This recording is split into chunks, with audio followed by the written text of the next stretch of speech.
First of all, let's establish some team spirit if anybody can see this, which I am unsure about.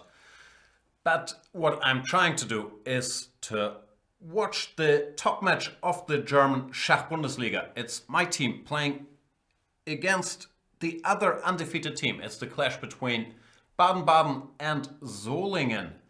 The two powerhouses that have been terrorizing the league so far this year. Both... Oh, I can see myself. That's beautiful. Now I got one viewer, but it's me. But anyway, that sort of relaxes me because it means that the stream works. So let's redo this. Good morning, everybody, and welcome to this very exciting Sunday of chess, where we have the two undefeated teams in the German Bundesliga. The team from Baden-Baden facing the team from Solingen. Now, this might sound boring to you English viewers. So far, who cares about German league? But let me give you some names that are playing today. Vishy Anand, Levon Aronian, Michael Adams, Radek Wojtaszek, Peter Svidler, Rustam Kazimchanov, Etienne Bacro, Arkady Naidic. And that's just the Baden-Baden team. There are players on the opposing side too. On the top board we have a very exciting clash. We have the battle between Vishy Anand and Pentalia Harikrishna. Battle for Indian #1. They are both next to each other in rating. So this I expect to be a big one. And let's establish some ground rules for this show. I'm a member of the Baden-Baden team. I am on board 14. So I can't act that surprised that I didn't make it for this match. It's only 8 players playing. But that means this is not gonna be an unbiased commentary. I'm gonna be rooting for Baden-Baden because that's my team. I want them to crush Solingen so that we can win the title. I believe the 11th time in a row. I'm not sure if that number is exact. But we've been winning for a couple of years. Then I'm going to be focusing on this match, the match Solingen-Baden-Baden. I know there's a lot of other matches ongoing today, on Sunday, in the Bundesliga, but I kind of want to follow this match because, frankly, it's the only one I really care about. It's the match that's going to decide the title. Both teams are undefeated, and it is my team. I've even gone to the extent of putting on our sponsor shirt today.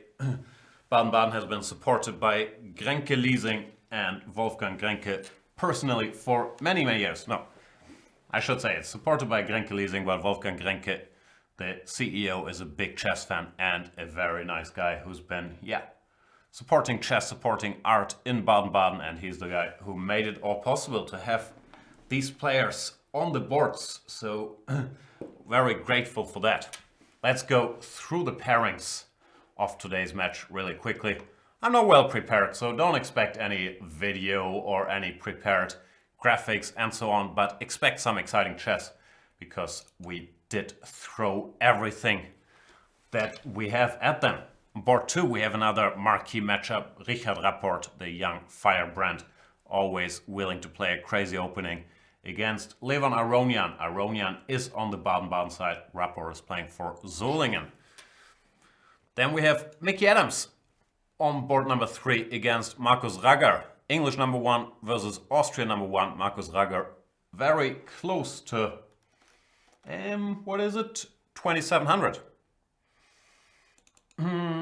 We have Radek Wojtaszek against our boy Robin van Kampen. I'm gonna have to root against Robin today, even though I like the guy and he's done a lot of great video series for us. But he's playing for the wrong team today. He's playing for Solingen, while Wojtaszek is representing Baden-Baden. Wojtaszek, Vishy's coach and himself, of course, a world-class player, rated around 2750-ish for a while now. 2 other friends of mine, Peter Svidler, whom you guys might have heard of, against Jan Smeets, whom I used to work for as a second in the Weikenszee tournaments, for example. Dutch guy, very good friend of mine. But once again, he's on the wrong side. He's playing for Solingen. Svidler is on my Baden-Baden team. Chanda Sandipan, the Indian, against Rustam Kazimchanov, whom you might also know as Vishy's former coach, as a former video author for Chess24, as an opening guru as an all-around nice guy, and so on and so forth. Then we have board number 7, Etienne Bacro, who's a 2700 player. This is board number 7 in a league match against Predrag Nikolic, the veteran from Bosnia-Herzegovina, lives in the Netherlands for quite a while now. And on board number 8, we have Alexander Naumann, who was guest in my German Schach Bundesliga show like a week ago, facing Arkady Naidic, the former German number 1, now representing Azerbaijan. In case you're wondering why there are no moves yet, that is because in the Bundesliga the matches are relayed, is that the word? Relayed with a 15 minutes delay to fight cheating. There was a case of some suspicions like a couple years back, and they decided to implement that. Pity for us, but we're just gonna pretend it's 10 a.m. in like 2-3 minutes when I expect the first moves to start rolling in.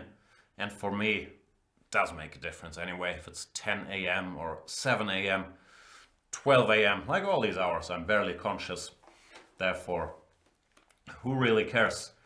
Of course, you can interact with me using the Chess24 chat. Let me know if anybody's out there already, if anybody's awake. I kind of doubt it. I didn't know until last minute if I was gonna do this show anyway. So I don't expect to have a lot of audience, but I do expect to have a lot of fun chess, and I kind of, wanted to watch this match in real time anyway, because, those are my guys. This is my Baden-Baden team, and this is the big match of the season. It's 2 undefeated teams. In fact, I do believe Solingen is currently in the lead, believe it or not, in the league. And Baden-Baden is a couple of board points behind. Most of it my fault, because I've made some draws against weaker opponents earlier in the season. But whoever wins this match is gonna be a tremendous favorite to win the overall league. And I think it's no stretch to say that, I'm not sure if it's true, but I'm gonna say it anyway. This might very well be the strongest team that has ever been fielded in a German league match. I'm wondering if that's true, but I have a feeling it could very well be true. I'm trying to give you guys a look, an overview of the pairings. Of course, you can see all this stuff on chess24.com by using the tool, but I'll try to bring it up anyway.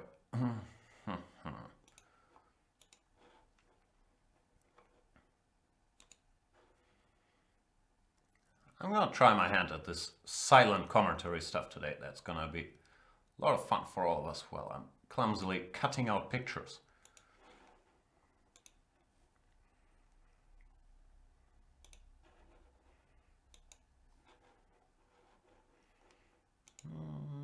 Almost there, almost there.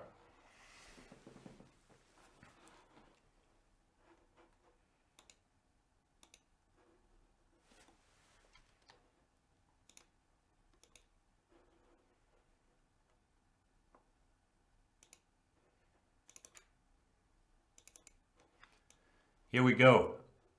Oh, nah, I'm not gonna allow them to block my face. Not this time around. They didn't let me play, so at least they should have me hover over the pairings here. This is the lineup. It is Vishy Anand against Hari Krishna. It's Levon Aronian against Richard Rapport. It is Mickey Adams against Markus Rager. Radek Wojtaszek against Robin van Kampen. Peter Svidler against Jan Smeets, or Snake as we call him. Rustam Kazimchanov against Chanda Sandipan. Etienne Bacro against Predrag Nikolic. And Arkady Naidic against Alexander Naumann. I'm too dumb to calculate the rating average, but Baden-Baden's must be like 2740 or something like that, which I think is probably unprecedented for a Bundesliga match, because normally they let some putzers like me play on the lower boards. Not today, because there's too much at stake to win the title. Both teams, as mentioned, undefeated, and I am good enough at predictions to go as far as to say one of the teams will no longer be undefeated after today. I know that's a bold prediction, but I have a feeling it's going to happen. Baden-Baden, as you can see, taking this very, very seriously. Vishy Anand, probably his last outing before the candidates tournament. Same for Levon Aronian and Peter Svidler. Peter Svidler on board 5, our boy, participant in the candidates tournament, on board 5 in a team match. Not sure that has happened all that often in the past. And we got liftoff.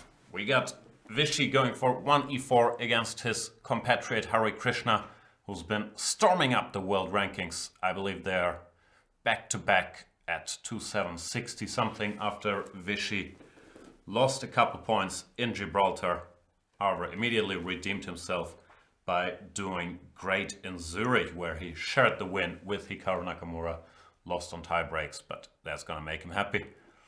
So Anand against Hari Krishna. Looks like Hari Krishna overslept, does not want to react to 1e4 yet. And believe me, it's tough, especially for chess players who are used to playing at 3 to all of a sudden play at 10 a.m. in the German Bundesliga. Most guys aren't used to it, and it's very hard to adjust your rhythm. Like, I'm surprised every time I play on Sunday morning. Wow, really? That early?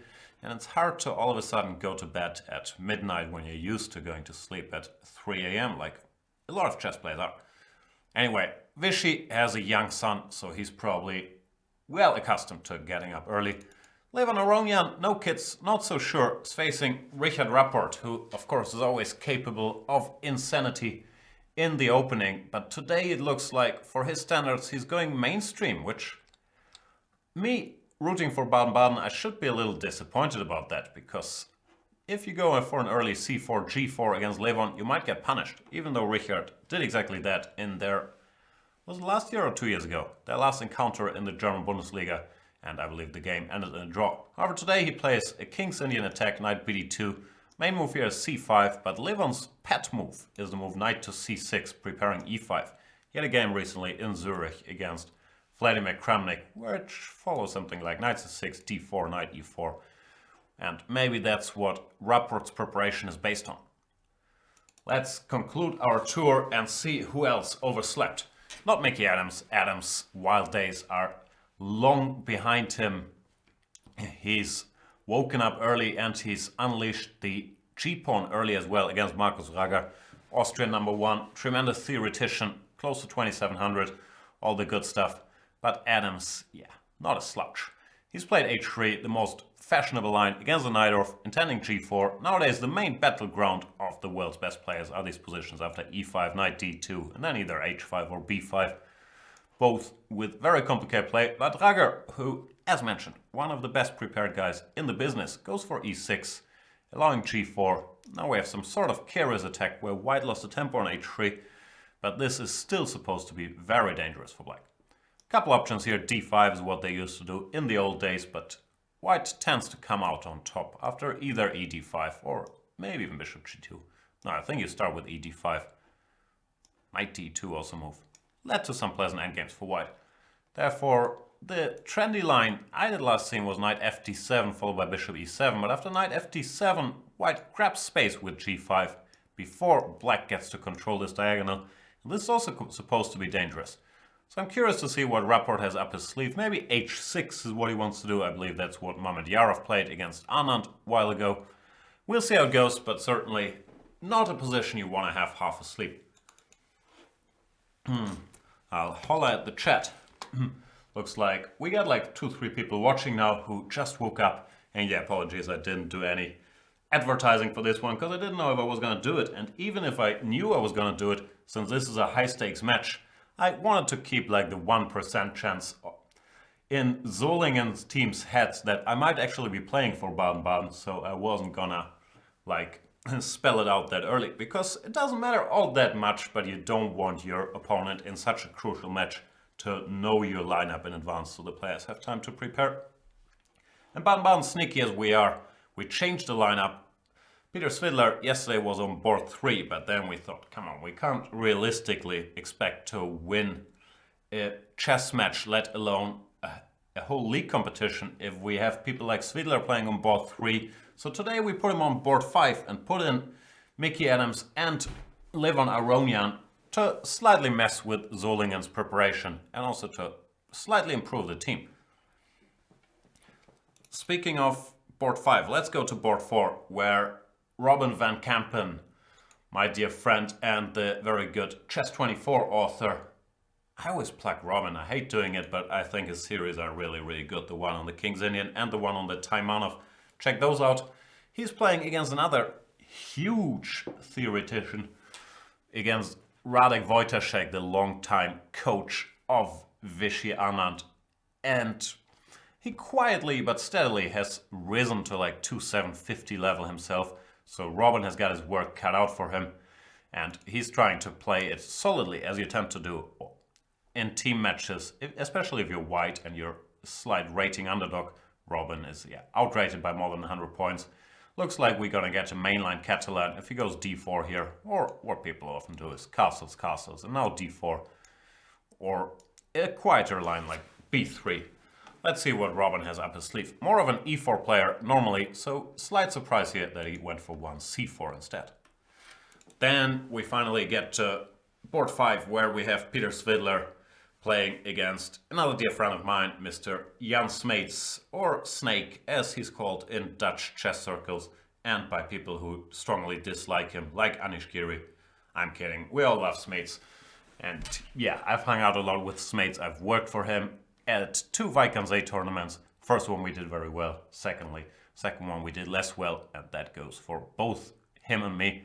But yeah, he's a great guy who recently, well, he's been out of the chess world for a while. A couple of years ago he was 2680, but he has a real job.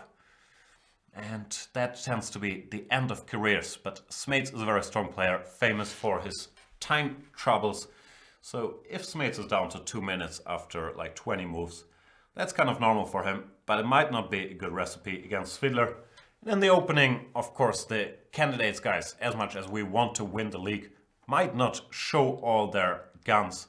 Then again, Svidler has been playing lots of knight f3, g3 in all kinds of tournaments anyway. And we get another one of those. This seems to be the line that is all the rage now. Lots of knight f3s, g3s.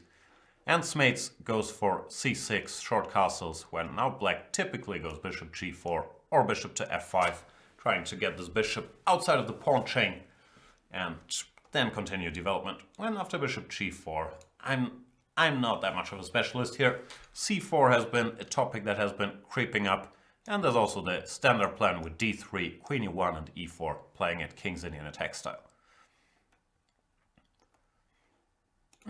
Bishop f5 is on the board, another very solid line, tending to go e6, h6 and so on and so forth, and Svidler immediately answers with c4, challenging the black pawn formation a little bit and clearing the way to bring his queen out to b3.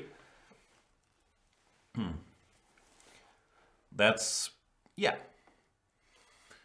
a pretty safe line for white. He normally is fishing for a small advantage, and I was doing commentary with Svidler on Vaikanze, and we were discussing this very opening in a game, I believe, Giri against Tomaszewski. So Svidler at least knows a little something. Then again, if all he knows is the discussion he had with me about it, he's probably not in good shape. But all kidding aside, it's a solid line for white, looking for a small advantage. Same can be said about Sandipan against Rustam Kazimchanov. We have a Queen's Gambit declined, bishop g5, c6.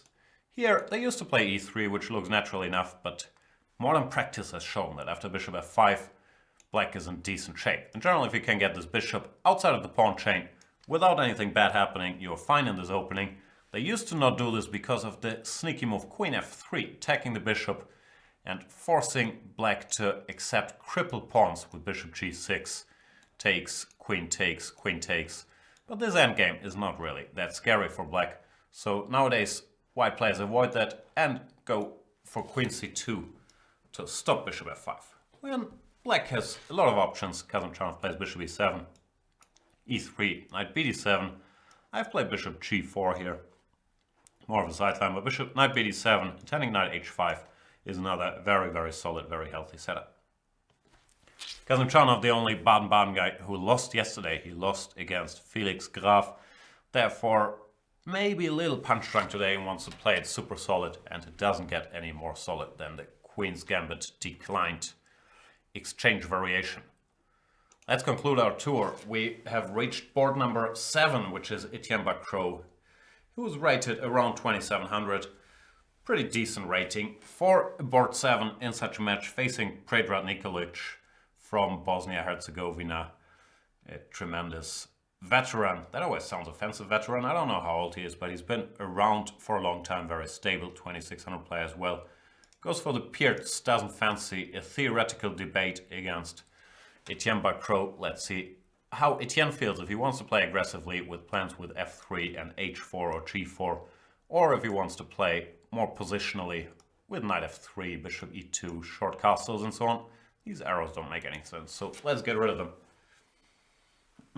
Also, since it's very early in the morning, don't judge me by my hairdo. Like, I did shower, but I didn't have time to iron my shirt or really put any product into my hair.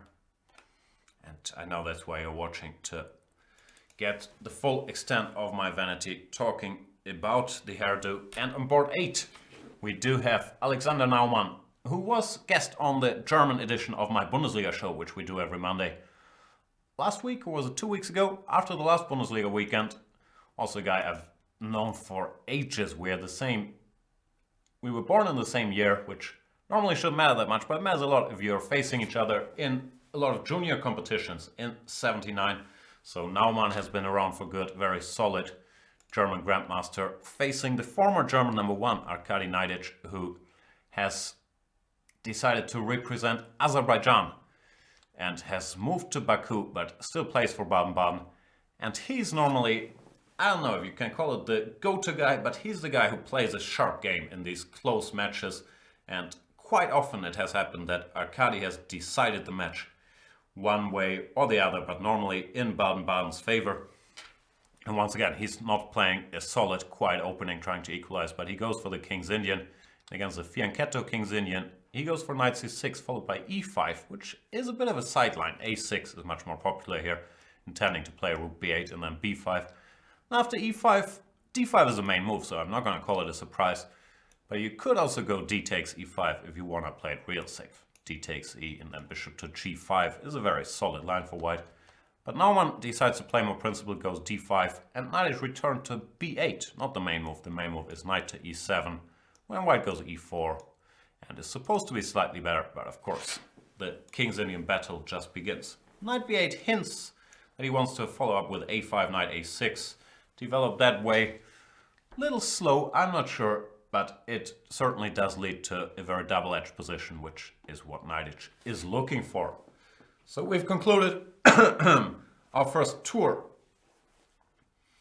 of the boards. And at the risk of repeating myself, I am not sure we've ever seen a stronger team playing in the German league, or maybe in any 8-board competition. Has there ever been a stronger lineup than the one Baden-Baden is throwing out there today? I am not sure. Of course, Solingen is a horribly strong team. Therefore, I do expect it to be a close match, because even though there's 100 points difference on most boards, give and take, it doesn't mean all that much with only 8 games. And I, of course, expect Baden-Baden to win. It's my team. I want them to win, so don't expect any unbiased commentary. But I do expect a pretty close match either way.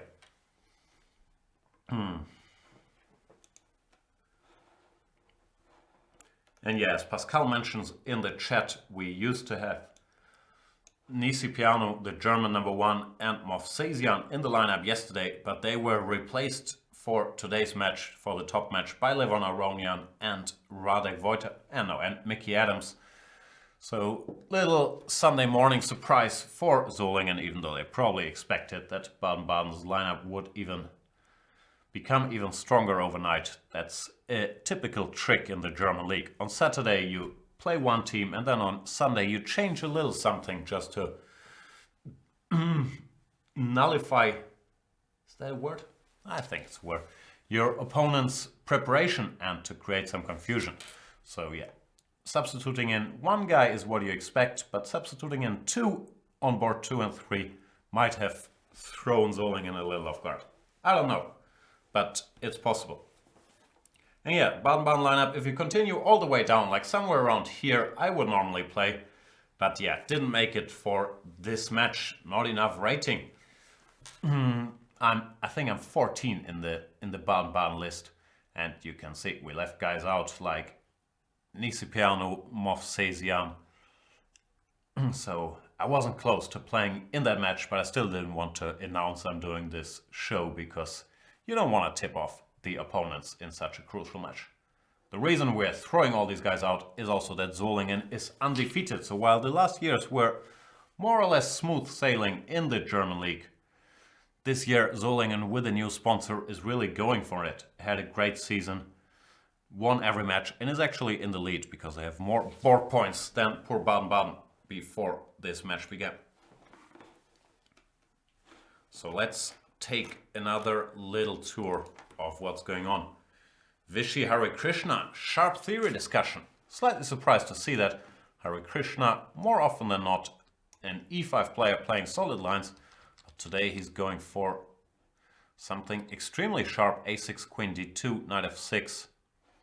Hang on, let's stop this. Let's stop doing this. This is the so-called time on off. You can check out Robin van Kampen's video series, which I'm gonna keep plugging forever. On this opening, I think it's very good. The trendy move here is queen to f3. We've seen that a lot. Queen d2, sort of old school, tending long castles, and then according to the situation, either f4 as we see in the game, or f3 followed by g4. And Vishy after knight f6 goes for f4, hinting at e5, one of the sharper lines out there. The game, I believe, follows the course of, was it recent? Yeah, relatively recent. A game Grishuk against Rapport. And Rapport, of course, is the teammate of Hare Krishna, so very possible they exchanged some notes overnight, and Hare Krishna decided to go for this opening as a surprise. b4, and here a move that Anand has already played. Might look very shocking at first sight, but if you think about it, or if you switch on a computer, or both, knight cb5 is quite a typical move. What White wants to do is take on f6 without allowing black to go b takes c3. So a takes b5. And now, sorry.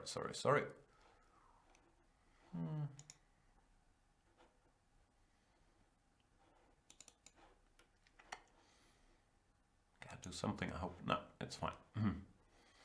And now knight takes b5, queen somewhere, followed by e takes f6 with a bit of a mess, to put it mildly. Still theory, and I guess well known to both players, the Indian number 1 versus the Indian number 2.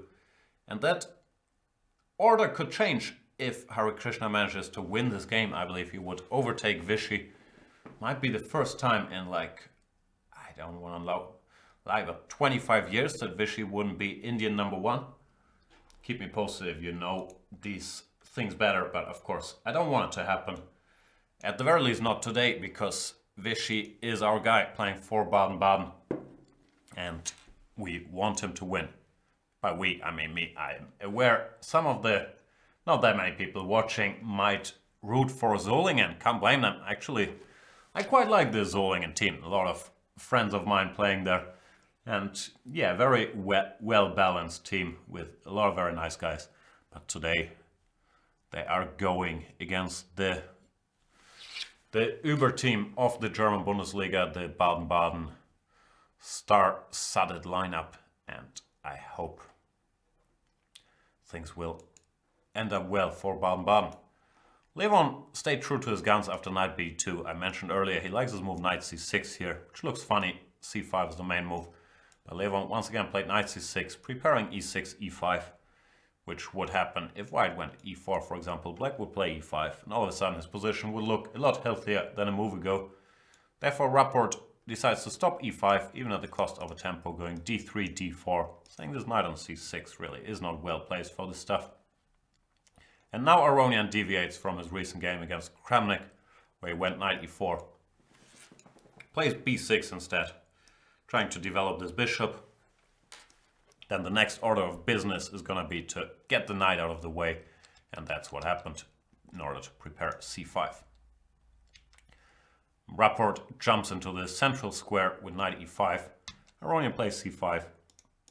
Had to put his knight here, but he's achieved this typical pawn break. And rapport takes. You could play whatever, e3, but then hard to believe black would have any problems. Why should he? So rapport is trying to clarify the structure, and after b takes c5, he wants to go c4 and then start attacking these so-called hanging pawns. I'm not sure how Levon's going to recapture. B takes c5 is sharper.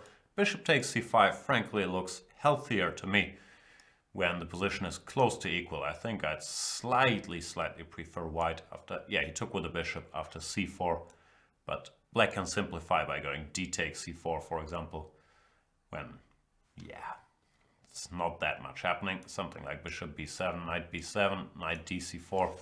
Black has to be a little bit careful because of this square, but the position is still much closer to equal than to anything else. Rager has gone for this plan, which I described as being under pressure because of g5, which Mickey has played as well. Oh, hang on, this has to be a transmission error. There's no way he played. Maybe there is, maybe this is genius, but it's way over my head, and I'm suspecting a transmission error. He played b6, a3, b5. Nah, this doesn't make any sense. Mickey also wouldn't go a3 after b6, so I don't trust this move order at all here. Bishop d2 also makes no sense, but I believe the position on the board is probably correct, and I believe the move order they really got here is b5, a3,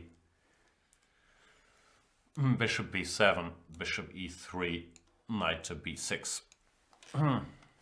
At least that's my working theory. And yeah, we'll see how the game proceeds. The campster, Robin van Kampen, has chosen one of the more solid lines known to man. He's played b3 here, when black has a choice between playing b6, bishop b7, knight bd7, which is solid but allows white some hope for a slightly better position. And also typical for team play with the black pieces, Radek plays the main line that is super solid, trying to equalize c5, bishop b2, knight c6. Here once again white is at a bit of a crossroads. He can go for a more complicated position by playing e3, when black has the option of going d4, grabbing space in the center, which leads to some Benoni structure with colors reversed. Very sharp, but white also has a super solid move c takes d5, which is what Robin chose. After e takes d5, d4, white would be a little better. Therefore, Van Kampen played knight takes d5, and now d4. All of this is well-known theory. Is a super solid line where black has to know what he's doing in order to equalize. Bishop f6 is one move, but I believe what Wojtaszek did is the main line and considered to be the best way to play. C takes d, knight takes d4, and bishop to d7. When white has to choose where to develop his knight, knight c3 or knight a3. Knight a3 might look ridiculous, but has some point trying to put this knight on c4. And yeah, decent opening choice by Van Kampen, because there's very little risk here for white, and you can get a bit of pressure. Alexander Liestad is asking, is the German league pay to win? Rich sponsor, pay super GMs to play for you equals win. Yeah, that's more or less the formula, even though, yeah, in Baden-Baden it's very much a long-term thingy, and it's not just a rich sponsor, but a big company that's backing the team. And of course, we're very grateful for the support that Grenke Leasing has given the team over all these years. And I was gonna say, it doesn't always work like that, but it sort of does, because Baden-Baden always wins. But this season, things are a little different, since Solingen has really been putting up more than a fight, have won all their matches, and that's also the reason why I'm commentating today, because both teams are undefeated and are facing each other. As for the Baden-Baden team, most guys have been on the team for a long time, so we're all very familiar with each other. Radek Wojtaszek is the only new acquisition in the off-season, but Radek, of course, after working with Vichy for so many years and being around the chess world quite a bit, is a guy whom we all know quite well as well. Used to be my teammate in Hamburg. We both left the Hamburg Chess Club to join Baden-Baden. Me a couple of years ago. He I don't know, did he play for Hamburg last season? Not 100% sure. I should check such stuff. But Radic is the only new guy. Vichy has been on the team forever, for much longer than me. I think more than 10 years. Levan Aronian has been, yeah, not that long, 2, 3, 4 years. Mickey Adams also probably like 10 years. Svidler has been there when they played second league, which must have been, yeah, 15 years ago. And so on and so forth. But yeah, of course, those are chess professionals, so they are being paid for showing up. The Solingen team, similar story. They've improved a little bit, but their core, with guys like Naumann, Smeets, Sandipan, Nikolic, they've been playing on this team for ages as well. And Etienne, after bishop e3, bishop g7, went for the setup with h3 intending g4, which I believe is a setup his friend and teammate on board 8, Arkady Naidic, used to defeat Magnus Carlsen with in the Granke Chess Classic last year, 2015, which Magnus Carlsen won in the tiebreak against the local hero Arkady Naidic, who had a great tournament there. And looks like Etienne has taken a page out of Arkady's playbook in this opening. a3, c6, g4, gaining space. White is intending to follow up with either bishop g2, knight g2, or sometimes even f4. Occupy a lot more space. And Nikolic employs a device that might look strange at first sight, but there is a lot of point to it. He goes h5, more or less forcing white to go g5, because if you go f3 here, this pawn drops, takes, or knight takes even stronger. So you can't do that, and you don't want to go g8, ruining your pawn structure. You go g5, pushing this knight away. And to my small surprise, Nikolic went to g8. I was expecting him to go here. But the point is basically that white had to play g5, and therefore the king side is now locked up, where white was planning to create most of his play. This is now closed, so white has to look for a new place to break through. Maybe the center, maybe you want to go f4, followed by knight f3, occupy more space there. Interesting idea by Predrag Nikolic, albeit very risky to lose to Tempe like that, put the knight back home.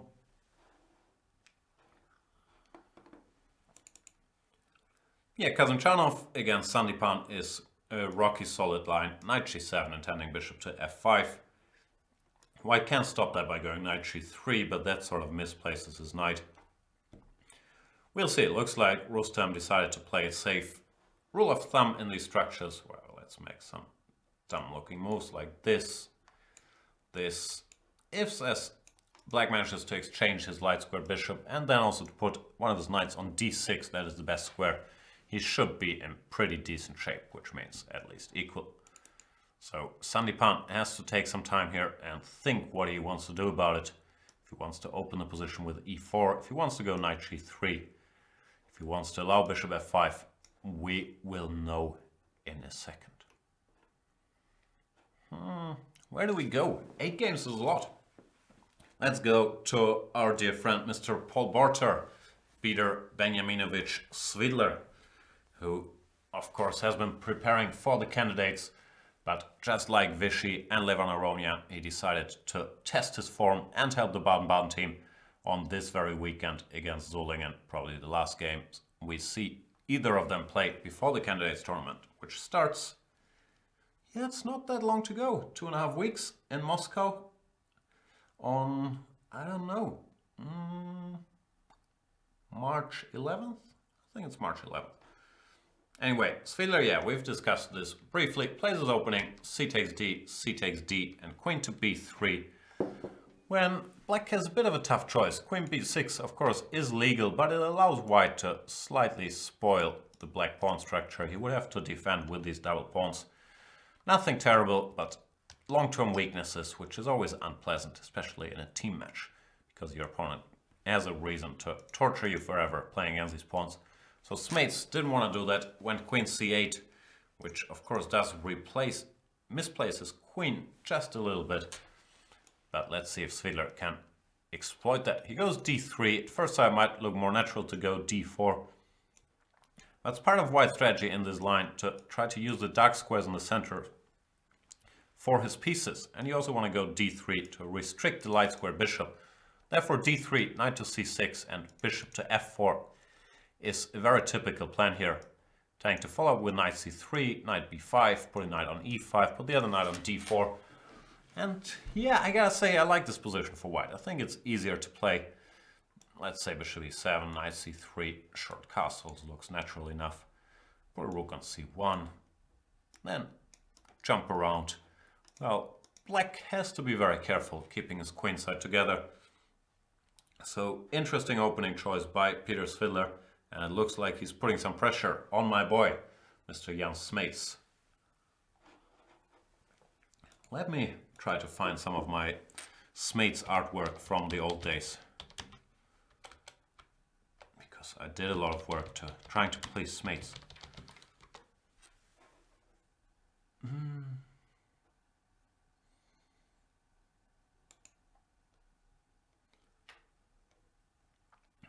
However, this might lead to an interruption of like an hour of the program where I try to Google my old Photoshop work on Mr. Smeets, but I'm sure the payoff is going to be huge.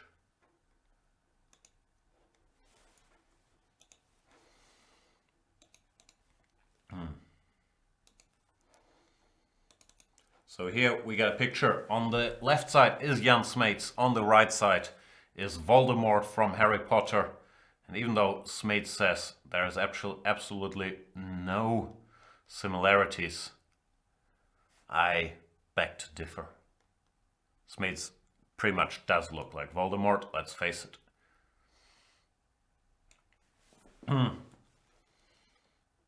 Still love you, Smeets. Let's see if I get more Smeets pictures.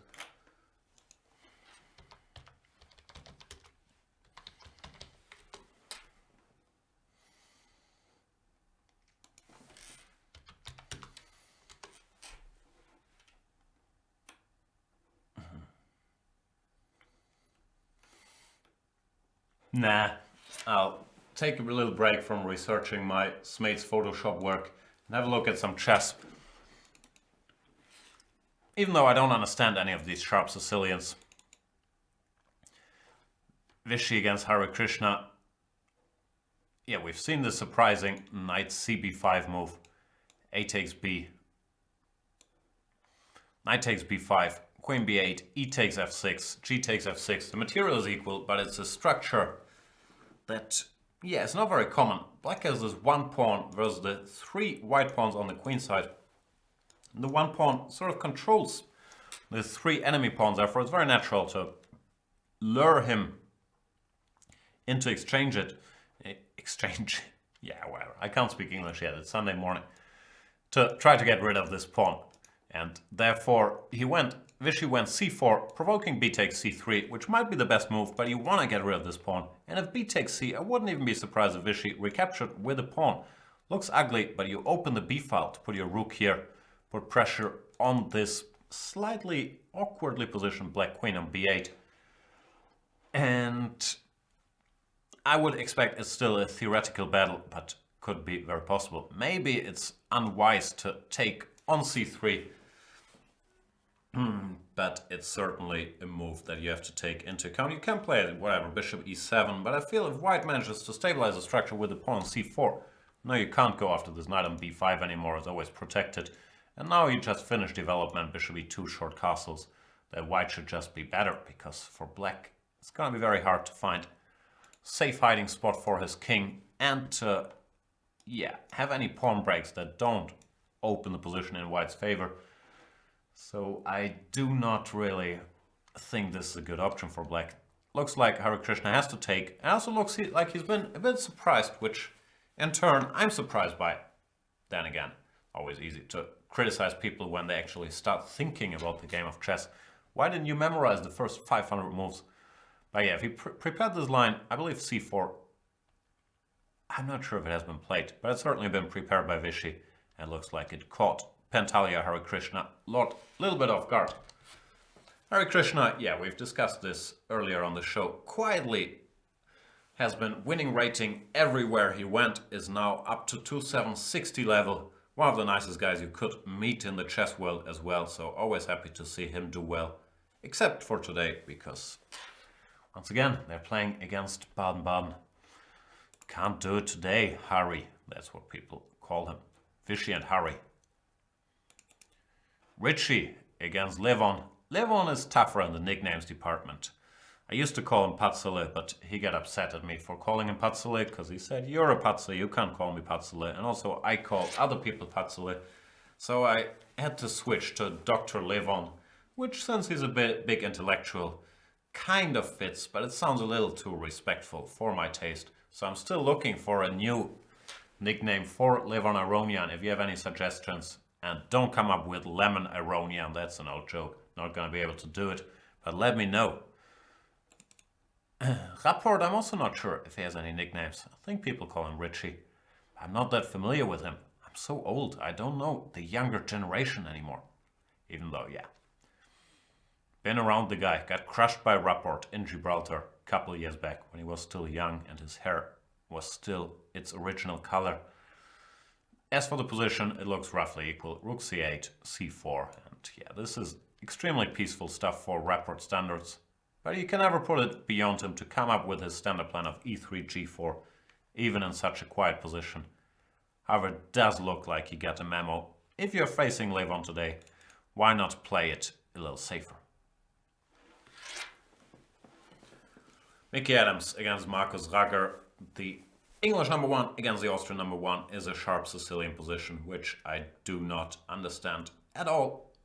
To me, it always looks like, wow, can't this knight jump into c4? And we have a huge, I can't pronounce huge, a huge knight on c4. But if knight c4, just bishop c1, and I guess Mickey's gonna argue. Not doing all that much there, might have to retreat. But yeah, I don't understand the subtleties here. However, the plan that Adams is playing is very similar to a plan that they call the English attack. Normally his opponent f3, but he didn't need it here. Instead he went h3 followed by h4. And the English attack is called the English attack because a bunch of English guys started playing that in the 80s. And one of these English guys was Mickey Adams. So he probably does know what he's doing. I don't. My guess is he wants to go h5 and g6 and checkmate the black king, which looks like a natural enough plan. Lenovo is suggested as a Levon nickname. Nah, don't like it. Also, Lenovo are good computers, but they look kind of crappy, right? That's the main reason why I never got a Lenovo. Don't like the design. I understand like the performance and all that value for money. It's excellent, but they don't look cool. Even though there's this new Lenovo, whatever it's called, Lenovo Carbone something, which did look pretty good. So maybe if Lenovo comes out with some more cool models, we can talk to Levon if he wants to be nicknamed after a computer company owned by IBM. But for now, not going to be able to do it. The Campster, Robin van Kampen against Radek Wojtaszek. The newlywed hasn't lost, or he did lose some ratings since getting married.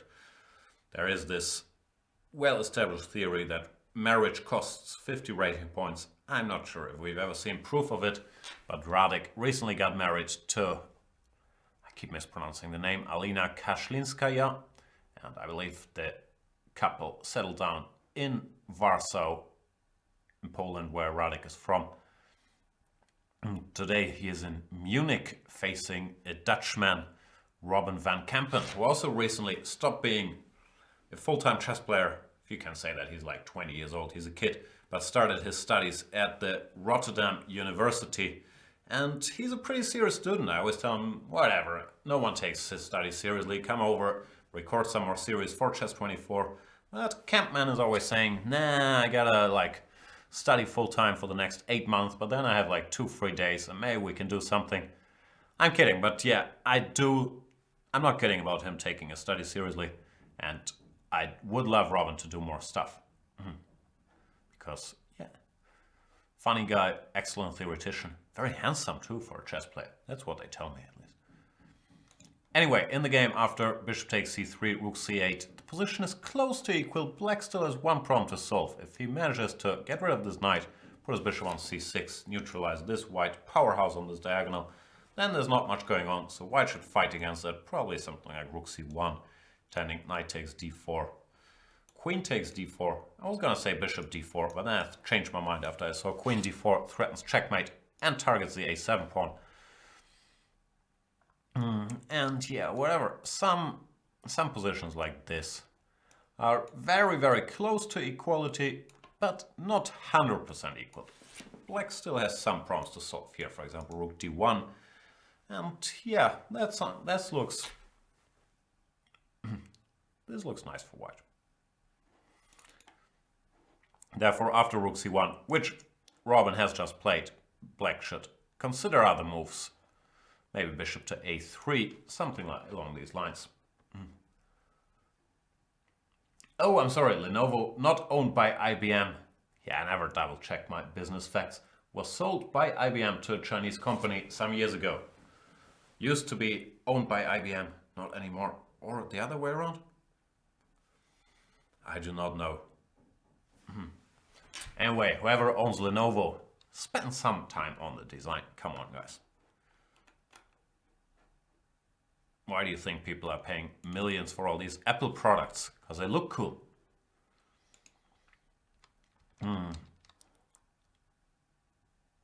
Nah, I'm gonna ignore this game until something exciting happens. Knight f4, bishop f5 will be played, and the position is just very equal. I wouldn't be surprised if... nah, I think I would be surprised. I was gonna say if Sandeepan tried to simplify here by going e4 and knight takes e4, but then I realized that black's actually better after the long castles. This is isolated pawn, so you shouldn't do that. But I think the strategy is, and it's a sound strategy, Sandeepan is significantly outrated, like 150 points, that he wants to play it very safe with white, reduce the number of games. In general, in team matches, that's often a strategy that is not ridiculous for the lower rated team to be willing to make some draws, even if it's with white. Because of course the variance is much higher if you only play on 4 boards, let's say, instead of on 8 boards. If one team has a rating advantage of 100 points on 8 boards, then yeah, sample size wise, it's much more likely that they're gonna win than if you have a rating advantage of 100 points on 4 boards, where one accident is much more costly.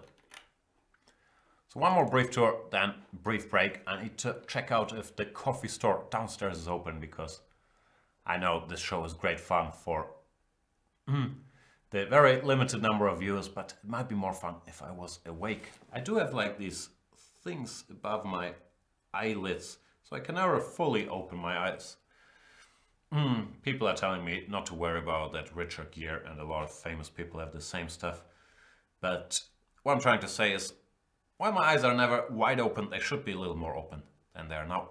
And that applies to a lot of the players in the German league as well. You're trying not to blunder too many of your pieces until it's like noon. And starting from noon, people tend to be awake and start playing more confidently. One guy who's playing confidently from the get-go is Arkady Naiditsch, who is going for broke. Well, for broke is too strong, but going for a sharp position in the King's Indian. He's removed this knight, played f5, the typical plan. However, it's harder to implement this typical King's Indian attack if white has played g3, bishop g2, for starters because the f4 square is under control. So Naumann reacts very naturally, goes bishop e3, queen d2. The typical plan is to put this rook on e1 and then follow up with f4, trying to open the position actually on the king side and use the fact that white has a higher concentration of forces in that area. So far I like what Naumann's been doing, but never underestimate. Nah, I don't think anybody does underestimate it, but Arkady Naiditsch is a very, very dangerous player in unbalanced positions, and he's not afraid to take risks. So it's gonna be an interesting game. I just went knight ac5, probably realizing that you don't want to have too many pieces standing around on the queen side if the action opens on the king side or on the center of the board. Not sure how Naumann's going to react. One big question, or I'm not sure, it might not be a big question, but one question could be, do you want to take on c5? Looks a little anti-positional because you're giving up the 2 bishops. Yeah, there's no follow-up. It's just a bad move. Don't do this. I think you take, and now This is already tricky. See, that's why it's so tough to play against knight edge. Because if you play a move like rook a1, black could take on e4 with equality, or he could even go slightly crazier and try to make it a mess by going f4. I would also consider f4 here, but it also doesn't seem to lead to anything more than simplifications and opening this diagonal for the bishop. So after f4, e takes f4, let's say rook takes, f takes e4, black should be in perfectly good shape. So not obvious what to do here. You can always play a structure like this as well, e, f, g, f, now f4. This might be a sensible plan actually, but then after e4 you have to be a little careful about this knight jumping into d3, even though this I like from the ideas I've discussed so far. I think this is the best. Rook ft1, so you can go bishop f1, controlling that square. You want to follow up with bishop d4, and this structure tends to be quite pleasant for white. So we'll see what Naumann comes up with, and I'll be back in a couple minutes with more on the probably strongest match the Bundesliga has ever seen between Baden-Baden and Solingen. And I will also use the break to find more of my Smates artwork. See you guys soon. I think I'll leave you with Smates instead of me, and I'll be back in a couple minutes. See you then.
Welcome back, boys and girls, to our coverage of the German Bundesliga top match, Baden-Baden facing Solingen. My name is Gustafsson. I'm playing on the Baden-Baden team if we're playing against weaker teams. No such thing today because it is the top match and Baden-Baden has thrown everything they got at Solingen, the two undefeated teams.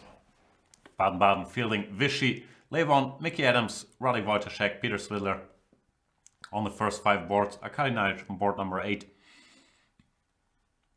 Pretty serious lineup. Bad news for me is the Chibo store across the office is still closed. So I'm still uncaffeinated, which is bad news for this broadcast. It's gonna be a bit like The Revenant. We're gonna suffer through it for hours and hours. It's gonna seem like it's never going to end, even though we all know that in the end, Leo / Baden-Baden is going to win. So be prepared for hours of more entertainment, while Vichy Anand after c4 has indeed been facing b takes c3, b takes c3. This was the plan, to go rook b1. Piece activity is more important than pawn structure here. He wants to embarrass the black queen on b8. Hare Krishna rightly played bishop a6, trying to develop some pieces, rook b1. And now Hare Krishna, being the top level player that he is, came to the conclusion that there's no dangerous knight jump threat just yet and just went bishop e7.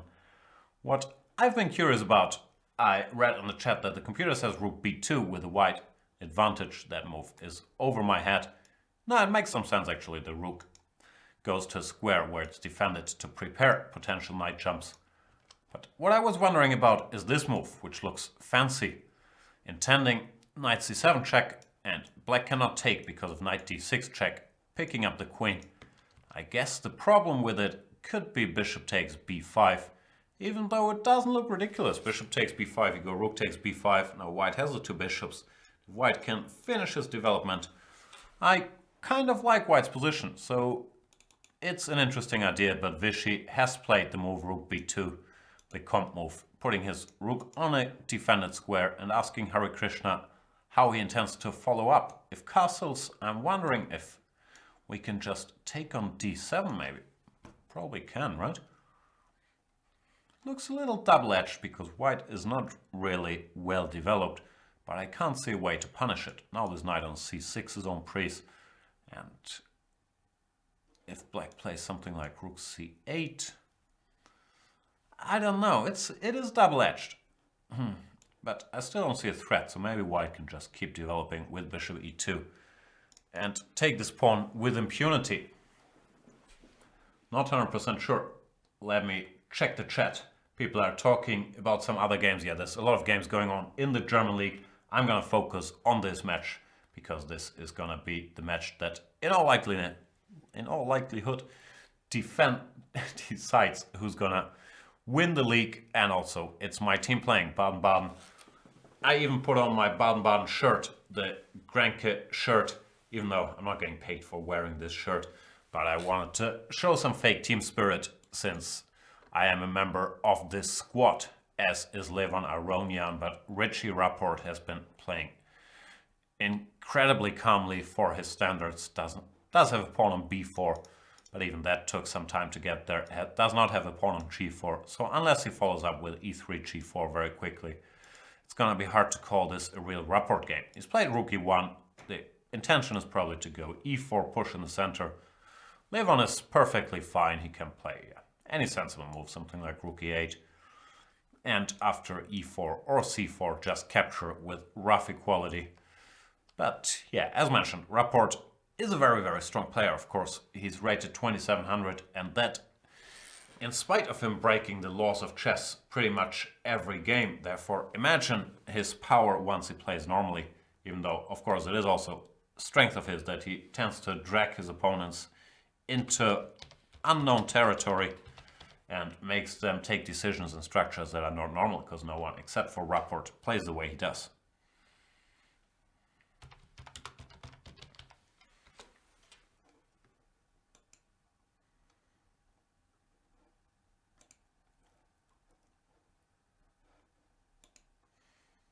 I'm looking for some more of my artwork here.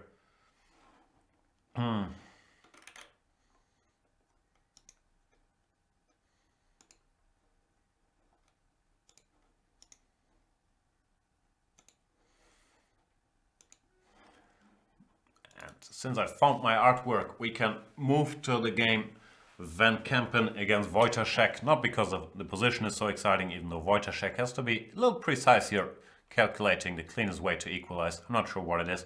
Bishop f6 or bishop a3, maybe attacking this rook.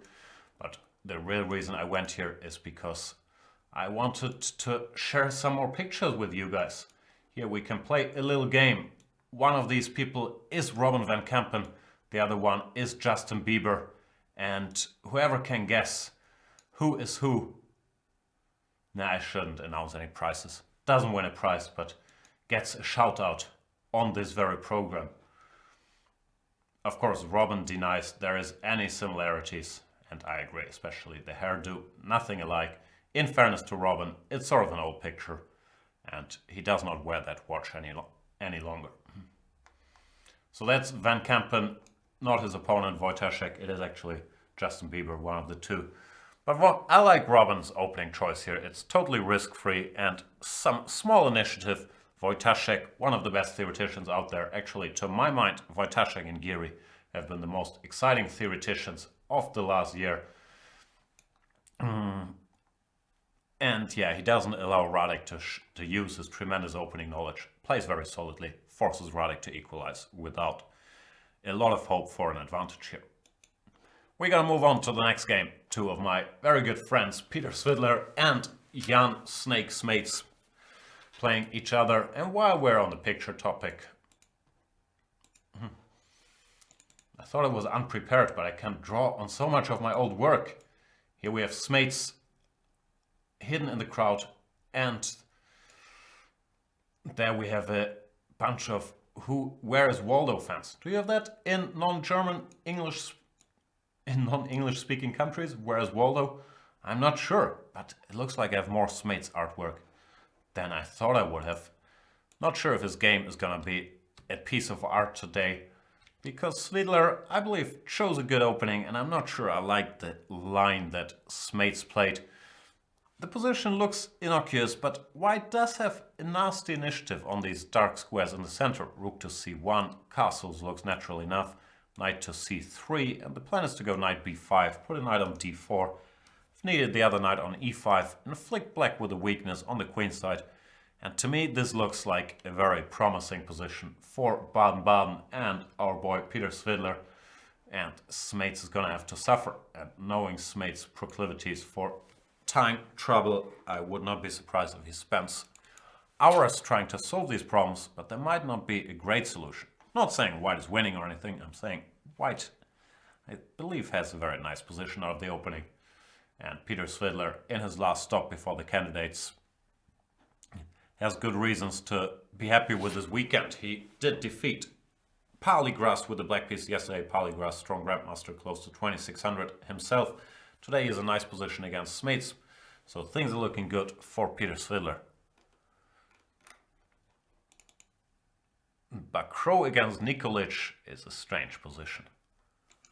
g5, knight to g8. Etienne Bakro is playing all over the board now, decided to take a timeout to stop black from generating activity on the queen side by going a4.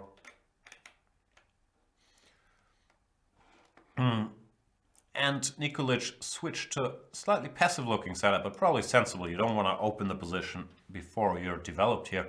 Goes e6, knight f3, knight e7, bishop g2, short castles. Yeah, and the point of his earlier play is that the king side is very much locked up. There's no breakthroughs here for white, except for f4, f5, and f5 is a square that black controls around 6 times. 1, 2, 3, 4. Okay. That was close. It's actually 4 times, not 6.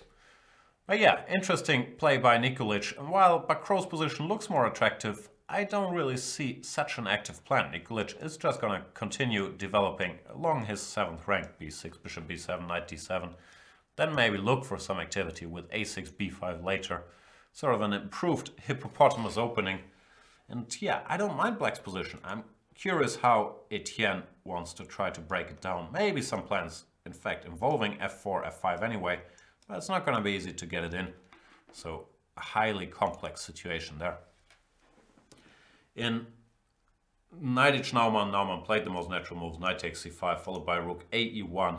And now Knight h has to decide. The most solid way to play is to just take on e4. Let's say takes, whatever. Bishop takes, bishop h3. And black has no real problems. The question is, can he generate an initiative from this position, which looks fairly balanced and easy to play for both sides. But that might not be enough for Knight h2. Always plays for a win with both colors, and he might be looking for more dynamic options here. I was talking about f4 earlier, but it could be that white can just grab this pawn, and I don't really see a follow-up.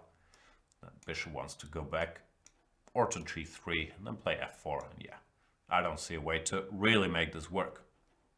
So decision time for Arkady Naiditsch on the Baden-Baden team.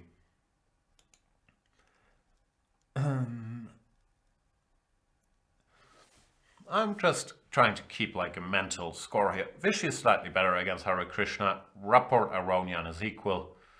Adams Rager is complicated. Wojtaszek Van Kampen. Van Kampen is slightly better. Svidler's mate Svidler is better. Sandipan Kazimchanov is equal. Nikolic Bakro is very complex. I don't know who's better. And Naumann Naiditsch is equal, but now it's decision time for Arkady Naiditsch if he wants to play an equal position or if he wants to make it messier. Let's stick with the Vishy game. Looks like there has been a move, rook b2. Hare Krishna decided he can't tolerate this knight hanging out on b5 forever, so he decided to take it, expecting Vishy to take back with the bishop, and then probably something like queen c7, getting out of this open b file. But I believe white is a bit better here. Short castles, let's say short castles. Something like a4. White has the two bishops. The black king is a little weakened. Could even think about some aggressive gestures like rook f3 followed by rook g3 or rook h3. And the black pawn majority in the center does not play that big a role yet. So I do think that the opening has been a success for Vishy Anand, who, of course, apart from the high stakes in the team event, is also going to be motivated to keep his #1 spot in the Indian rankings, which I believe he would lose were he to lose this game, but I do not expect that to happen. Yeah, some questions why the games are behind 15 minutes. It's a measure employed by the German league to stop cheating, to make it harder to, have the games watched online and then being reported about. And I believe I'm gonna try a little something here. Maybe not yet. I might try a little something later. For now, I'll focus on the Rapport Aronian game, where Levon Aronian, after rook e1, went a5. Interesting decision. Asking Rapport to clarify the situation on the queen side, which Rapport gladly did by going b5, and then I went back to b8. Levon's point is he wanted to provoke b5 so he can use a c5 square for his pieces. If he were allowed to go knight bd7, knight c5, he'd be in good shape, so Rapport now decides to strike, try to open the position with c4. I would expect Aronian to more or less ignore that, go knight bd7 anyway, after c takes d5 to recapture. I was going to say with the bishop, but then I started having second thoughts. The thing with exchanging the bishop in this structure is always, if white ever manages to put a knight on c6, that's going to be a big knight. I don't see a way to do it here, so it might be alright, but still a risky positional thing to do, to leave that c6 square without its legal guardian, the bishop on b7. So in this position you could consider ed5, very ugly looking, but leaving this bishop alive, keeping control over the e4 square and the c5 square, and I don't think this is too bad for black actually. Curious if that's going to happen and how Aronian would recapture on d5. All three moves do strike me as playable, and yeah, it's an interesting decision. Maybe just knight takes d5 is also possible. We'll find out.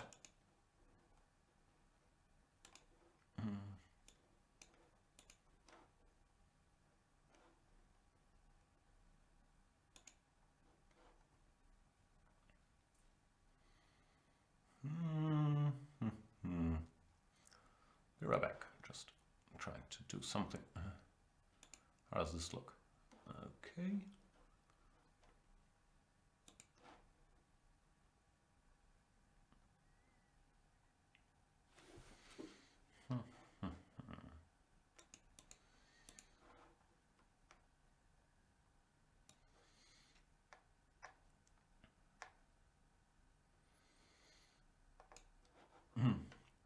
Not sure how well this is working, but there is actually cameras on site and live commentary offered in German by Klaus Bischoff. So if you are capable of speaking German, by all means, check that out. And I'm gonna try to use some of that video. It's on the Chess24 channel. We have a partnership with the Schach Bundesliga to see if we can find out what's going on there at all. Apologies in advance, I was gonna use this video for my show, but I was told the transmission is not, or the bandwidth is not that great on site, so I'm not sure how well this is going to work. But for now, we'll roll with it and see if we can spot anything. I think I can spot the two Indians facing each other there. Vishy Anand with the white pieces against Hare Krishna with the black pieces. Looks like Vishy's clock is running, but Vishy looks like he's leaning back, chilling, while Hare Krishna looks like he's in deep thought. Now Hare gets up though, and Vishy, oops, see, that's one thing I should not be doing. Vishy is back to...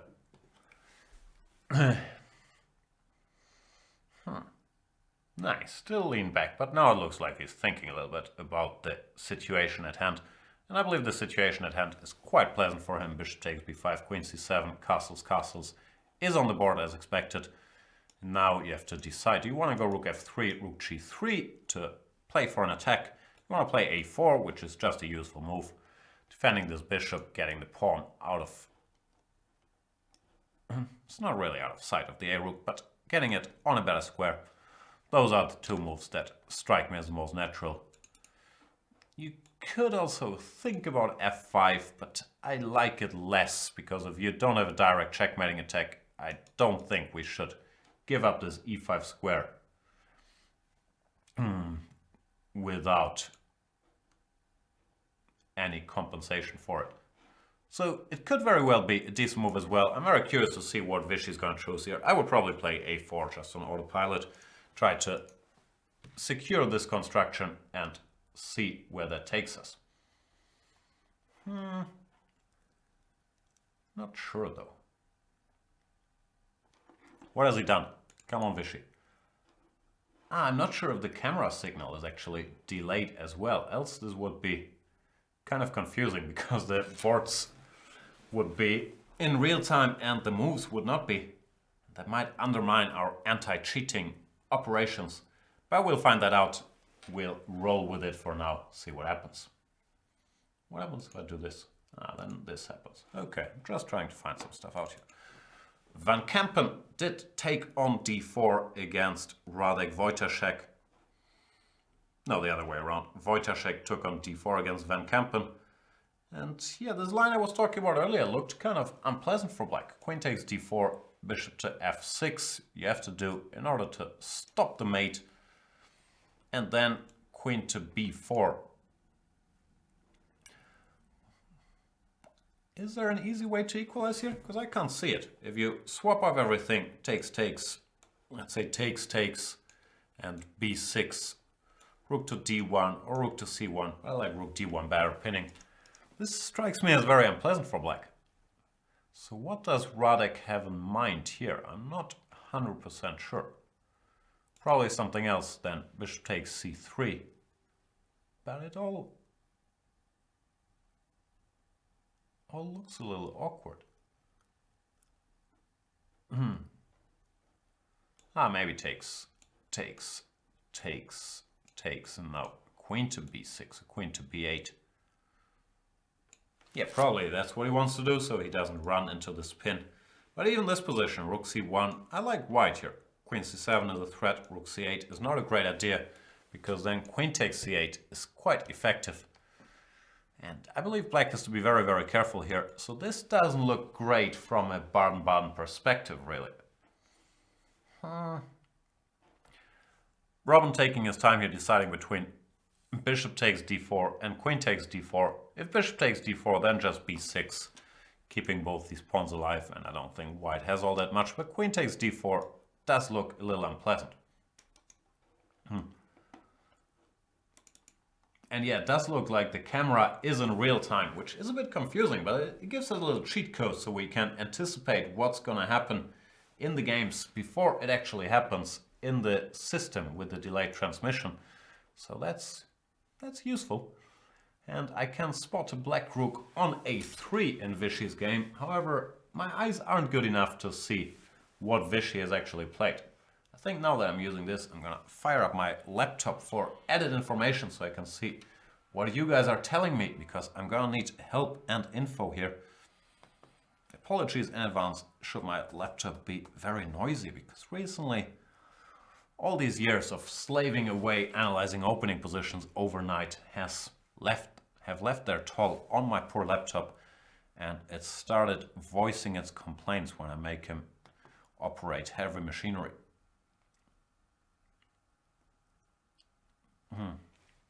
I see on Twitter, Paul Cooks, he mentions that, yeah, if Hare Krishna wins, he is gonna overtake Vichy as Indian #1. Hare is a great guy and a great player, but we don't want that to happen, especially not today, because the Baden-Baden team has to defeat their new rivals from Solingen in order to overtake the lead in the German league. Both teams undefeated. Solingen has more board points, but Baden-Baden is not messing around today. No putzes like Jan Gustafsson on the lower boards to draw 2200 players. It is the full force of the lineup on display here. Hare Krishna against Anand, Rapport against Aronian, Rugger, Adams, Van Kampen, Wojtaszek, Smith, Svidler, Sandipan, Kazimchanov, Nikolic against Bakro, and Naumann against Naidic. And let me know if anybody smarter than me out there or more educated knows this. I believe this could be the strongest team ever fielded in an 8 players team match. Could be wrong though.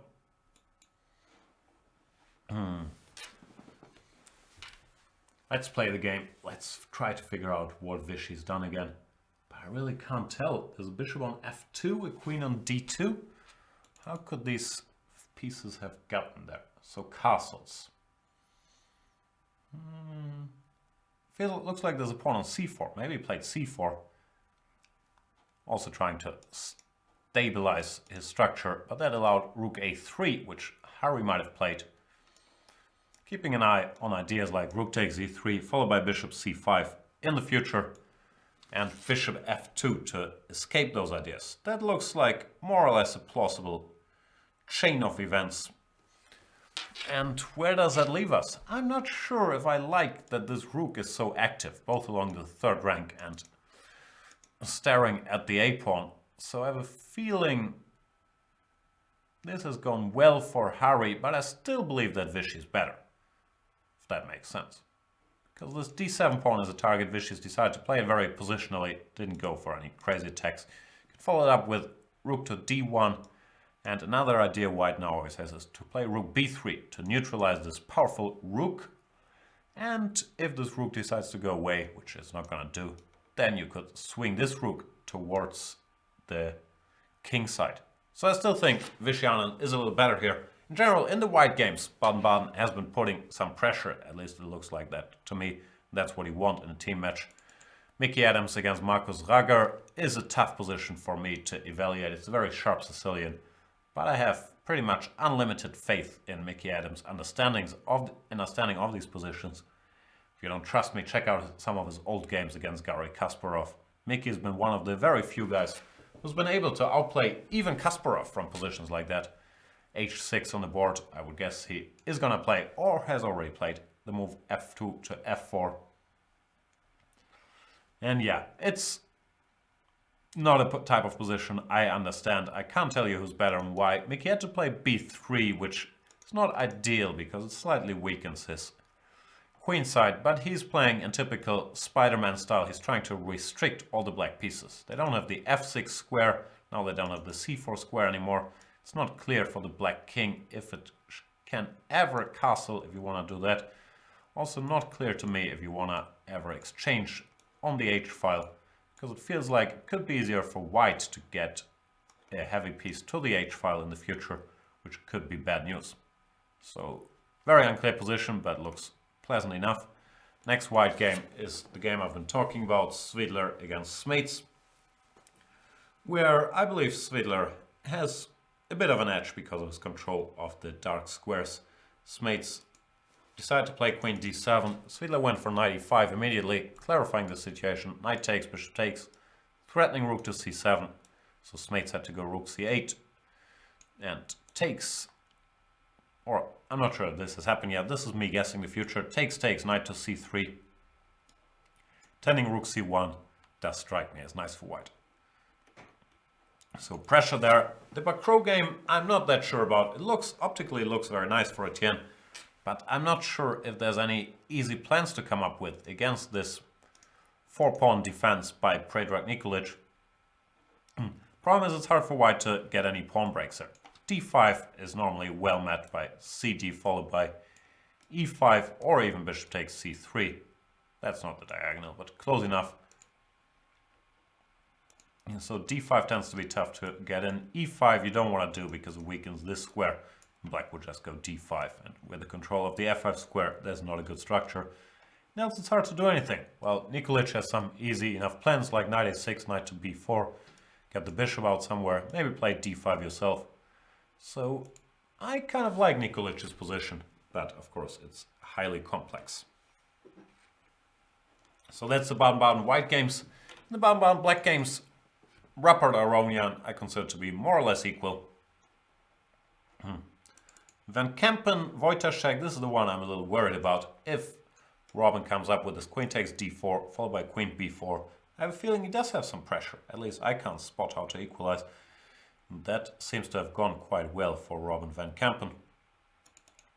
Sandipan Kazimchanov is pretty equal.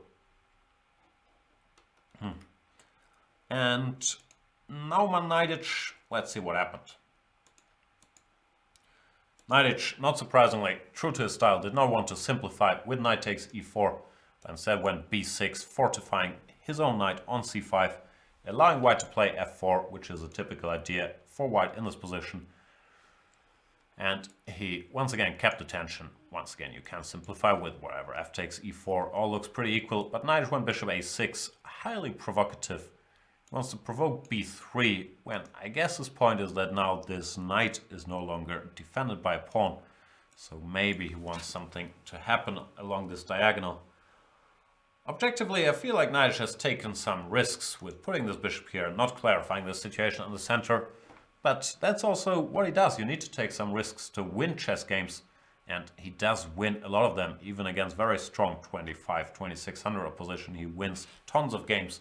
And in order to do that, you gotta keep the tension. I also don't think he's overstepped any boundaries of risk here. This still looks perfectly playable for black and complicated. So Najdic doing his thing. The position objectively, I guess, is equal. Maybe slightly better for white, but I guess black is quite okay here.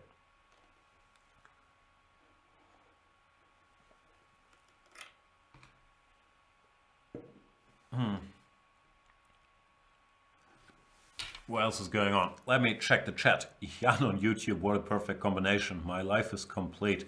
Thanks, man. Jan, more caffeinated would be an even better combination. But all I got is this old, I don't even know. In Germany, we have this weird tradition of having filter coffee, having it stand around for a couple days, then add some milk to it and pretend this is a drinkable beverage. Is drinkable a word? Edible is a word. Drinkable, I think, is not a word, but it should be a word. Digestible is certainly a word. And the Kempster has played queen takes d4, bishop f6. He's going to play queen b4. And I'm still worried. I don't see a way to equalize for Radek. I know he's played queen d3. Same idea. Might lead to the same thing, but it looks slightly less threatening because you're not attacking this b7 pawn again. Might give... I know, it might lead to the same position. I was going to say it might give Radek a chance to do something like takes,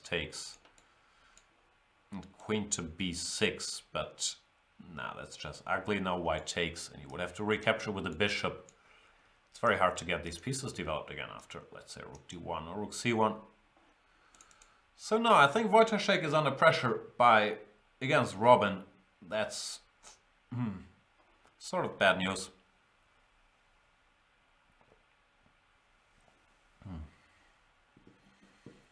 Of course, not the end of the world, but this small nagging pressure, which is hard to get rid of completely, unless I'm missing some obvious simplifying operation. After queen d3, slightly less sure, but the problem is any of these endgames, like let's say bishop c6, rook takes d8, rook takes d8, bishop takes f6, g takes f6, bishop takes c6, rook takes, oops, not rook c5, rook takes, pawn takes. They're close to equal, but you have to be quite confident to enter this. I'm not sure if this really is a draw with all the ugly black pawns. I guess it could be here, because rook d2 is coming very quickly, targeting both these guys. Yeah, I guess this is actually a draw. Well, let's say a4. If you exchange the a pawn, it's just a draw. Rook takes e2, rook c6, rook b2. Yeah, this would be a draw. So how did I get here? Can we do this? I went bishop c6. Maybe this is possible. Some other things to keep in mind here. But this is the best I've seen for black so far. Bishop f6, gf. Bishop a5, b6 seems to work. Yeah, not pleasant, but it looks like Radek can hold if he's willing to play slightly unpleasant rook endgame like that. Bishop c6. Danger Ma was saying Bosnia had a very strong team with Kasparov a while ago, which is true, but it was also 6 boards. It's easier to field a super strong team on 6 boards than on 8 boards. And also, yeah, it's unfair to compare because ratings were lower when that was, I believe, in the late 90s, maybe early 2000s. Bosnia Sarajevo had a tremendous team. And of course on 6 boards nowadays, Sokar, Azerbaijan, to name one of the teams. In general, all the super teams in this European Club Cup are insanely good. But on 8 boards in a national competition, I wouldn't be surprised if the Baden-Baden squad was the strongest ever on paper. And that's a pity for me, because in order to field the strongest team ever, you can't have me participating. Which, yeah, bit sad.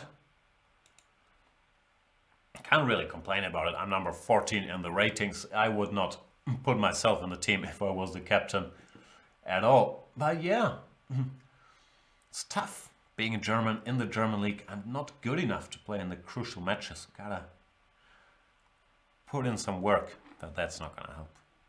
Anyway, before this gets into Jan whines about his lack of chess strength session, if you want to see one of those, watch any of my Banter Blitz shows. There's going to be plenty of whining. Let's see what my teammates are doing. Live on our own, Jan. After c4, has played knight bd7, rook c1, Richie, keeping the tension, does not want an answer to the question what happens after cd5 yet, but rook c1 allows black to go knight c5, as Levon did, and I feel like, yeah, it's all very close to equality. Rapport doesn't see a reason to get all crazy, decided to play a normal game today. Probably going to take on c5. And if, let's say, bishop takes, take on d5. With further simplifications. In general, yeah, you can see this in some matches of this game. Players with white playing very solidly, looking for a micro edge in the Rapport game, in the Van Kampen game, in the Svidler game, in the Sandipan game, but we also have some games that are sharper.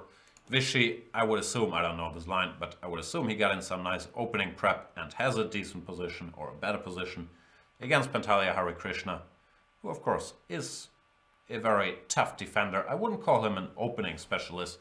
It's not meant as an offense, but for his rating, for like being 2760 or whatever his rating is, I don't think openings is a strength, but more practical play, defense, technique, just being an all-around universal player.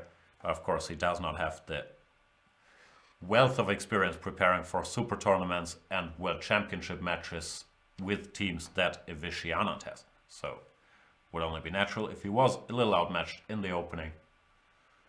I do hope that hurts him today, but not long term, if that makes sense.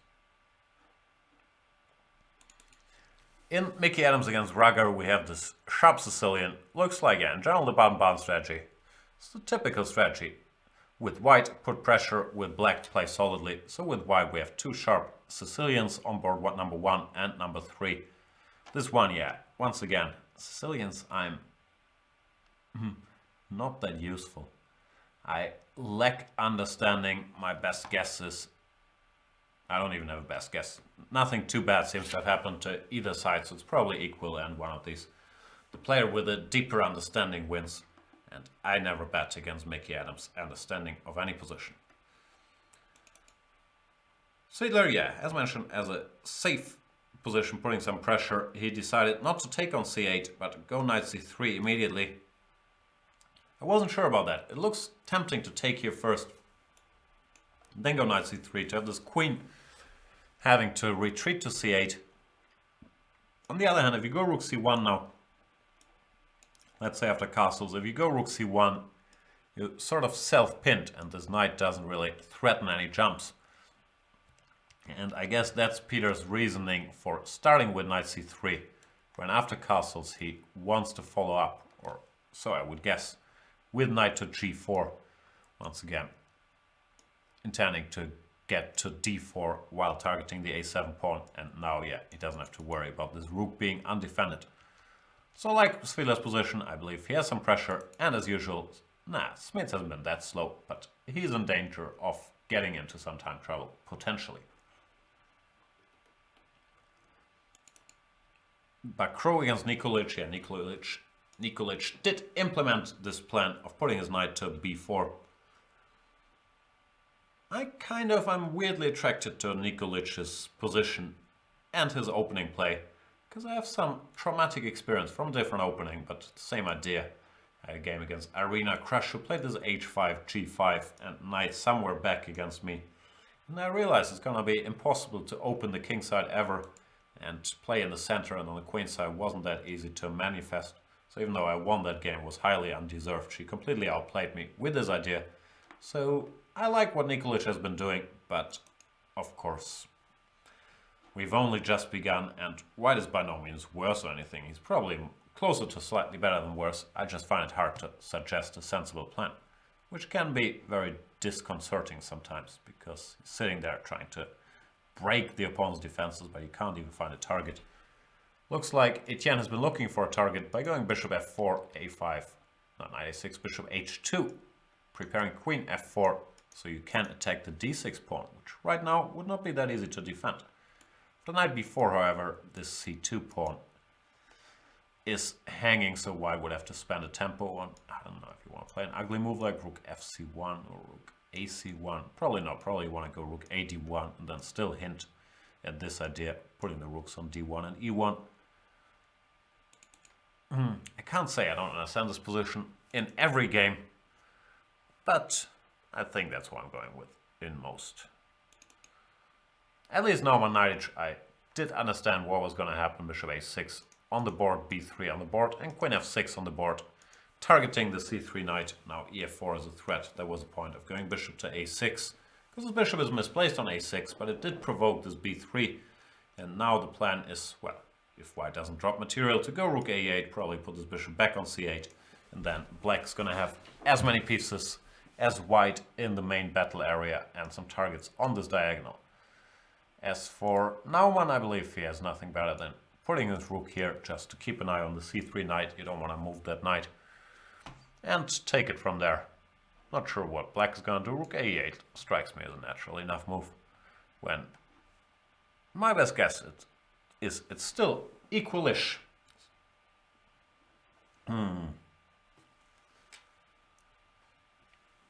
Riedvig is saying, I'm going to have the highest fan base for the Thailand Open. Not so sure. A lot of fan favorites in the Thailand Open. Nigel Short is normally playing. Spanish #1, Paco Vallejo. Luke van Vele is playing. I believe Ganguly.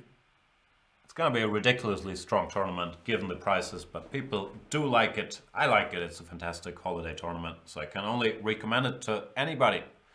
The Thailand Open in Bangkok starting April 10th. Wojtaszek game, Radek went for the other line I was talking about, exchanging everything and playing queen b6, but now after rook c1 I still don't like it, because Yeah, you can't go rook c8 and queen c7 is a threat. What does he want to do? Ah, tricks maybe. Do we have tricks? This was the... Does this work? Takes... And rook to c8. Maybe this works. If black were allowed to go rook takes c6 next move, of course there would be no problems. I'm still not convinced.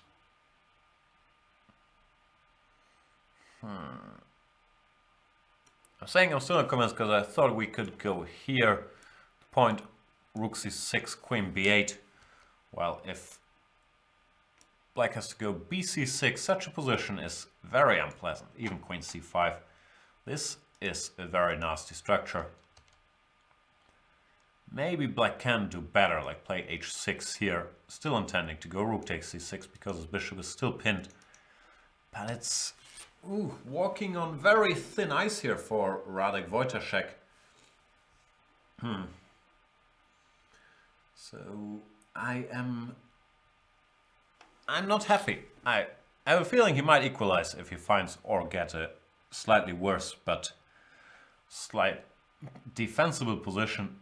But it's not gonna be a lot of fun chess for Radek. Then again, that's also part of... Oops, I shouldn't display all my secret files over here. That's also part of team chess that sometimes, yeah, you just want to be solid with black.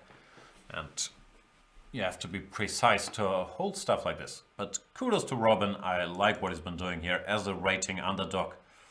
Taking no risks whatsoever while putting some pressure on black. That's, at least in my very humble chicken chess kind of world, the best thing you can hope for in such a situation. I said I was gonna ignore Sandipan Kazimchanov until something exciting happens. I'm not sure if we can build this as exciting, but at least it's ambitious in this position, which is fairly equal. Sandipan played king to a1, long castles, typical idea. Once the white king commits to the queen side, normally the black king follows suit and wants to go here. Point being that now it's much harder to get this typical minority attack with b4 and b5, since the white king also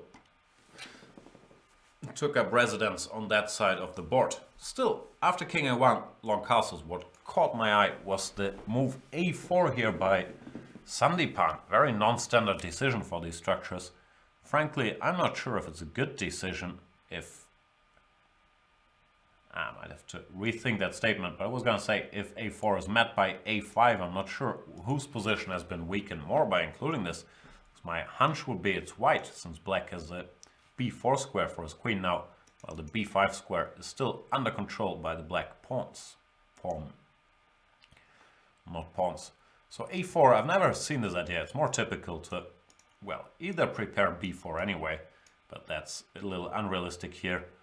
But the most standard plan is to play something like knight to a4, exchange these knights, and then try to make something happen on the queen side, even though more often than not it doesn't really work, and especially in a position as simplified as this one. After takes, and if the knight goes to d6, very hard for white to find enough resources to get the kingside attack or queenside attack going. That's the side where the king took residence. What do you say? After castle's queenside, is that side still the queenside even though the king is there? Is it just the king hanging out on the queen side, or does it become the king side because the king is actually there and the queen has to rename her queendom into kingdom once the king takes up residence here? I don't know. I think I do know it's the queen side still, but I'm just wondering if that's not very confusing. Wow, Svidler went e4. What's that about? I'm good at counting, and I counted that this pawn is not defended. Oh no, I miscounted. That's kind of sad. I was gonna say it's attacked twice and only defended once, but it actually is defended twice. So we can't take it. That makes e4 a lot more logical. Might have been a good idea not to let me play, because if you can't count till 2, you're gonna have it very hard in chess to defend and attack. Because you might miscount and just lose pieces. So after D, I guess Smay's gonna have to take on e4. He's gonna have to play bishop g6. This bishop can sometimes be a cause of concern if the position stabilizes. You don't want to go f3 right here, right now.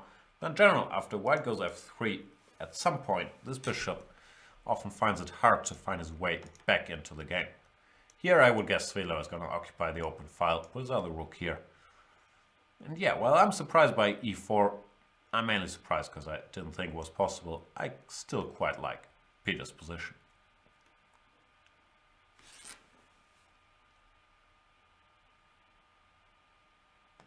And yeah, Mr. Dodgy points out I did fail to count till 2. I did realize it though, within 2 seconds, so I think that redeemed me.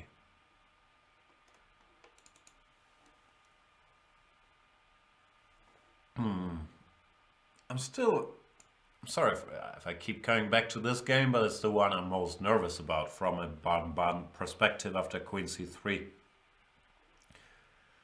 It's just unpleasant. Maybe this line I was looking at takes rook c8, queen e5, and g6 or h6, let's say g6. Maybe this does work. Tending to go rook takes c6. The bishop can't move, and I can't see any immediate punishment. Say rook d1, no, rook d1, even queen takes c6. Maybe this does hold, but oof, I'd be nervous. Because here there's also other moves to take into account. Let's say queen d2. My point is now after takes, can't take with the queen because once again it's back rank mate. And if you take with the pawn, I guess this is actually solid for black in a queen's endgame. These pawns aren't that bad. In a rook endgame that this would be pretty bad. But in a queen's endgame this queen will find work. After g6 it's gonna activate and there's gonna be too many problems like keeping the king safe and chipping away at these pawns. White is slightly better, but this is very, very tenable and I think Radek would not consider this a problem. So maybe these lines do work, but it's very thin after rook c1. Oh, I just spotted another idea, which might be better, I'm not sure. If I go g6 now, or h6, it's another thing I'm always confused about, which luft you want in these situations. There's pros and cons for both. But let's say g6 just to show my point. Now white can't go queen c7, because there is rook c8. And there is no longer a checkmate. Well, if queen b6 would run into rook takes c1 check. So you cannot do that. Maybe that is another way to defend this position. Still unpleasant, queen e5 or h4 or anything. But at least it's less grim than I originally thought.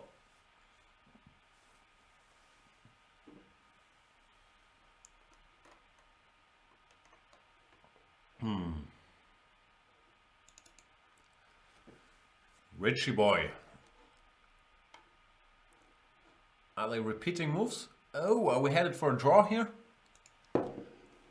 It did look like Rapport came out with the intention, okay, I'll control my instincts to make it crazy, facing Levon Aronian, who's a pretty good player. Actually, in my opinion, Levon Aronian is the favorite to win the candidates tournament that's upcoming. But, of course, that is very much up for debate. My point is, it looks like Rapport got the briefing, got the memo, or decided, I don't want to go too crazy, I'd be cool making a draw against Levon today. And I'm not sure how often they've repeated, but it looks like they're just in time to reach move number 20 here. You're not allowed to make a draw in the Bundesliga before move 20, which, yeah, really made me rethink all my Bundesliga strategy. My goal in the Bundesliga was normally to be the highest paid player per move. Like, obviously I'm not the highest paid player absolutely, but per move, if you have an average of like 6 moves, then you can get pretty close. But ever since they introduced this draw rule, things have been tougher. Also, playing on board 7 or board 8 as I normally do, it's hard to make 6 moves draws all the time and keep your rating or increase it. So yeah, I believe that beautiful dream I had is no longer realistic. There we see Michael Adams against Markus Rager. Adams really does have a true poker face. I can never tell, like, is this guy upset, sleepy, awake? He just always looks the same. It's when he's playing chess. Else I've seen him, like, laugh and be and have different emotions. But in chess, it's so hard to read him, and it can be very disconcerting if you're his opponent, because you just can't tell, like, how does he feel about the position. Is he happy, unhappy? I believe it is a small advantage, like to have a poker face. Not a big advantage, because in chess there is complete information out there, so both sides will more or less know what the position is like. But to sit there against Adams in a tough to evaluate position like this one, and to just be completely unable to read him, I find it very hard to play against him, and getting zero information. Well, I don't think I have that many emotions, but you're gonna see a lot of head shaking if I don't like my position, and this confident nodding when I'm calculating a line I do like, which is probably also annoying, but in a different way. I find it much better to keep this poker face. Then again, Magnus Carlsen or Hikaru Nakamura don't have much of a poker face. Hasn't stopped them from being quite decent at chess. Magnus Carlsen used to play for the Baden-Baden team, but yeah, official reason he's no longer playing is he really does not enjoy the 10 a.m. starting time. Even though it has changed, it used to be 9 a.m., which was really impossible to do on a Sunday morning at 9 a.m. But 10 a.m. might sound ridiculous to civilians, but for chess players that is very, very early. Their whole body rhythm is geared towards playing games at 3 p.m., 4 p.m. Those are normal starting times. But the a.m. is not a good time. Speaking of the a.m. is not a good time, it is now noon, which is a good time for me to get another coffee, or I don't know. We all know I'm smoking, so this is mainly an excuse to get outside, but I also really want to find out if there's any coffee nearby, because this stuff in the office, after it's been standing around for 2 days, is very hard to drink. So I'll be back with fully awakened, enlightened players in a couple minutes, because we now made it to noon. And as I mentioned, the goal of every Bundesliga player on a Sunday is make it to noon, wake up, and then start the fight. Thank you guys for watching this show. Thanks for rooting for Baden-Baden. It's always nice to have a good underdog story in the Bundesliga. Oops, sorry. And to have an expert producer like myself. And yeah, to see the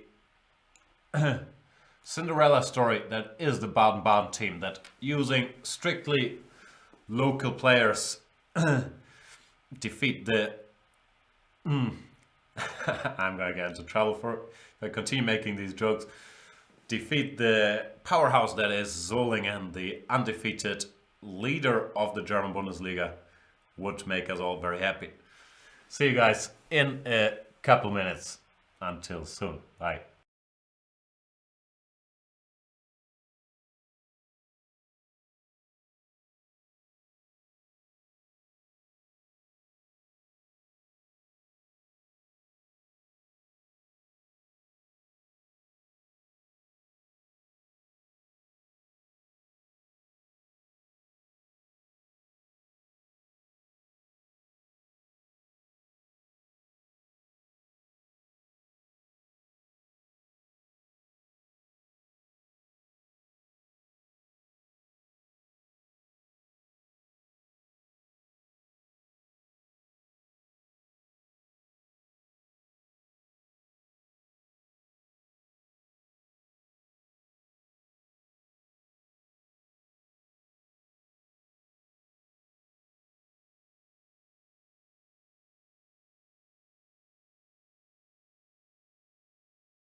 Ta-da! Welcome back to our Bundesliga show.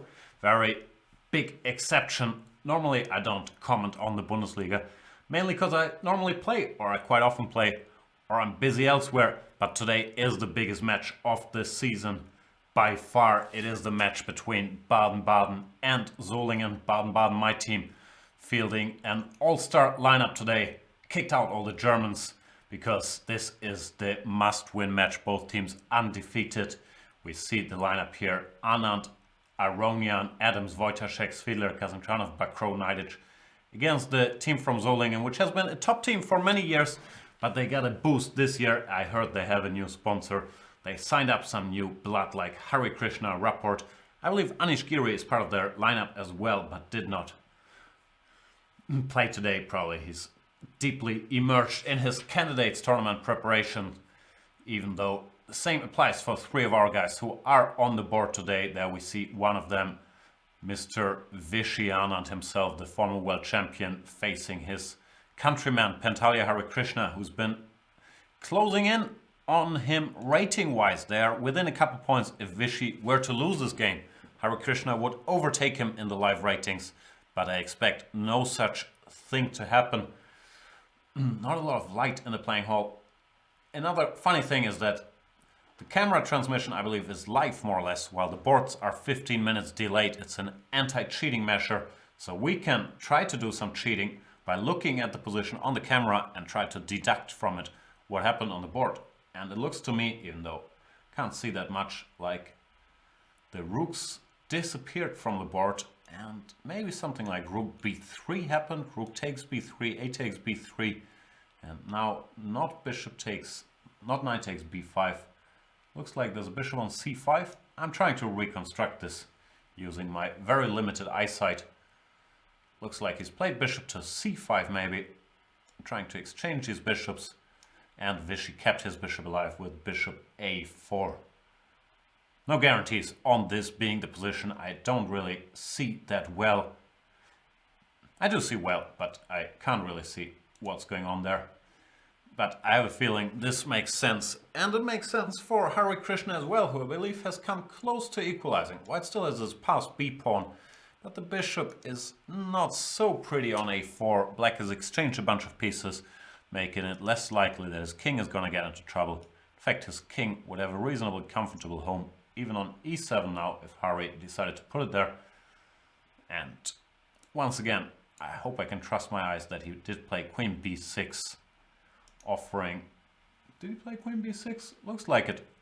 Offering to exchange even more things. And I wouldn't be surprised if Vishy were to oblige to take here, go queen f2, and play this endgame, which has to be a little better for white because of the passed b-pawn. White wants to go b4, then probably b5 or c5. And yeah, decent situation, risk-free, bit better for white. The kind of thing you want in a team match. So Anand is not going to lose his number one position in the ratings today. There we have Mr. Smates. Why does this keep happening? For comparison's sake, I know I'm beating this to death, but come on, Smates, admit it, you are Lord Voldemort. Of course, I tend to only make fun of my friends, and I'm very, very fond of Mr. Smates. We hung out a lot when we worked together, had a couple training sessions. We were once together on team with Paco Vallejo in the Spanish League. We became Spanish team champions. That was a fun team. Also, the late Vugar Gashimov playing on that team on board one. May he rest in peace. We all do miss him. Vugar, one of the nicest guys in the chess world, died at very untimely age, I believe at age 27. And yeah, that's been very sad. While I'm on this topic, in Baden-Baden, the team whose match we are watching and whom I'm also playing for, we are also in mourning because Markus Keller, the director of the Karpov Chess Center in Baden-Baden and therefore of the home of our club, passed away like a month ago, totally unexpected. age. I don't know how old he was. He was probably 51 or something, but he looked like 31. And I can't claim I knew him that well, but he was one of these guys whom you were always happy to see, just a calm, good presence. So yeah, that's been an incredible blow for the Baden-Baden team. But of course, gotta win the title for him. Yeah, I'm never finding the right words, but it's just been very sad to see Marcus pass away.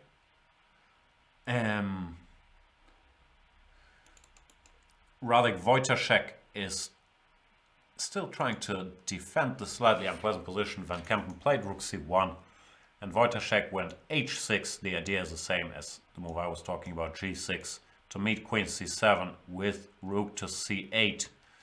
But of course Van Kempen doesn't do that. Instead he went queen to e5. And yeah, I still dislike black's position. It's one of those where one move can swing it to seriously worse for black or to dead equal, but black has to be extremely precise, and it's not a pleasant task to defend this. You would like to go rook c8 to exchange some material, but I believe that actually loses some material.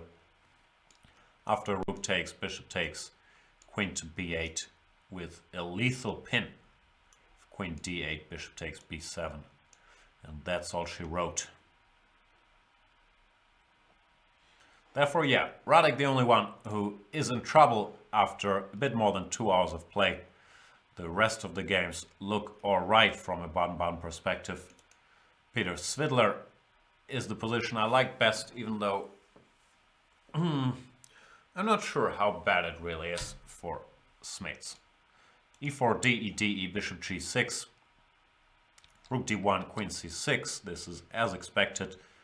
Now I would expect him to go rook c1, even though here you have to calculate knight takes e4, which I'm probably not gonna be able to do. Knight takes e4, queen takes c1, rook takes c1, rook takes c1. Looks like black is fine. Bishop f1, bishop e4. I'm saying looks like because maybe there's some tricks like queen e3 with a double attack. Even this position though, like I'm not sure if this line makes sense, but even if here black has nothing better than this, I can't see anything better. Bishop d5. This looks pretty solid for black. This king is always a little vulnerable against a light square bishop, and if black can get his rook to c8, I have a feeling this shouldn't be too bad for Smeets. Still, of course, it's a committal decision, and we should probably wait and see what happens on that board, because I'm not sure that line made a whole lot of sense. Then we got the Sandipan Kazimchanov game, where Kazimchanov after a4 decided not to go a5, not to fix this pawn, just went king to b8, maybe clearing this square for his knight. And now Sandipan put his knight on the equivalent best square on d3. Maybe he wants to use the fact that only one black knight can sit on d6. Can't both put them there. So Kazim has to decide which knight he wants there. Still, the position strikes me as more or less equal. Maybe you put the other knight on d7 now to guard these two squares from the white knight. Put this knight on d6. Actually, yeah, I think black is perfectly fine. No troubles whatsoever. This a4 move still strikes me as a little extravagant. No big deal, but doing more bad than good in my opinion. Let me check in with the chat. Do you have any insight on into theoretical physics per chance? I guess that question is not directed at me. I don't have a clue. No, it's directed at Man of Light. Probability theory. I've read some books on game theory. There's always math in there. Like once they start throwing out the crazy formulas, I'm out. I do like the prisoner's dilemma and stuff like that, but the math part never been my cup of tea. Probably my means of rebelling against my dad, who was a math professor. But yeah, I was never a numbers guy. I separate the world into numbers guys and words guys, and I think also in chess we have some good mathematicians, but I do not think that you have to be good at math to be good at chess. I believe there's Yeah, many different ways to approach this complicated game, but to my mind it's more about pattern recognition than about advanced math skills. Mickey Adams is probably good at math. I'm sure he's done the math that you can't take here because of bishop h1. And he's contemplating taking en passant, which is only legal on the very move. After this pawn has advanced 2 squares, you can take it, pretend it only advanced 1 square, but that right disappears if you don't make use of it instantly. How did they get here? Queen c7, bishop d4, e5, Raga going for direct operations, takes, and f5. I expect Mickey to take gf, knight takes f6, and the position is still very sharp. But if white castles queenside now, intending to put his king here, long term the black king could feel a little exposed. I'm not sure if in this position some direct stuff works, like d5, bishop takes a3. So probably, speaking in general terms, is not that useful. But I've got a peaceful, easy feeling about this position. Let's check back in with Knightage, normally not peaceful in his games. Even though Naumann, I'm sure, is intending to play it safe. Rook c1, rook a8, e takes f5 on the board, very logical. Queen takes f5, and Naumann took on e5. I'm sure there were alternatives here. Like what? Not sure if this could be a good idea. Bishop c5, bc. It's very risky because this bishop could become a monster on e4, on d4. I want to try to bring this knight around, but I'm not sure. I'm not surprised Naumann didn't go for this. Looks very risky. He took on e5, queen takes e5. But now the black pieces are so active that at the very least black has no problems. I'm not sure if black is better. Let's say takes. I don't know how you recapture it. You kind of want to keep this rook on the e-file to attack this. And you also want to keep the bishop here. So maybe king takes, even though this looks a bit funny. Yeah, I would guess after king takes, for example, there's bishop h6. I would guess it's still roughly equal, but clearly Knightage has no problems. His pieces are very active now as well.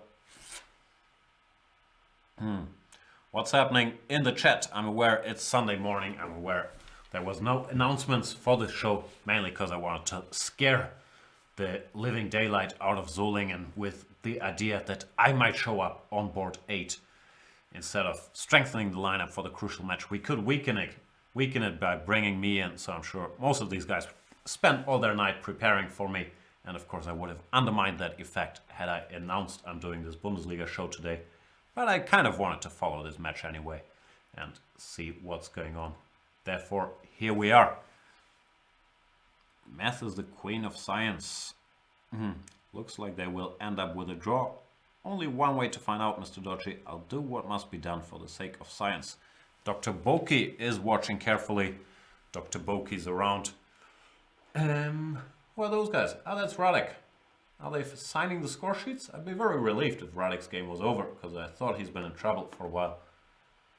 I think everyone calls him Radek. Officially it's Radoslav, but that's too long, so people call him Radek. And he's playing against our friend Robin van Kempen.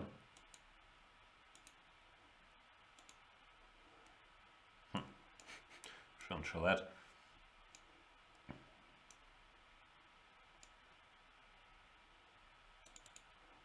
This is the only Robin picture I have. So let's replace the Schach Bundesliga with the Van Kempen logo, since we can only see his opponent. And Radek, yeah, he has some problems to solve. Let's see what happened after queen e5. He did play bishop c6. Bishop takes c6 and now rook c8. Ah, that's clever. A trick we've also seen earlier, trying to use this pin so the rook can't, the bishop can't move away. And now if white doesn't have anything spectacular, next move is going to be rook takes c6, which should ease black's defense considerably. Queen e4 looks kind of logical, but this is the type of ending I've been discussing earlier. In a queen ending, I don't think these pawn weaknesses are that much trouble. So I believe this is close to a draw and a pretty decent version of things for Wojciech. So I would guess he's defended carefully and is close-ish to equality now. And maybe, yeah, I can start worrying a little less about this game. Moving on, looks like our boy Svidler did something spectacular against Mr. Smates.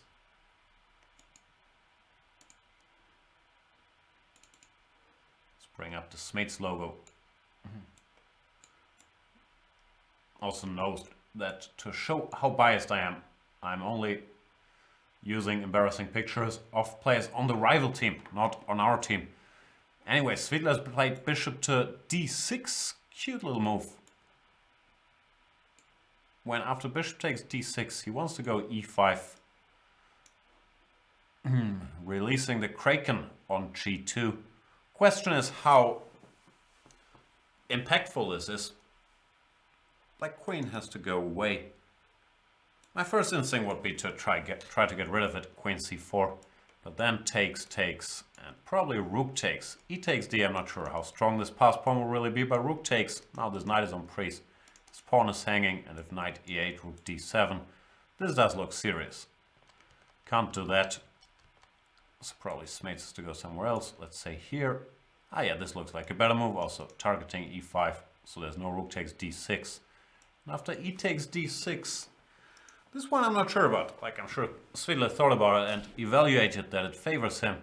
I'd be slightly worried that this pawn is more of a weakness than of a strength, the pawn on d6 after rook fd8. So the onus on Svidler to do something active here, which, yeah, I don't doubt exists. Rook c1 or, I don't know, d7 followed by queen a4. But the position became a lot more double-edged with a couple decisions by Svidler. First of all, e4, probably the best move, but yeah, I was expecting some quite a stuff like knight to b5, e4 takes, rook d1, queen c6, and now this bishop d6 move. Forcing the issue against Jan Smates, whom some of you might not be familiar with. He hasn't been very active the last 2 years or so since he got a real job. He's a what is he doing? A stocks trader? I never understand what he's doing. It's something complicated, something with math, some advanced algorithms, whatever, complicated stuff. Smates is a bit of a genius when it comes to numbers. Like, he's one of these guys, you can tell him 50 numbers and he can repeat them back to you. So there's something wrong with his head, is what I'm really trying to say. But yeah, he's been out of the chess world for a bit, but he used to be a 2-6-80 player not long ago. So don't mess with Snake. And I do hope that Svidler considered the consequences of this carefully. To me, it's not that clear, the position after b6, because now black has reasons to hope for something as well. This is a target. His bishop has a clear view on this diagonal now. So things are a lot more double-edged, and it's gonna come down to Svidler being able to create an immediate crisis here with rook c1 or d7, queen a4, or queen a4 immediately, something like that. I'll leave the heavy lifting to Mr. Peter Benjaminovich Svidler. Figure things out here. But yeah, it's no longer the smooth sailing that I thought it was gonna be earlier. What game do you guys want to see? People are talking about methamphetamines mainly. Science. All the science talks really is rocket science to me. I'm gonna stick to chess. Are they repeating moves in the... No, Richie Rapport decided not to go for the draw against Levon Aronian. Decided, no, I have to keep this game alive. Don't like the overall situation on the other boards. He could have repeated 3 times with knight d3 and gone for an early Sunday lunch, but he decided against it. Big fighter Rapport goes knight df3, keeping the tension and maybe has some hopes, some grounds for optimism. The c6 square is still a little weak after knight takes e5, knight takes e5, c takes d5 is now looming, and Levon has to be precise here. Levon probably unhappy that Rapport did not go along with the move repetition. Then again, after knight df3, Maybe this is a good moment to take here. I'm trying to distract this knight from the c6 square. If that's to recapture, either now or after rook takes, knight takes. This can't be so terrible, can it? Like queen a8 maybe. Yeah, this looks alright for black. So yeah, probably no big deal for Levon, but he has to be careful now. And I would guess it could be a good time to go d takes c4. So let's do a very brief tour of all the boards and very brief evaluations. Vishy Anand against Pantalia Harikrishna. Yeah, looks like we interpreted right what happened earlier. Vishy is better. If he takes on c5 and queen f2, he has a risk-free, better endgame, which is nice. Rapport Ironian is around equal if d takes c4 appears on the board. Adams Rugger, it depends on this line I was talking about, long castles and d5. I have a feeling Mickey should be better, but it's very, very direct, concrete. Van Kempen Wojtaszek, looks like Wojtaszek solved his biggest problems and we are now headed for a draw, which is good news for Baden-Baden fans out there. Peter Svidler against Jan Smeets. Stakes is high after bishop d6, bishop takes d6, e5, queen c5, with an unbalanced situation where I'm no longer sure Svidler is better. Kazimchanov is perfectly fine against Sandipan. I decided to put this knight on d6, leave the other on f5.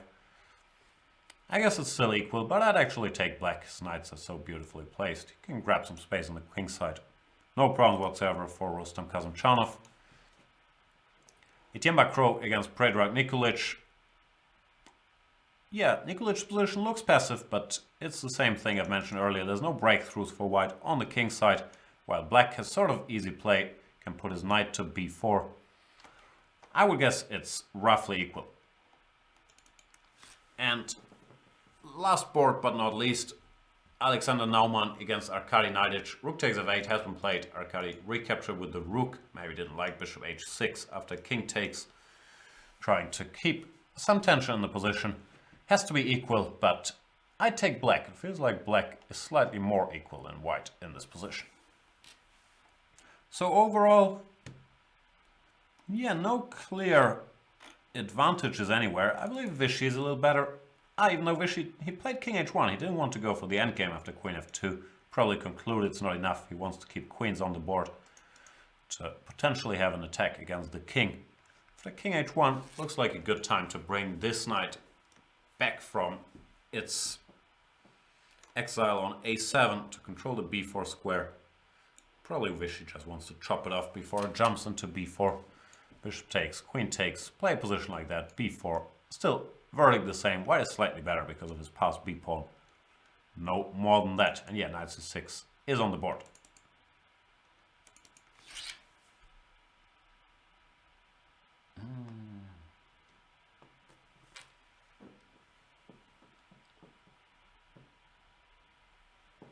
Oh, some very boring discussion in the chat. Is math, science. I have no idea what you guys are even talking about. No smart stuff. Talk about TV shows or something. Something I can at least wrap my head around. That says more about me than about the chat, I would guess. Vishy with a bit of a decision here, but I'd be very surprised if he didn't go for bishop takes c6. Very surprised might be strong, but I'd be surprised. Mildly surprised. Bishop c6, queen c6, b4. Just looks like a nice risk-free edge. Well, if you allow this knight to jump around either to b4 or to d4, stuff gets a little more complicated. We're zooming in on the board, which is a bit ahead of the game as usual. And yeah, it looks like he did take on c6. And queen takes c6 and played queen d4. Targeting threat on f6. Harry will probably not give that pawn up. Go king g7. Hang on. King g7 is rook c3, that's his point. Attending rook g3. Which looks dangerous, doesn't it? Yeah, this looks quite dangerous. So maybe it's not all so simple. f5 also looks dangerous, because now this queen gets clear view on this diagonal. Once again, rook c3, intending rook g3 if needed, h3, king h2. It's quite scary for black. So what can Harry do? I'm thinking if I want to do any puns with. He has to hurry to solve his problems, but I'm not gonna go there. Oh, and I should probably get rid of this mates picture. Go away, mates. Anyway, queen to d4. Oof. We have to do some thinking. f5 no good, king g7 no good, rook b8, can you do that? Queen f6, rook b3 should be alright, but rook c3 nonetheless. And no, this is dangerous. Looks like Vichy is putting pressure, and rook b8 is on the board. That's what Harry played. Rook c3, I still don't see a good reply. Because now this pawn is hanging. Once again, you don't want to go f5 because, mainly because you lose the rook. After check followed by queen takes b8. What else can you do? e5 just takes. I also don't see any tricks there.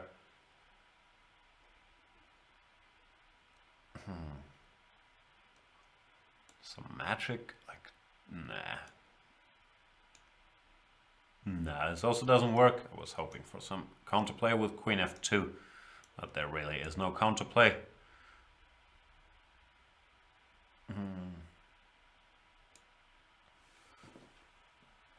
Even though here, if there's no mate, it's sort of unpleasant to stop these threats. But maybe instead of rook g3 check, it's wiser to start with h3, so this rook is not hanging here. If white can just get time to go h3, king h2, and then rook g3, this looks winning actually. Like that line, not the position they have right now. Still, yeah, looks like Hare Krishna is in a bit of trouble if Vichy goes rook c3. At least I can't spot an easy way out, and that'd be, of course, great news for Baden-Baden and for Vichy. Being asked if I think he's gonna win, I think it's too early to say, but I can't see a great defense here after rook c3. Vichy's spending a lot of time though. He's either spotted a defense or he thinks he has an even better option. Let me briefly cheat and ask Mr. Computer about his opinion. Yeah, rook c3 is on the board. Mr. Computer is not that impressed. He gives king to f8. And if queen takes f6, then queen d6. So that's a tough move to make. Oof. A threatening check here. And if white goes, let's say, h3, it wants to simplify by taking queen d1. Computers are just too good. You can't get anywhere against them. But from a human perspective, hang on, some troubles here. Now adjust that. From a human perspective, this looks very, very scary for Harry still. This king f8, queen d6, like he's a fantastic defender. I wouldn't be too surprised if he spotted it, but certainly not easy.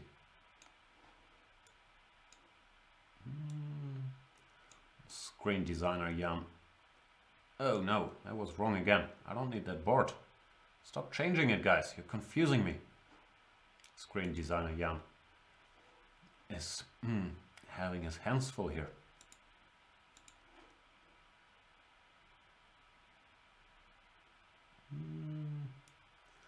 Don't you worry.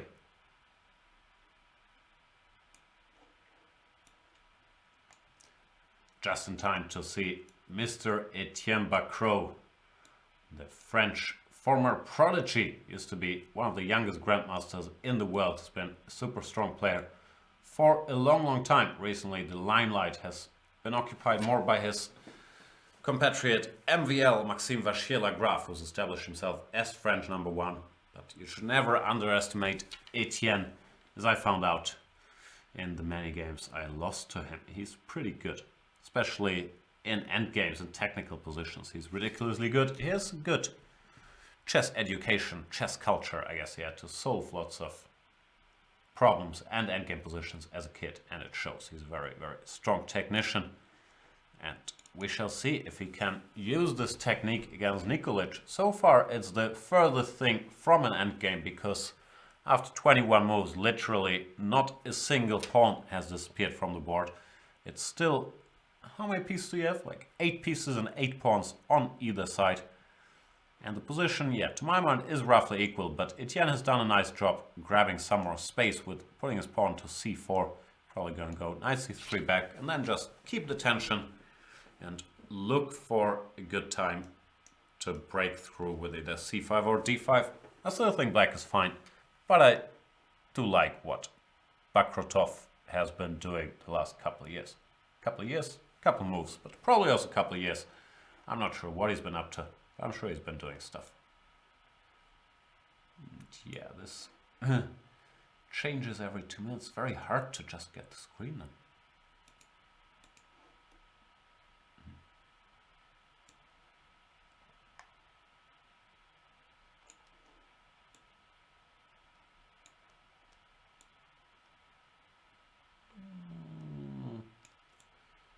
Yeah, good enough. There we have Mickey Adams against Markus Rager. Let's see if we can see what's going on in the position, because that's like a sneak preview on Wednesday night when you get to see the movie early, or the move in this case. Looks like Mickey did castle queenside indeed. Hang on, he's played bishop g2 first. What has Rager done? Trying to decipher that position. Anybody with good eyes? Did he put his king on f8? No, it's still on e8. Bishop g2. Spot the difference. Looks like maybe he maneuvered his knight around. Maybe it's not on b6 anymore. Maybe it's on d7. Maybe this is what happened. Knight bd7. Long castles and knight to c5. What's the knight doing on c5? Except for going for cheapos, like knight takes b3 here. Let's say knight d5 takes, knight takes b3.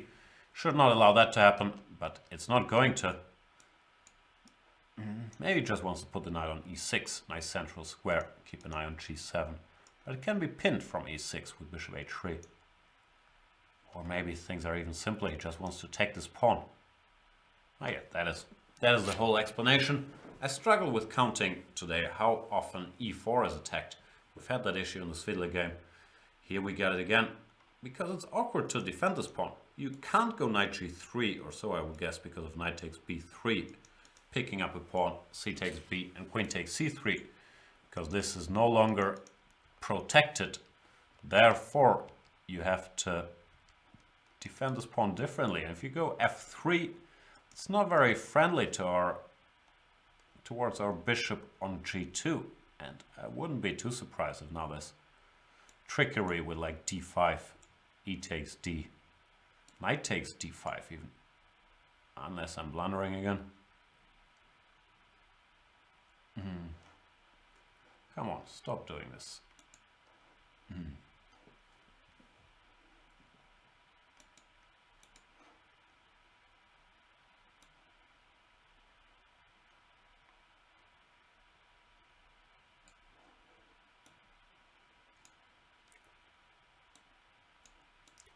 Here we got our boy Mr. Svidler in deep thought and very bearded against Jan Smeets. Anyway, this line I was looking at doesn't seem to work because of knight takes d5. When knight takes b3, just king somewhere, and black has lost a piece because his queen is also hanging with check. Therefore, I don't know, this smells. Does this work? Takes, knight takes. Nah, just king b2.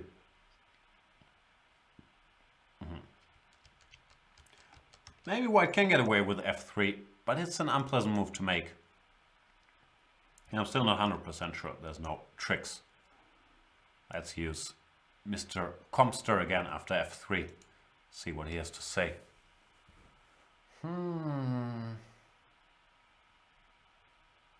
Yeah, it says d5 is fine for black. d5, e takes d. Now it says knight a4. Whoa. What's that about? That's too complicated. B8, bishop takes a3 check, king b1, and queen to c4. Threatening checkmate here and here. Oof. Knight a2 and just bishop takes d5. Looks very scary for white. And yeah, the computer says it's equal, like always, but this could escalate any moment. So it looks like Raga's in good shape, found some good maneuvers. We're gonna keep you posted there. What happened in this Fiedler game, once again, the camera is ahead of the board, the live transmission we have here, so we're gonna have to try to figure it out. Where's the Smate's queen? Is the Smate's queen on c4? Did he go queen c4?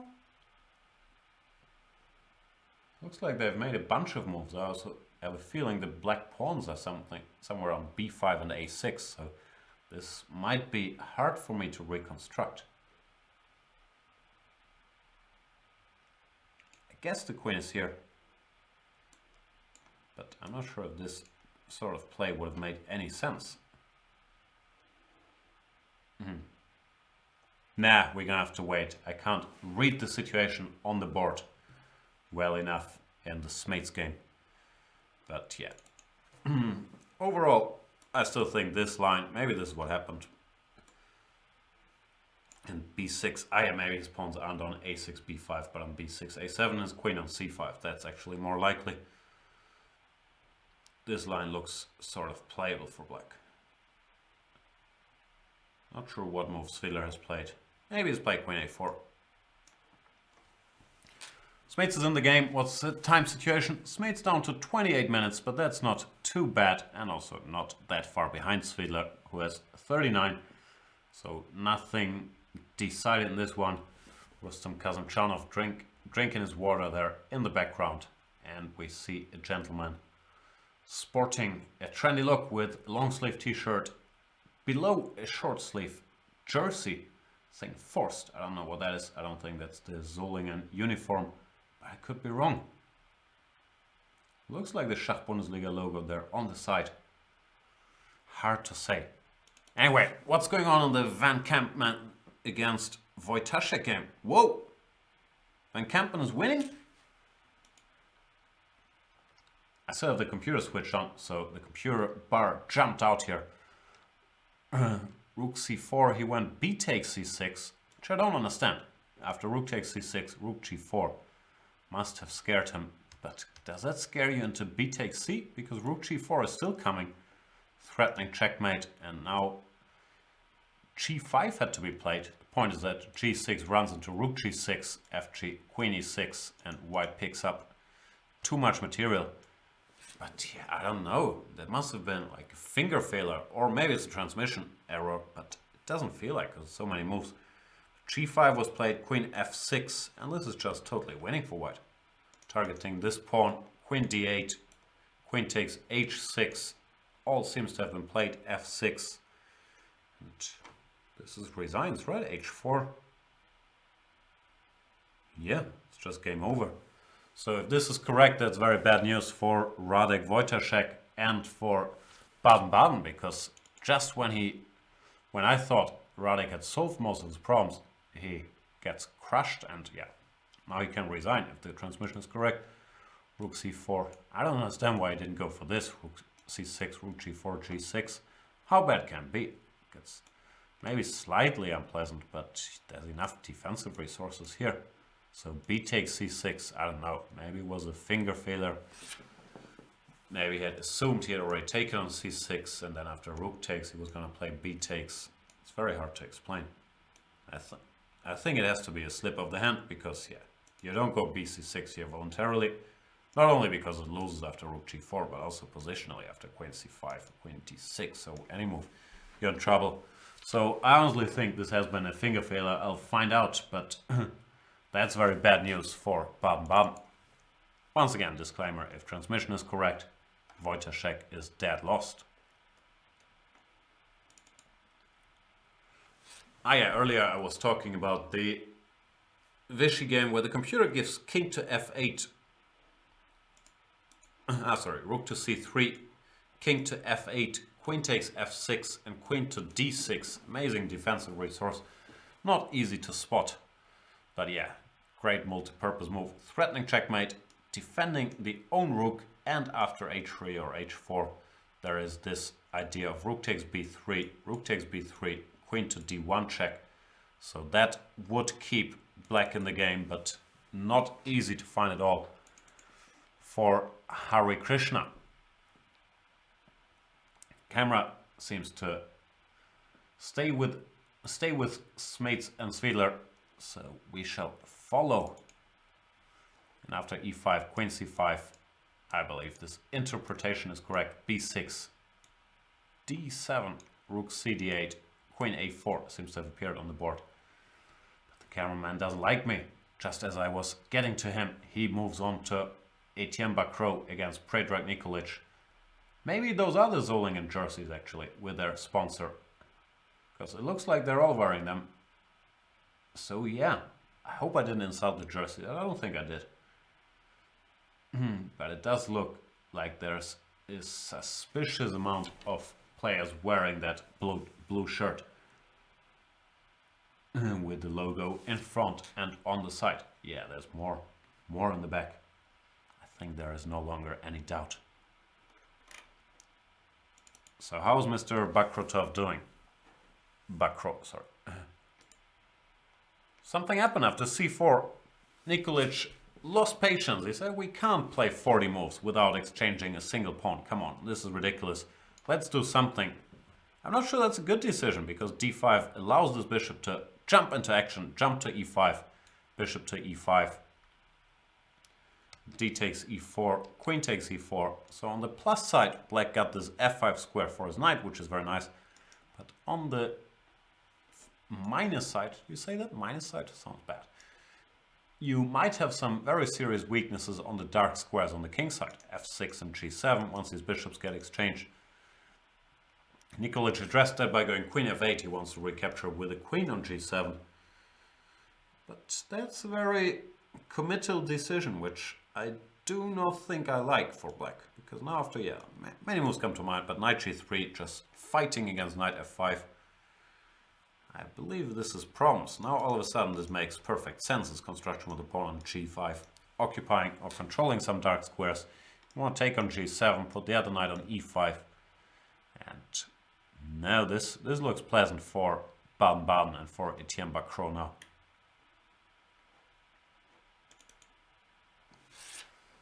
Alexander Naumann, is he struggling?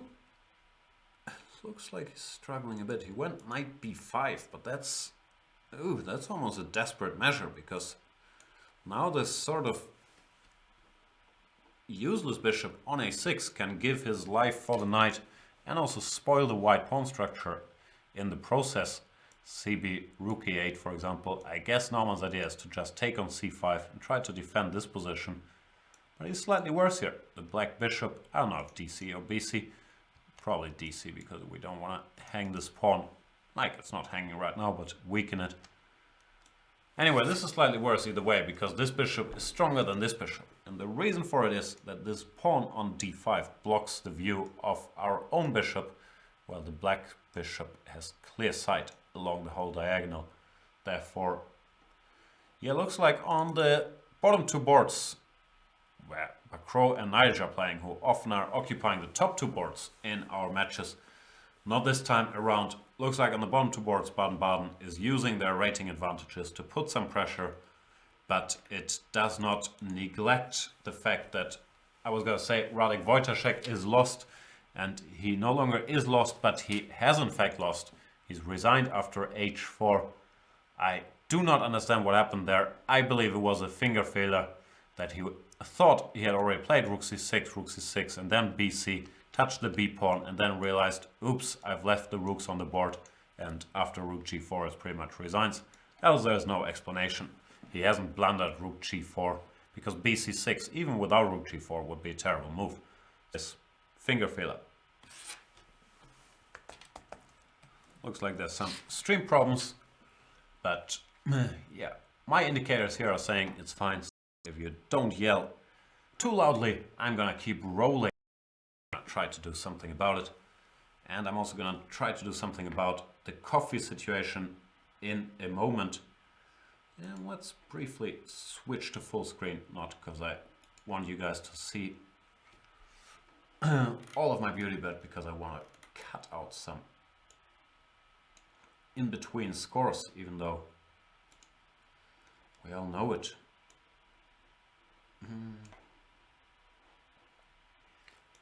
So Baden-Baden down 1-0 in the, well, in my opinion, it's the decisive match of the season, even though one could, of course, argue about it, but both teams undefeated. I'd be quite surprised if anybody else could still join the race, even though I believe the team from Schwäbisch Hall is only 2 points behind. So theoretically, they could still enter the competition, but I'd be surprised. The match still doesn't look too bad from a Baden-Baden perspective. I believe there was some pressure in most of the games. No, not most of the games, but in a couple of the games. In the Vishianan game, in the Akari Naidic game, in the Peter Svidler game, and in the Etienne Bacro game. Even Rustam Kazimchanov is arguably a bit better. But it's always unpleasant, especially psychologically, to be down 1-0. Because, yeah, gotta get back into it. I want to briefly bring up the cross table of the German league, even though I'm not sure how well you guys can see this. So this is Baden-Baden, then there is Schwäbisch Hall and Solingen, but it's deceptive because Solingen has one less match than Baden-Baden. So you can see they've won everything and are de facto in the lead with one less match and only 2 board points behind. This has been a tremendous season by Solingen so far. But of course, should Baden-Baden win today, they would move to their rightful spot of being the clear favorite in the competition.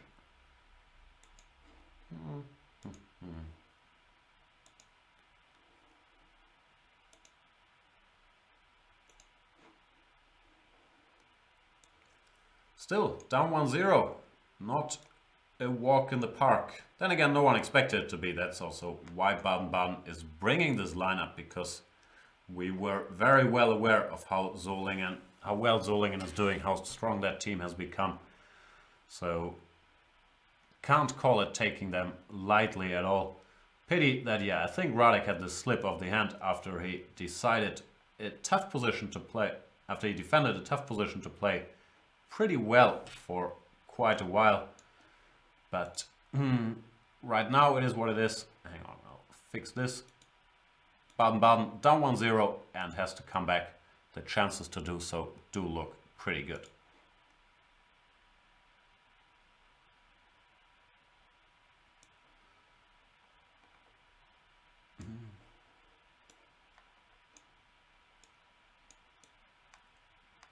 Here we are. This is a capture from the match that is running alongside the Baden-Baden match. This is the Bayern München match, because in the Bundesliga there's always 4 teams playing in one location, so there's 2 matches running at pretty much all times, unless it's some exception and 2 travel partners play each other. Normally it's 4 teams meeting somewhere and they play each other over the weekend on Sunday and Saturday. Both Solingen and Baden-Baden won convincingly on Saturday, and today they do have the big face-off.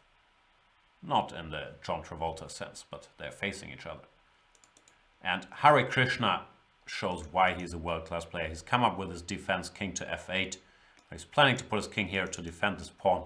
And if queen takes f6, he, maybe not miraculously, but to my mind, surprisingly holds by going queen d6.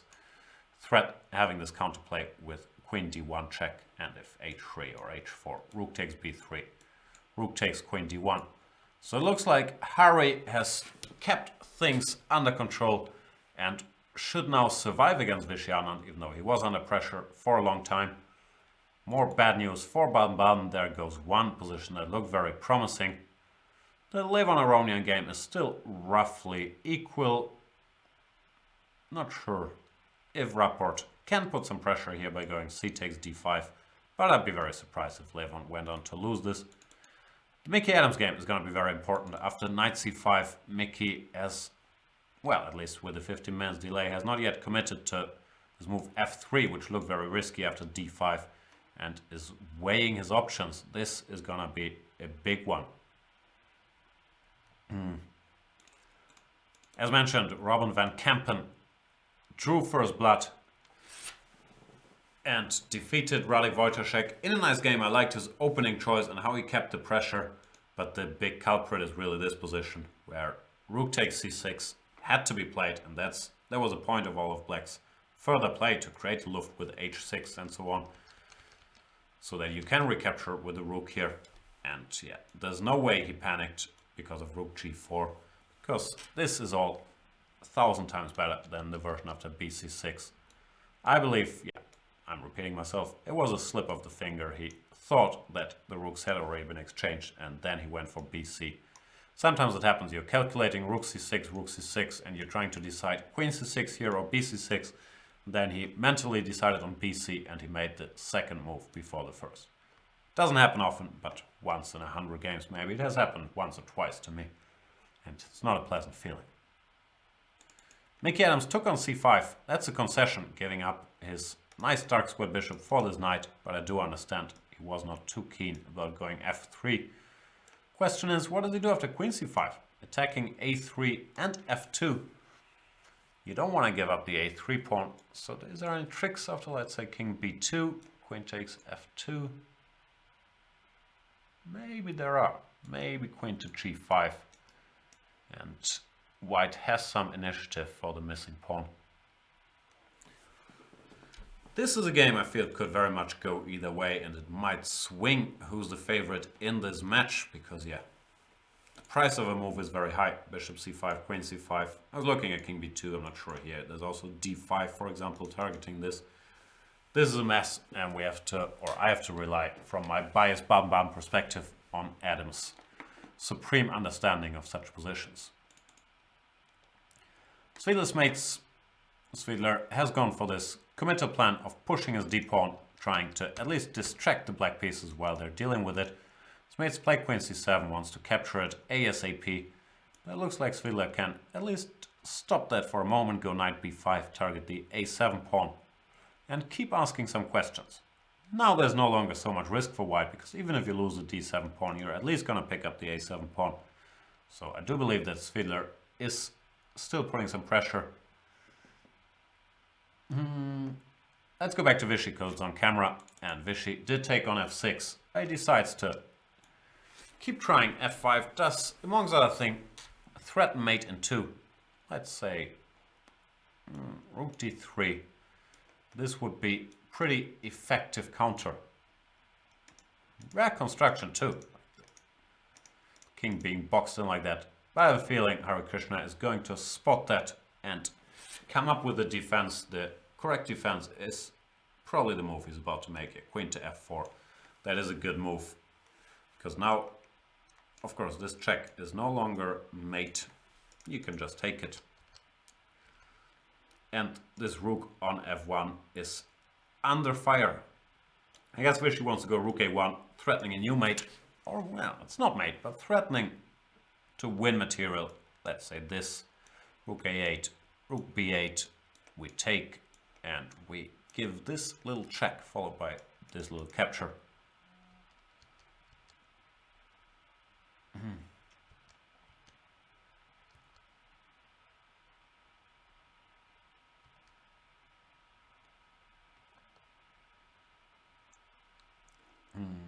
Sorry, I'm thinking what happens after rook a1. Let's cheat again. Sorry, I'm very tempted to cheat all of the time. And yeah, computer says just rook b8 with rough equality.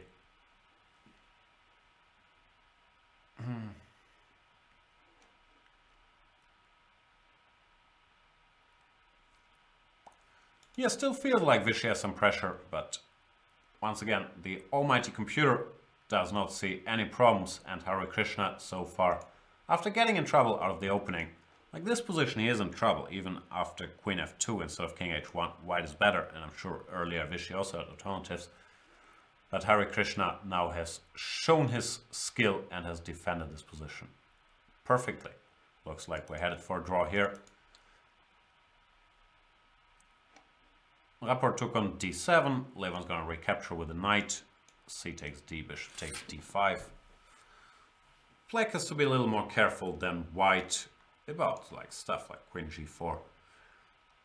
But I still don't have a feeling it's very serious. Here you have to go f6. Well, you have to be careful. e4. This bishop has to stay on this diagonal. Looks like it can, but yeah. Pay attention, Levon. We can't afford another loss.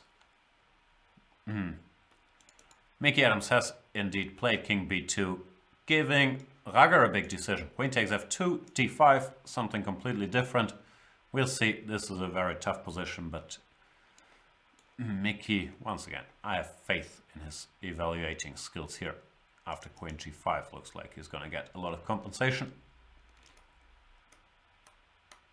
Looks like else there's a bit of a standstill. We'll take the bishop h3 maybe to activate, but easier said than done. He played bishop f1 to defend this pawn, knight to e4, queen to d3. Feels like knightage is slightly better, but nothing dramatic has yet happened. I'm going to go on another little break with Baden-Baden down 1-0, couple of promising positions to make up for it, but still nervous moment for the 10 time in a row Bundesliga champion Baden-Baden, with Solingen winning all their matches and today taking the lead 1-0 courtesy of our friend and Chess24 contributor Rowan van Kampen, who defeated Radek Wojtaszek. Thank you guys for watching on this Sunday morning. I'm going to be back in a couple minutes. See you soon.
Welcome back, boys and girls. Another fight lost against the office coffee machine. That machine is the neediest machine that has ever been sold to any company out there. Like, you press one button and it says no water, no beans, no nothing, clean me. It just refuses to ever give me coffee, which is very sad. So there's orange juice in this cup now, which contains less caffeine. Let's see what I missed during the little break. I missed adjusting the window here that we have Klaus Bischoff on the German stream analyzing. He's pointing out the queen on c7 is under attack. I could probably do the same thing. Let's see if I can mirror that. No, I failed. I did try though. Here, it's under attack. But it can move to c2, for example. When the question is still, is this just going to be an exchange of pawns? You could also go bishop c2. I should just try to copy whatever he says, but bishop c2. I don't like bishop c2.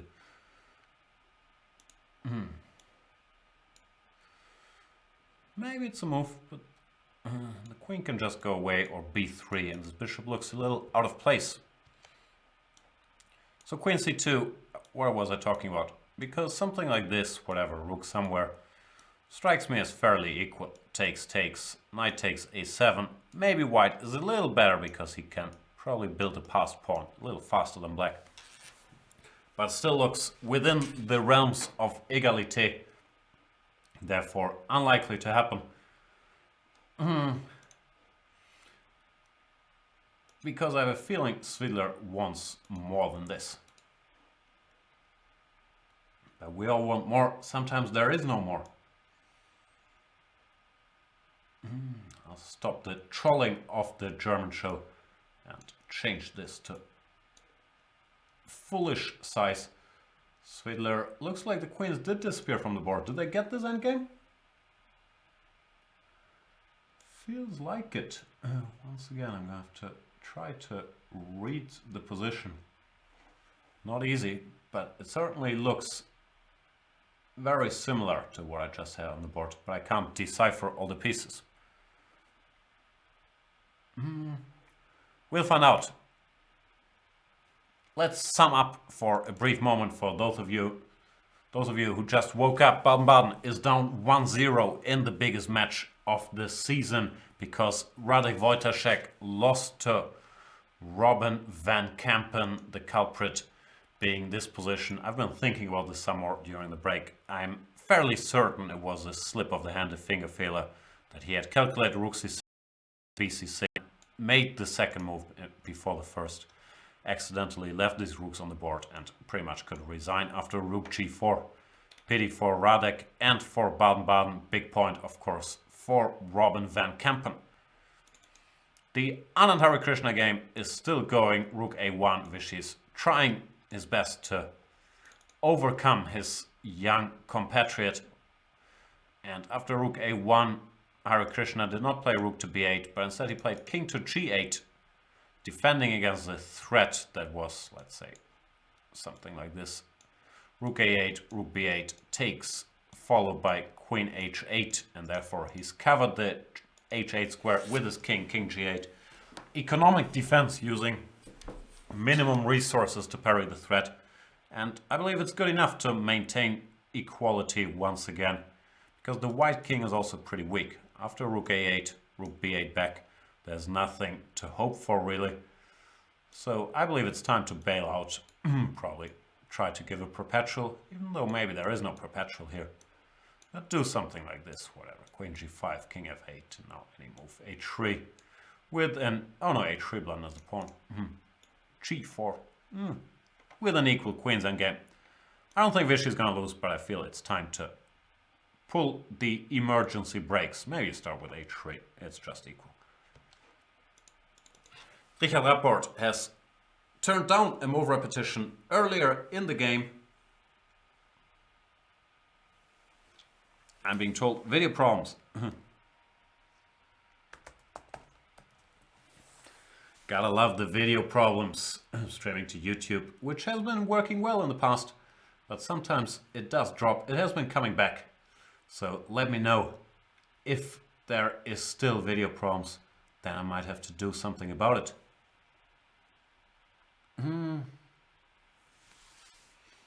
Sounds like there is video problems, which is unfortunate. It happened earlier and it came back, but I'll sit it out for a moment, see if in a couple minutes we still have issues, then I'm gonna switch to a different internet connection or do one of these great tricks that I have up my sleeve. Big technician. What I was talking about is that I have a feeling Levon Aronian might be in a bit of trouble because, well, they had some position like this which looked roughly equal, so I thought he had to take with the bishop here. But then once again the c6 square is weak.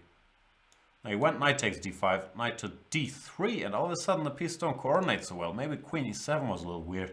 Problem is after bishop d6, this e4 pawn all of a sudden does some danger, intending to jump all the way to e5. Pawns can't jump, but to go all the way to e5, you can't go knight f6 because of e5 with the double attack. And if you have to go knight c7, then things look very, very awkward. Queen d4, for example. So this is not great, and therefore I am a little worried about the Baden-Baden chances in this match right now, because it looks like we're under pressure there, which, yeah, is a pity.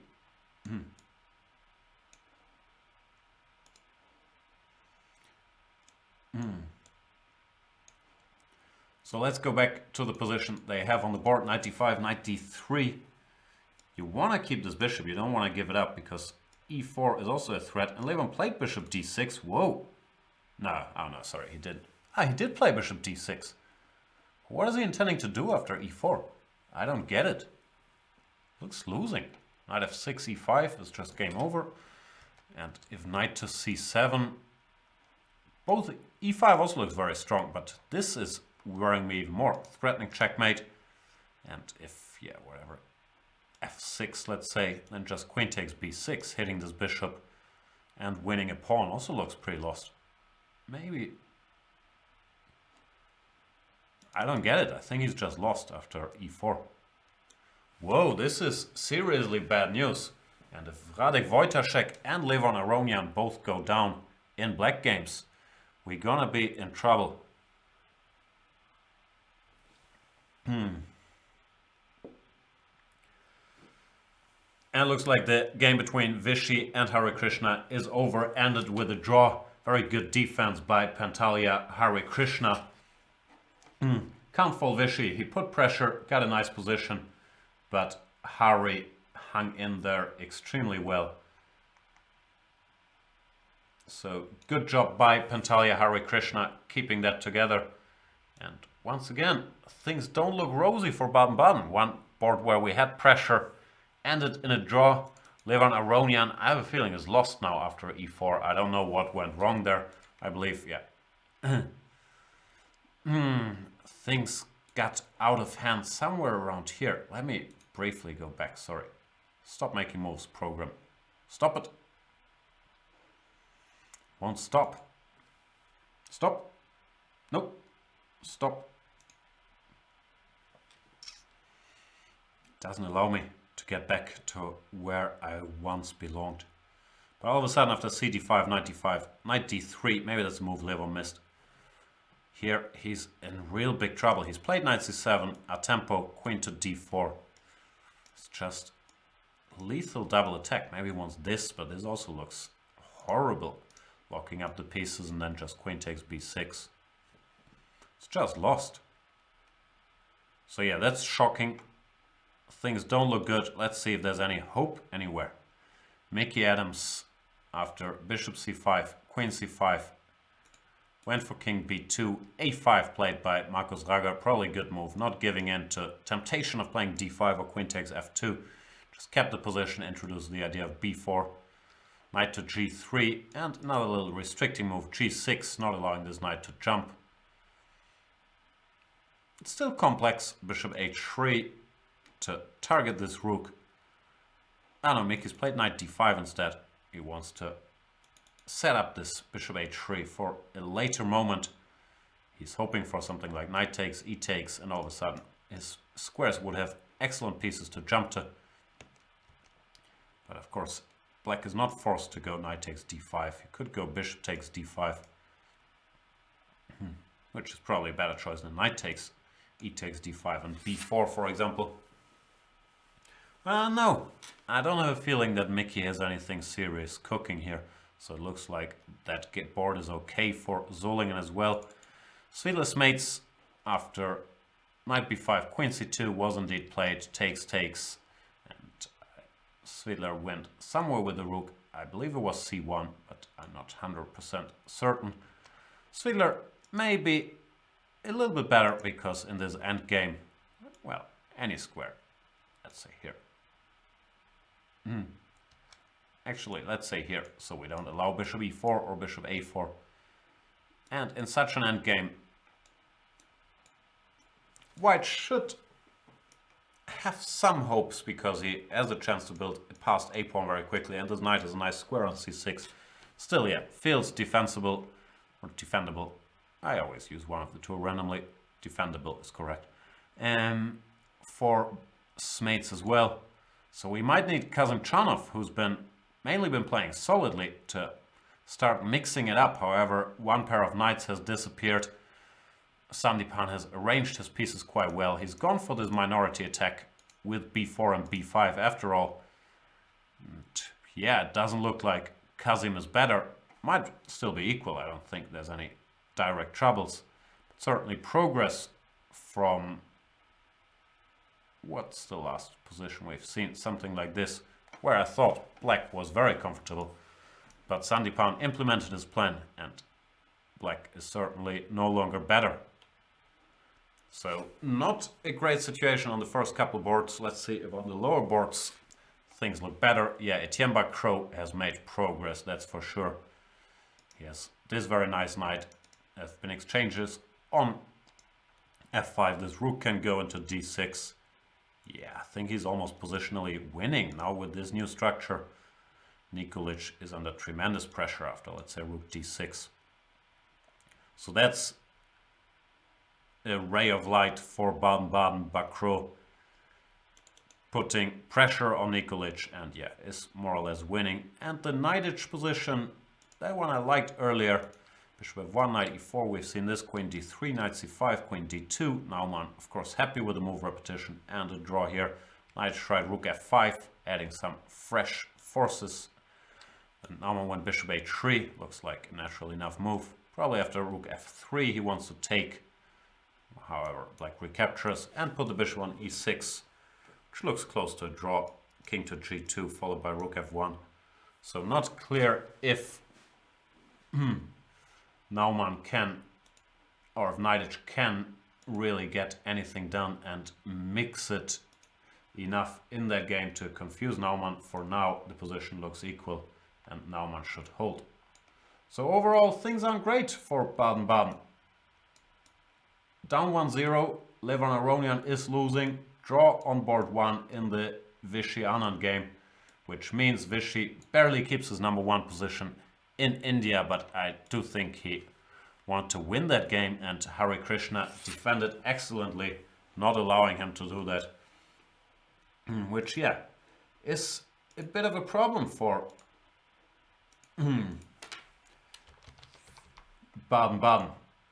So virtually it's almost down 2.5-half, which means we need some people to win. We need Etienne Bacrot to win his position. The Adams Raga game could still go either well. Peter Svidler could be a little better, but things aren't looking great at the moment. Virtually, I would say it's, yeah, more or less.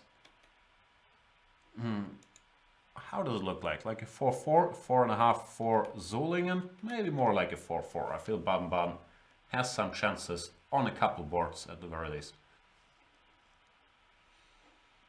But yeah, not ideal, my dear friends.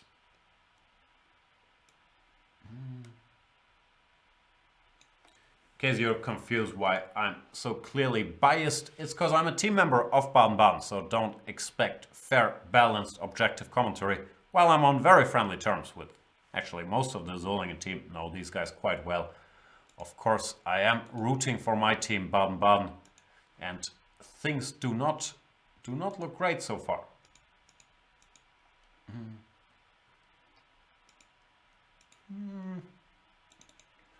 This is no longer accurate, I believe. With the info we got from the camera, we know that the Vichy game ended in a draw. But yeah, Levon Aronian is lost against Rapport. That's a bit of a shocker. Van Kempen defeated Wojtaszek, also a bit of a shocker. So Baden-Baden's hopes lie on the Adams game against Rager and on the games Svidler, Smates, Bakro Nikolic, and to some extent hoping that either in the Naidish game or the Kazanchanov game, which both look very equal, something can still happen.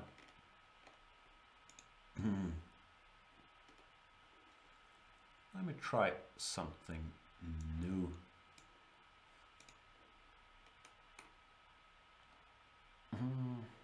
Not quite.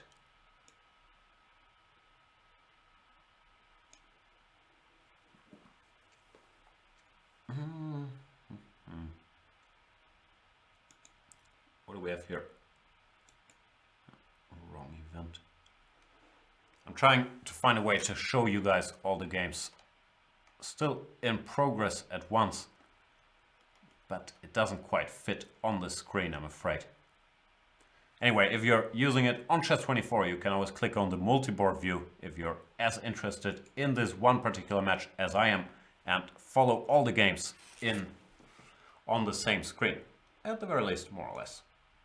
So sorry for that little excursion. Now let's get back to the action, which, yeah, I'm a little freaked out because frankly I thought, well, I knew of course that the Solingen team is terribly strong and is having a great season, but I thought with all the star power that Baden-Baden put on the boards, of course I had a pretty decent idea about what our lineup was going to be, that Baden-Baden should win this match, but at the moment it really does not look like that. There's still some hope, but we need a lot of games to go the right direction from here to pull this one off. I still hope this broadcast is gonna be like the Revenant. Hours of suffering, you're waiting for the end, and you know Baden-Baden's gonna win, but right now I honestly do not know that Baden-Baden is going to win. And I would not be too surprised if it went differently. Yeah, the big thing I'm so shocked about is what happened to Levon Aronian. There might have been some micro problems with his position earlier, as I was talking about, but such a position you just don't expect to Levon Aronian to lose. He went bishop c5, which looks alright, queen a4, and here queen c7 feels too slow. I think he should have taken on c4 here. And after queen c7, knight d7, another slightly surprising move. Like, I'm not deep enough to seriously criticize Levon here, but queen takes d7 looks strange because it invites knight e5 with tempo. Knight takes d7, I'm sure there was something that bothered him, but it looks more natural. He played queen takes, and now after knight e5, queen to e7, c takes d5, things are serious. This square on c6 is really, really weak. And after knight takes d5, Rapport came up with this very strong knight d3, which I suspect is the move Levon missed. And the black position is already falling apart, because after bishop d6, e4, this happened, knight c7, queen d4, double attack against those two guys. Levon played knight e8, and Rapport took on b6. This looks hopeless. Pawn down with a bad position. Probably want to try rook takes c1. I don't even know how white recaptures. Both rook takes and bishop takes look good. Bishop takes, maybe you can try to take here. But even this looks fairly hopeless. Takes, queen takes d3. And even b6, but I like the move e5, just boxing this knight in. Yeah, the black pieces don't have anywhere to go. White was just gonna push his b-pawn up the board. No, Levon's lost. No way around it. And yet, it could be a good omen for the candidates. Like I remember, I think it was before the last candidates, probably 2 years ago, Vichy played a warm-up Bundesliga match as well, got crushed horribly by Tiviakov, and then went on to win the candidates. But I don't think they want to take a page out of Vichy's playbook for that one. And yeah, Levon hasn't looked sharp, neither in Zurich nor today. So I thought he might be a favorite for the candidates with his recent play. That hasn't looked like it in his 2 outings in 2016. And someone's mentioning that there seems to be serious time trouble for Alexander Naumann against Arkady Naidic. So let's go there. Looks like he's living on increment. I don't think I've mentioned that you start the games with 1 hour 40 moves, 1 hour 40 minutes, and then 30 seconds increment per move. Which could be trouble. There's still 10 moves to make. Naumann just played rook to e1, but that allows Naidic to capture this pawn, which I'm not sure why he's given that up. Should just have defended it. Looks like Naumann a little too eager to exchange pieces here. Was no rush to do this. And now this might still be drawish, but why give black that extra pawn with potential chances to make something happen on the queen side? I have a feeling this game might turn in Baden-Baden's favor over the next couple moves. There we have Levon Aronian on camera. Doesn't look happy, even though it's sort of darkish, but yeah. How could he look happy with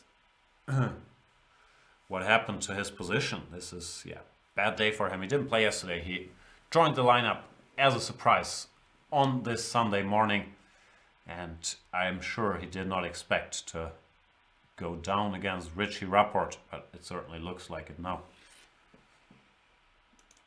Naumann took on e5, bishop takes. Yeah, my hunch would be this should still be okay for white, but I honestly don't understand why he gave this pawn after a4. It's not like this rook alone can cause you any damage, really. So yeah, that gives Naidic something to work with here on board 8. We'll keep an eye on it. Someone who doesn't need anything additional to work with is Etienne Bacrot. He's just winning.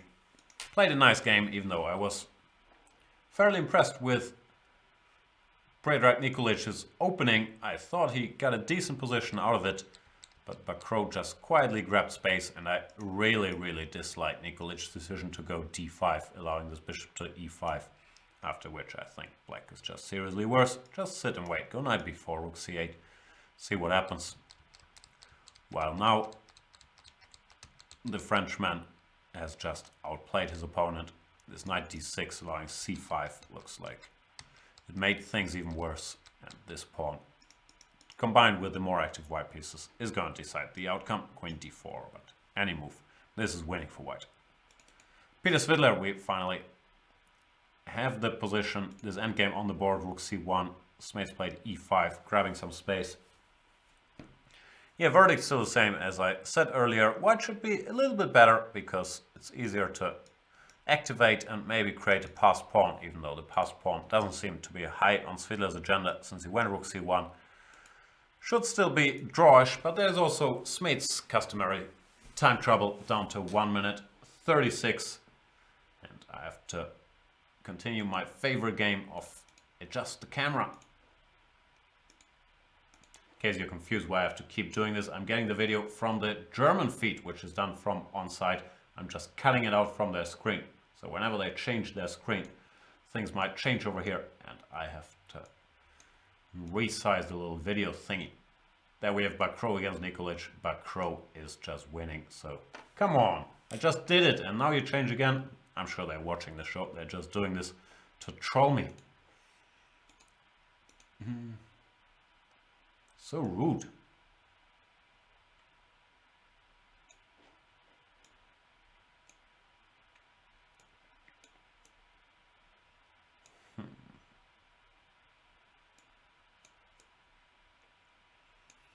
Okay, I won't even bother to try to size it correctly because until I've done that, it's going to be changed again.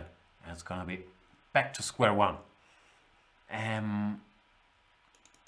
Back to chess. What's going on in the Sandipan Kazim game?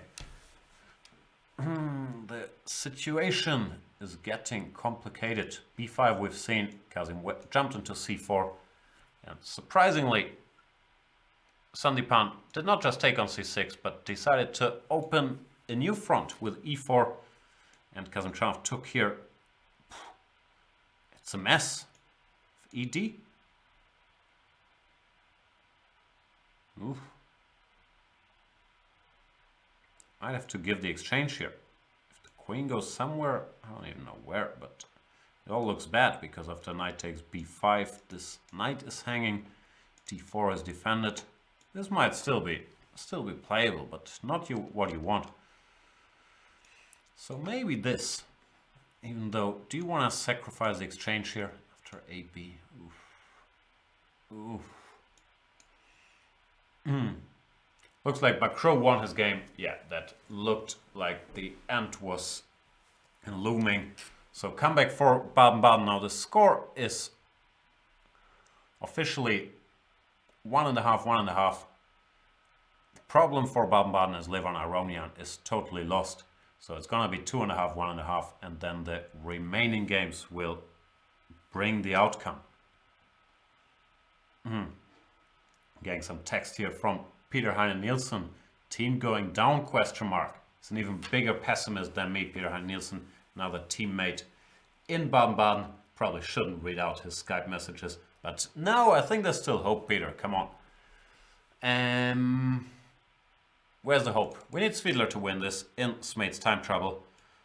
Naidish has some hope now that Naumann has given him this b-pawn, even though yet should still be a draw, but the fact that Naidish is a higher rated player, that Naumann has no time on the clock, and that Naidish is a pawn up, leaves some grounds for optimism there.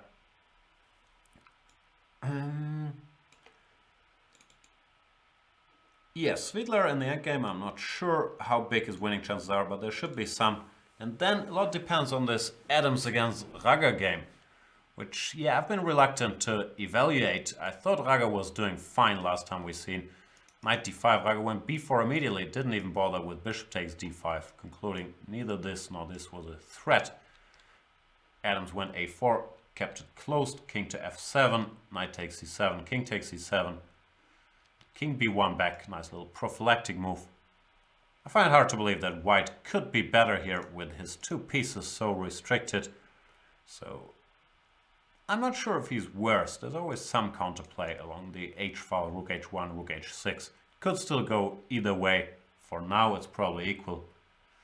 But yeah, this is gonna be a big, big game. I have unlimited faith in Mickey Adams in such situations because, yeah, he does have ice water in his veins. He doesn't get nervous.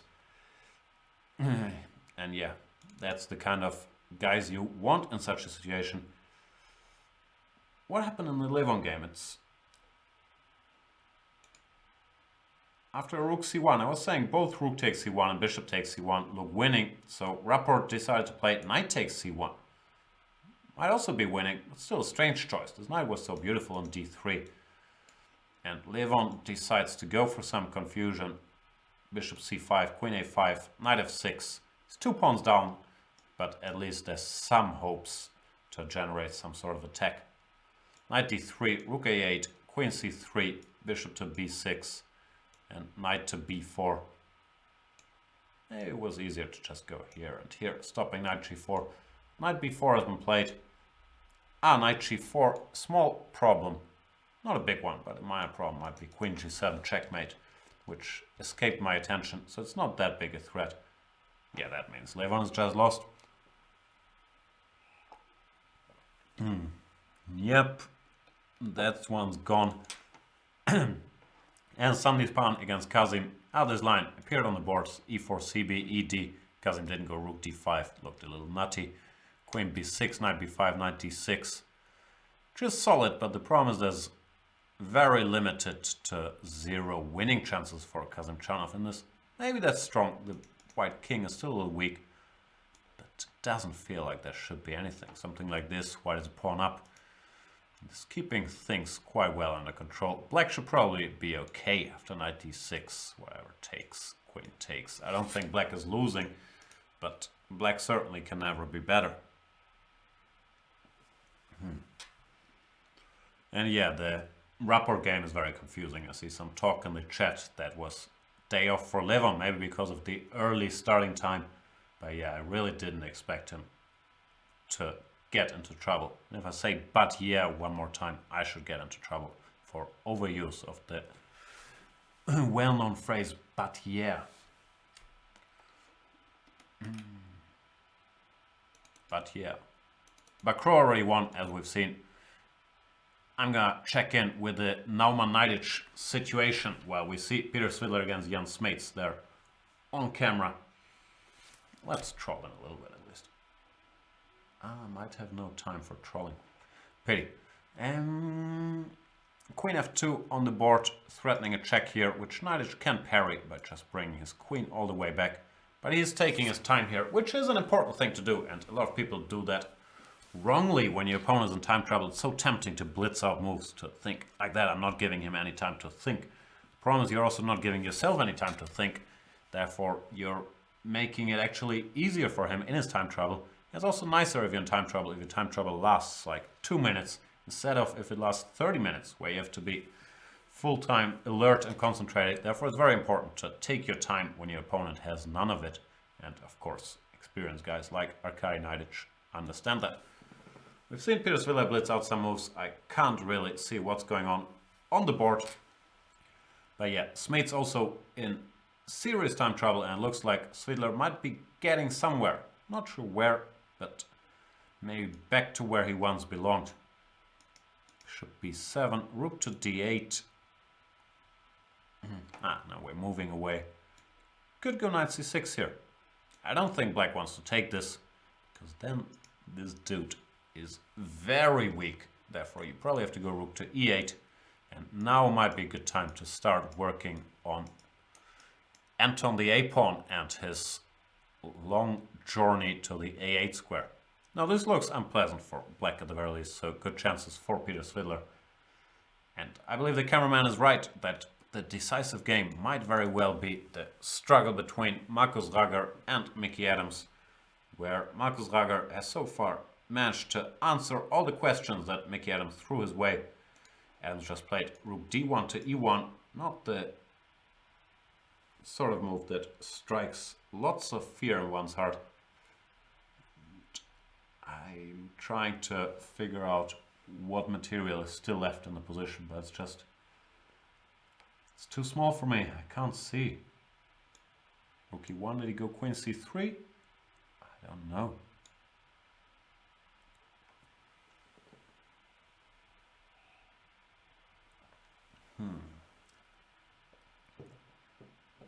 Doesn't look like white can be better. As I mentioned, I do trust Mickey's instincts and resilience here completely. But objectively, black has the right pieces for the structure. He has this knight to guard this square. He has this bishop as a light square bishop with his pawns on dark squares, which means this bishop will always find work, be it on a6 or on e6. Well, the white pieces don't have that much to do. This bishop could go to h3, but that's a pretty empty diagonal as well. There's really no targets here. What you want to do is get it to f1 and c4, but I'm not sure if black can do something about that. But I believe that is the explanation for the move rook to e1. Mickey wants to... these arrows make zero sense. Mickey wants to protect the e4 pawn ahead of time, so he can regroup his bishop. Yeah, stakes are high in this game. Queen c3 has indeed been played. I believe another decent decision by Rager to offer to take the queens off the board, because if white takes, and now tries to go bishop f1, then black is in time to find some new targets in the position with rook f3. So you can't really do this here, black. I don't know if he's winning, but this would be extremely awkward. Bishop a6 or knight g4. Nah, this looks bad. So I'm curious what Mickey's done. I believe if I've seen the position correctly earlier, maybe he's done something like this and this. But I might not have seen it correctly. Now these endgames look unfriendly for white, because with the queens off, the black king all of a sudden is perfectly safe. You can't touch it. It's actually good that it's in the center. So Yeah, maybe Mickey has to keep the queens on the board. Eat some humble pie, play queen to c1. But so far, kudos to Rugger, who's been playing a great, great game.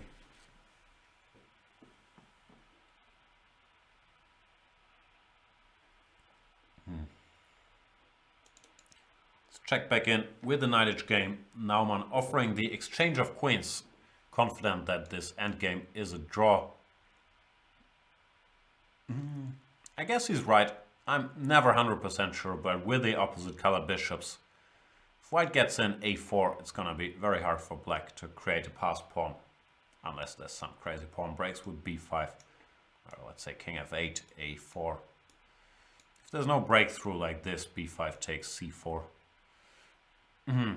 Then white is fine, and here it feels like, let's say, takes a4. At the very least, white would be in time to go something like this and not be in trouble.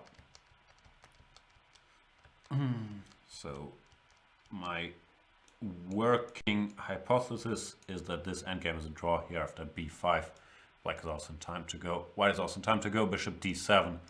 Provoke this pawn to go to b4. And now you can just sit and wait pretty much for the rest of the game. There's absolutely nothing black can do. So yeah, this would be a draw.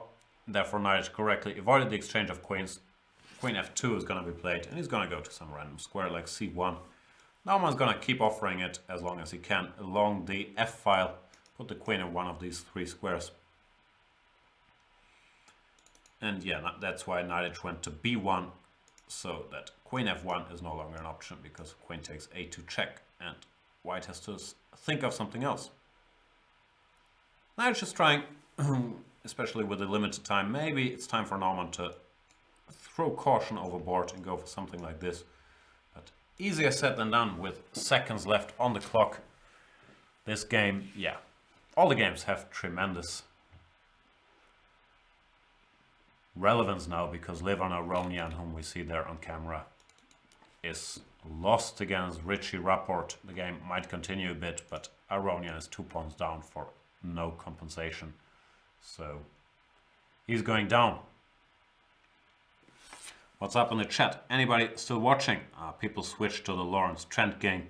Yeah, I'm gonna focus on that match, on the match at hand, the top clash, but of course it's always fun to root for Lawrence, or against Lawrence. Nah, for Lawrence, who has a tough time playing on a very high board for Norderstedt.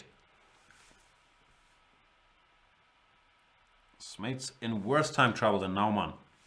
Possible, yeah. I've told you guys earlier, Smeets gets into time trouble pretty much every single game, and he hasn't been the most active guy recently, so that normally pronounces this time trouble addiction even more.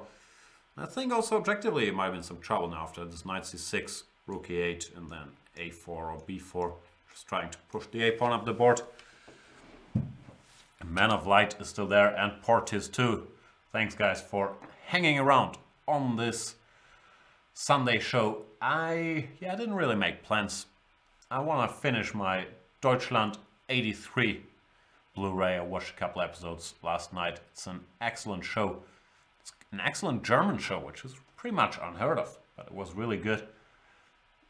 Why I'm telling you this is mainly because I'm thinking for myself, like, do I commentate until the end? I'm certainly going to commentate until one team has 4.5 points, or both teams have 4.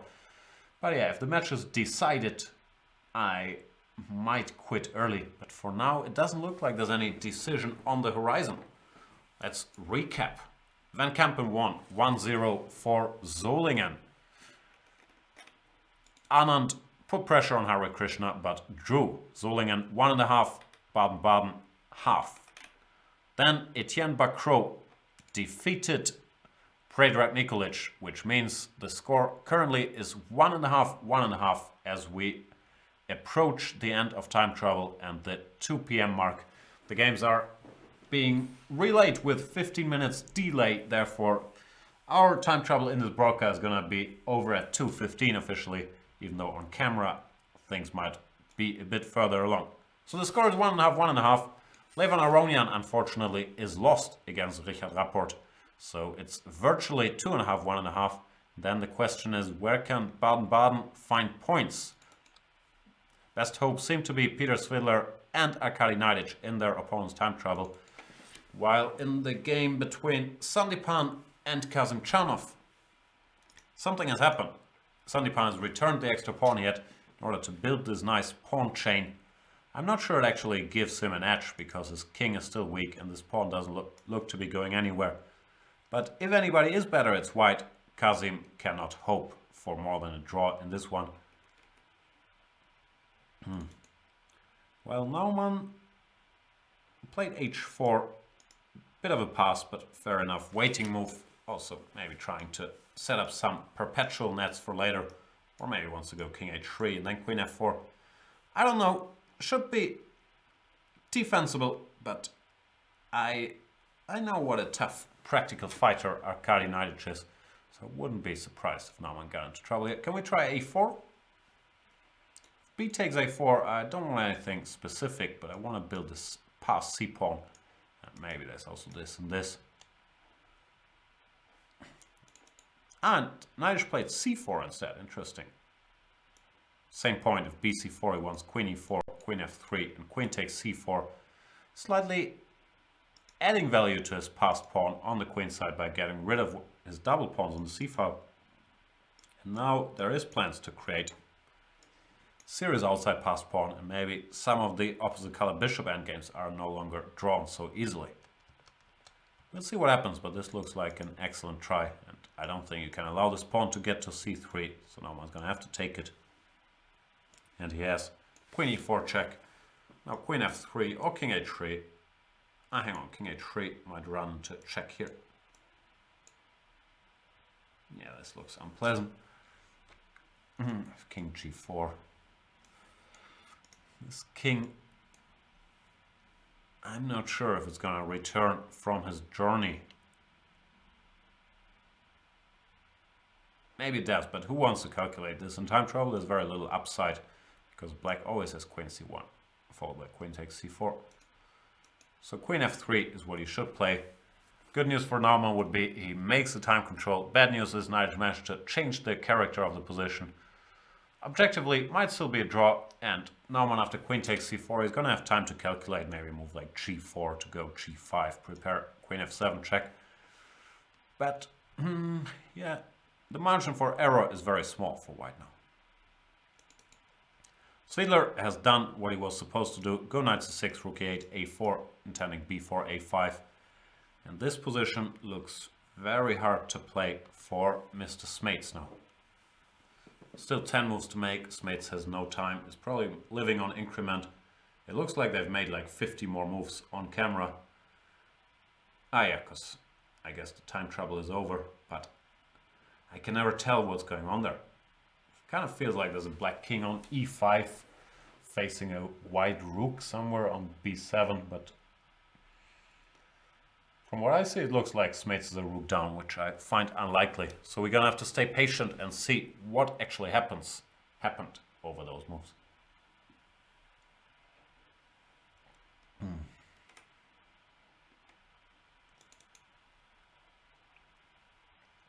Yeah, Naumann is gonna sink into deep thought now. He's made move 40. He's gonna spend a lot of time calculating what move he wants to make. If he wants to play a3, I have a feeling he wants to play g4 most likely. To go g5, but you also have to evaluate stuff like queen c2, king h3, queen c3. If this endgame is still a draw, once again I have a feeling it still is a draw. Something like bishop d7 or maybe a4 to fix these pawns. But you have to be very sure about it, so Naumann should and will take his time here.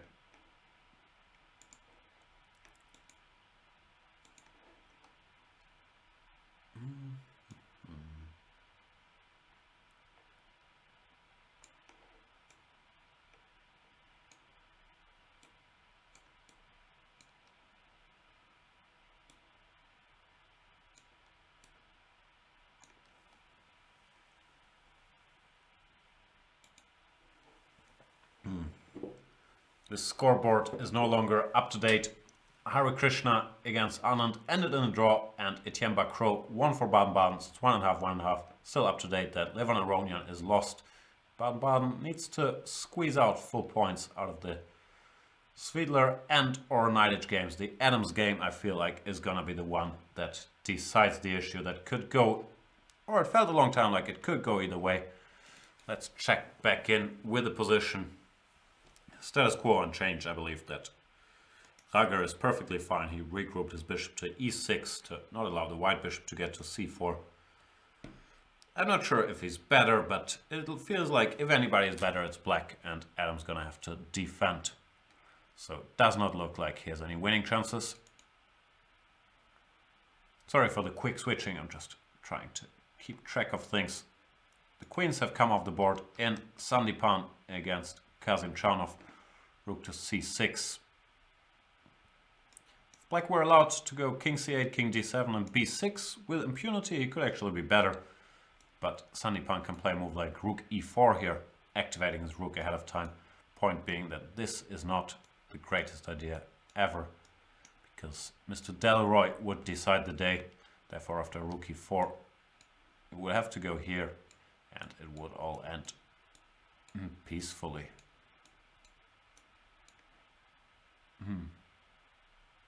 I guess this ends peacefully. Yeah, this looks equal. So I'm expecting a draw on that one.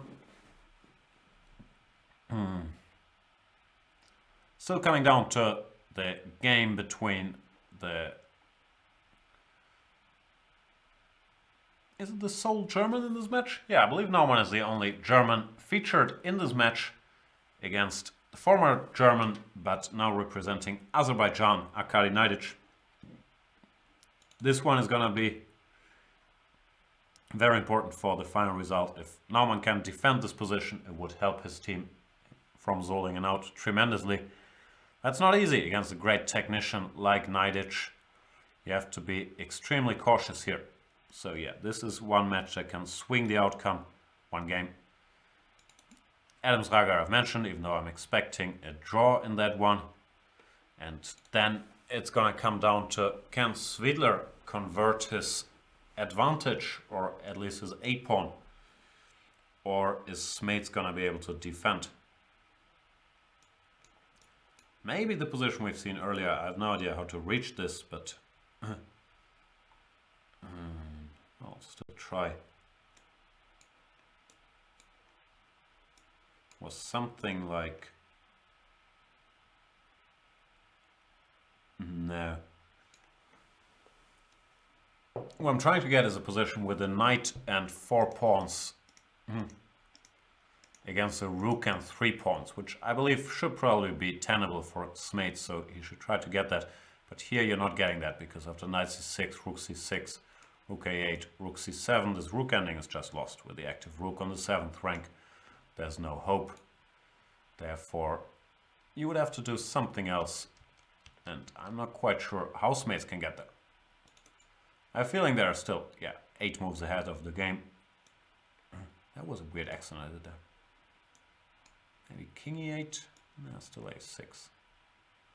Yeah, I can't do it. King d7 as knight takes e5 check. I don't know. Every result is still in play, from a close loss for Baden-Baden to a close win for Baden-Baden. And we have action in Mickey's game. Not great action, I have a feeling. Bishop e2, d5 was played. Adams went rook to f3, introducing ideas with queen g5, but Rager was not impressed. Took on e4, knight takes and d takes e4. Winning a pawn. Is this trouble for Mickey Adams? He said, you know what, I don't care. I'll just go rook e3, sit and wait. Yeah, let's say bishop f5. At the very least, black is a pawn up, and these pawns, they might not be going anywhere, but they control a lot of crucial squares. Oops, not that one. That one controls that one. So yeah, Adams is worse. He's gonna have to defend. Does not increase Baden-Baden's chances. A loss is still very much in play. It's gonna be close either way. Let's do one more brief tour of the games that are still going. Rapport is gonna win against Aronian if no miracles happen. Rapport is 2 pawns up. Rager is now better against Mickey Adams. Can't be worse, so I think he's better. And Mickey Adams is gonna have to keep this position together. I still believe he will manage, but not easy. So let's do virtual scores. This is a win for Solingen. That's 2.5 1.5 Solingen. This is a draw in my optimistic version, which would mean 3-2 for Solingen. Svidler's mates in my optimistic version, Svidler would win, which would be 3-3. Then Sandipan Kazimchanov is going to be draw in either version. And in the optimistic version, Akai Knight will win, leading to a 4.5, 3.5 win for Baden-Baden. However, the slightly more pessimistic version would be Mickey Adams loses this against Rager, being a pawn down. And Svidler draws this against Smates, which is very much still in play. And that would leave... Okay, this is a very pessimistic version. And Neidich draws against Naumann. That would be a 5-3 for Solingen all of a sudden. So every result is still in play. The likely ones are 4.5, 3.5 for Baden-Baden, or Solingen, or 4-4. And of course, to maintain you could argue 4-4 would be best, even though for people at Baden-Baden, we take a 4.5 at this point. For Baden-Baden, obviously. Play himself. Good luck, Slinker. Luxury. He gets to play at like 3 p.m. Yeah, it sounds like something's gone wrong for our friend Mr. Trent.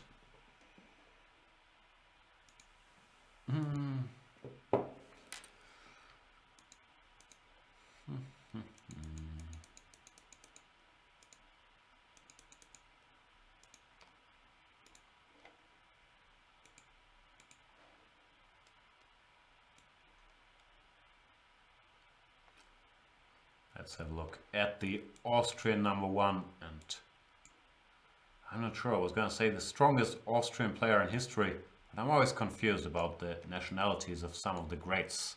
Steinitz, was he Austrian? Was he American? I'm sure he was Austrian at some point, so that probably counts. But yeah, the first Austrian to ever get, come on, I just changed it, to ever get close to 2700, Markus Rager, has been slowly but steadily improving his chess.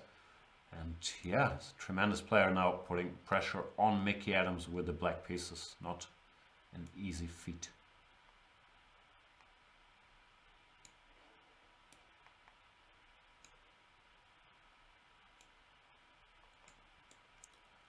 Can't see his face, but we can see his watch. That's a big watch that Rager is sporting there.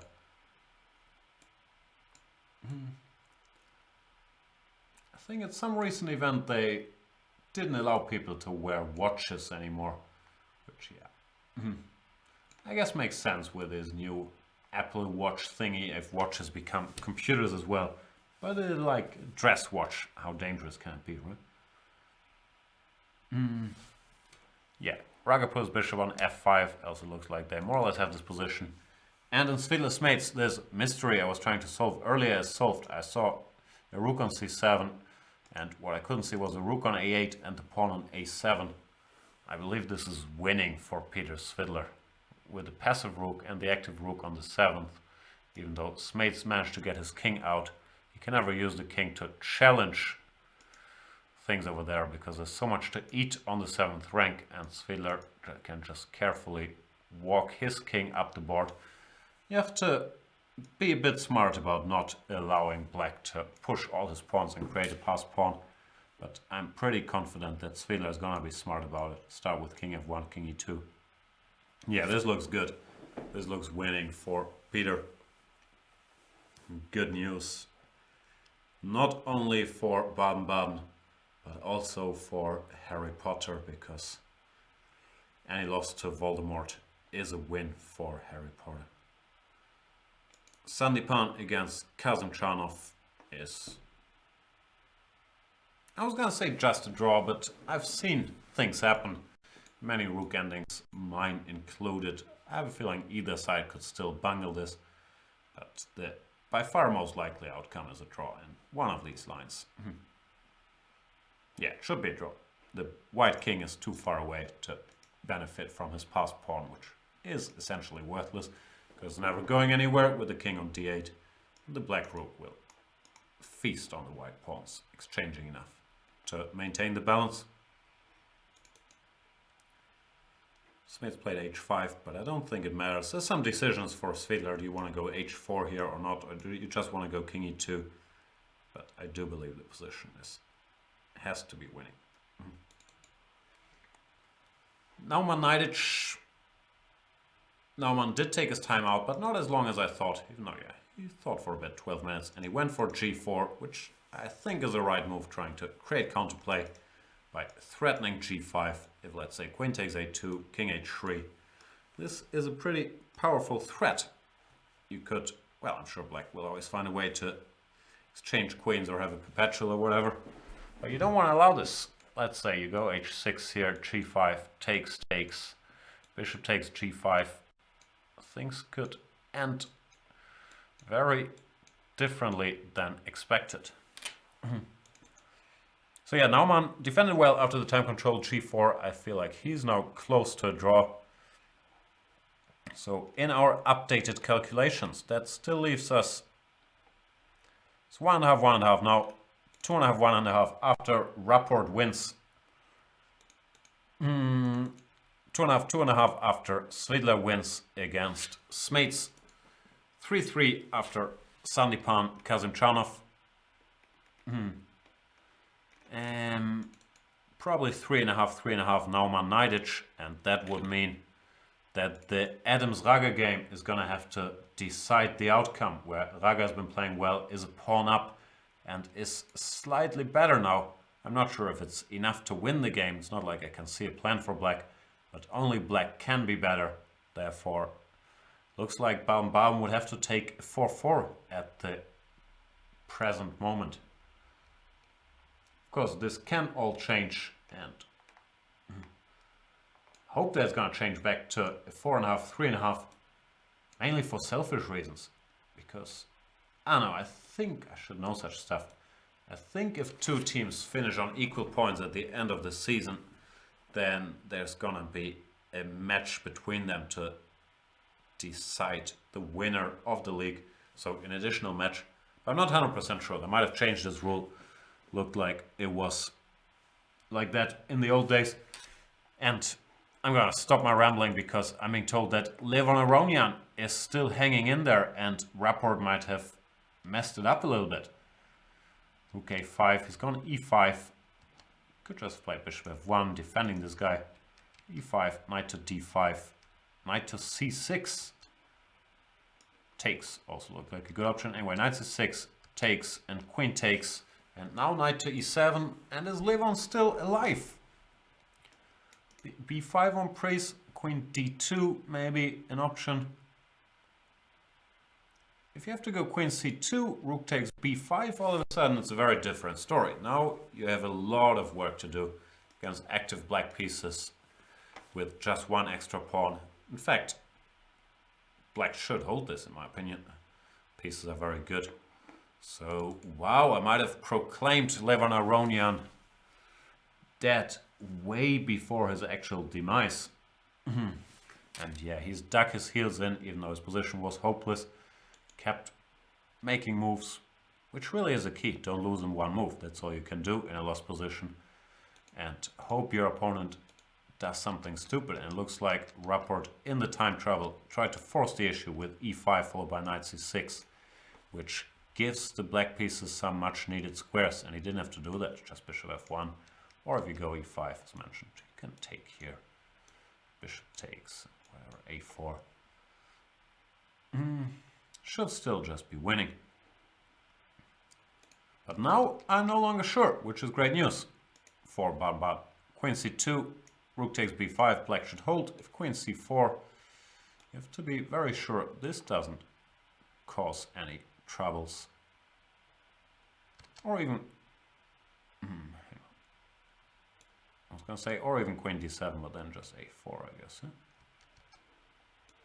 So here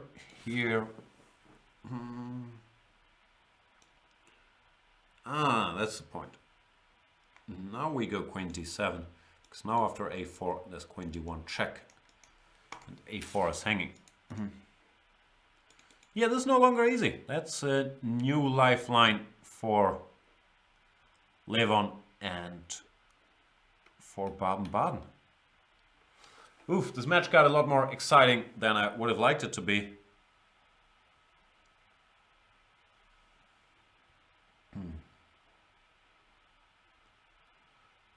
People are still thinking that Rapport won't let this get away. I don't know, the trend is not his friend. Like, I thought it was completely hopeless. Wasn't even gonna look at it anymore for a while. But now, if you get one of these pawns, and then knowing you had completely winning position against Levon Aronia, you have to redo all the work. It's not a pleasant situation, so I would not be surprised the slightest if Levon survives this.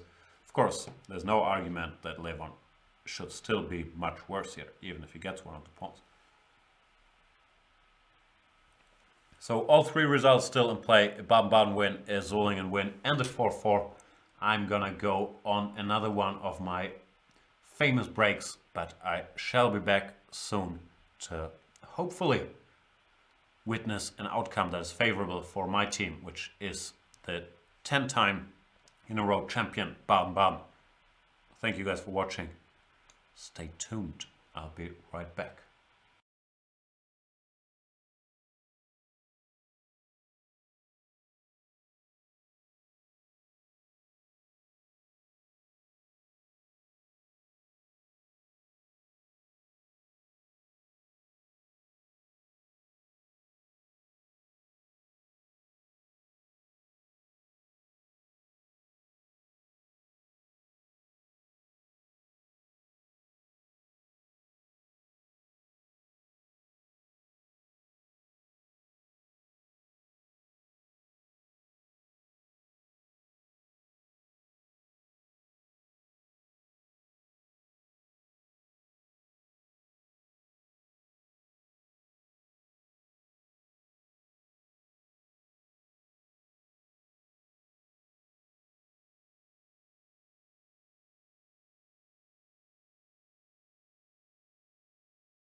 Welcome back, boys and girls. What did I miss? The match against Baden-Baden and Solingen has entered its decisive phase. It's much closer than I would have expected after the loss by Radek Wojtaszek, who, mixed up the move order here instead of rook takes c6, which should have led to a draw. He went b takes c6 and could pretty much resign after rook g4 and did so a couple moves later. The game between Anand and Hare Krishna ended in a draw. Etienne Bacro scored a full point for Baden-Baden, leaving the score at 1.5, which means there's still 5 games going on. I expect the Sandipan Kazimchanov game to end in a draw in spite of Kazimchanov being a pawn down at the moment. It doesn't really matter. Best white can hope for, and I don't even think white would get that, is a 3 against 2 with pawns on the king side left, which would be a draw. But here, I don't even think you can defend all your pawns. If you go rook a2 to stop rook d2, just check and rook h1. And a handshake is coming. So this is going to end in a draw. Peter Svidler against Mr. Smates. Both dear friends of mine. Looks like Svidler, after the time control, has a winning position because of the passivity of the black rook in the rook endgame. Rook activity is a key fact in rook endgames, so the Kazimchanov endgame is just a draw in spite of Kazimchanov being a pawn down. This, I think, is just lost in spite of the equal material. The race cannot be won for Smates. This just looks lost.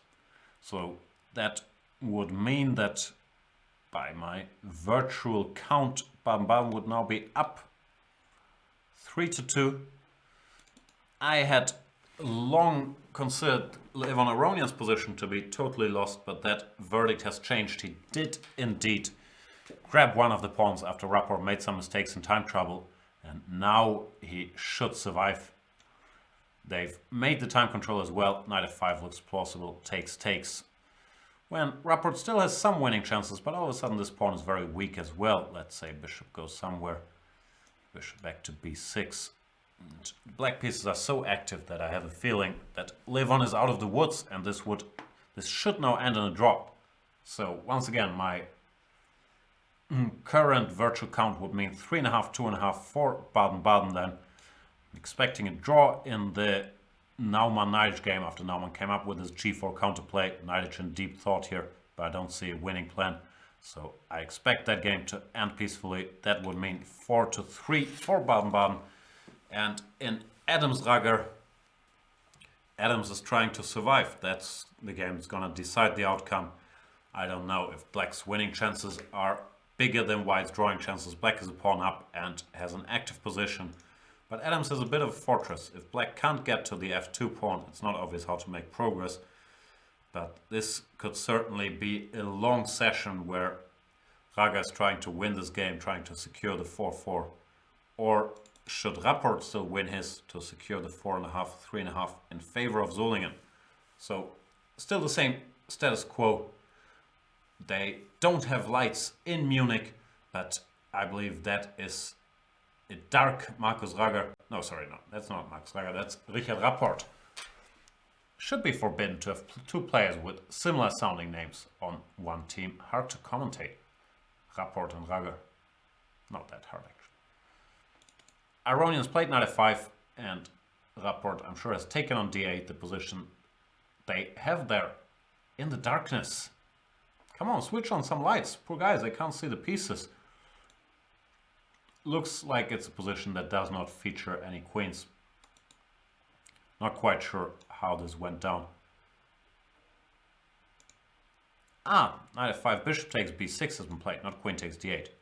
Understood. So I think what happened is probably queen d6, ed, rook b6, d7,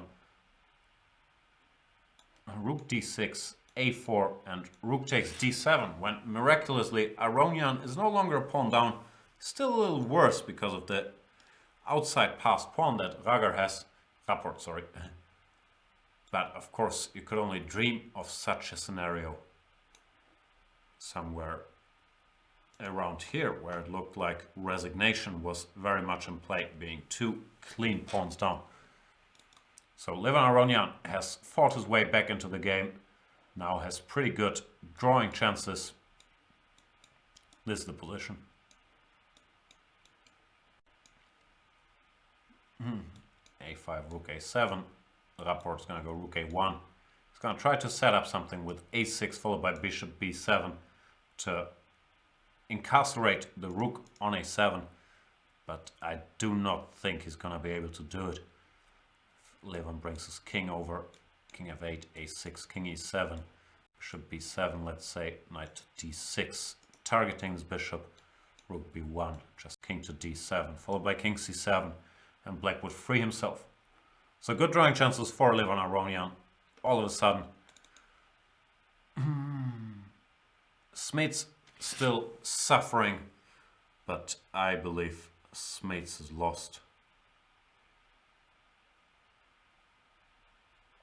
Yeah, let's make some moves to illustrate it. But I can't really think of a move, which is where the problems start. Let's say f5, king c4, f4, king c5, e4. I'm probably gonna lose this with white in my line to illustrate that white is winning. King b6. e3 does not yet work because you pick up this pawn, takes, rook c3. This pawn is a goner. So instead black would have to try to activate his king to the max. King f5, king b7, takes, king g4, let's say. But he can't be in time here. Say takes. This, for example, cutting off the third rank. Yeah, this is just game over. Maybe you can do better and play something like e3, but I was also lost. Fe, rook e7. So not a forced line by any stretch of the imagination, but something that could very plausibly happen. I'm almost sure that Svidler is winning. We have another result. Kazimchanov against Sandipan ended in a draw. So let me briefly cut out the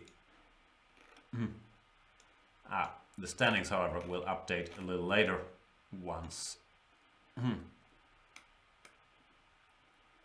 the system has noticed this. However, let's briefly bring up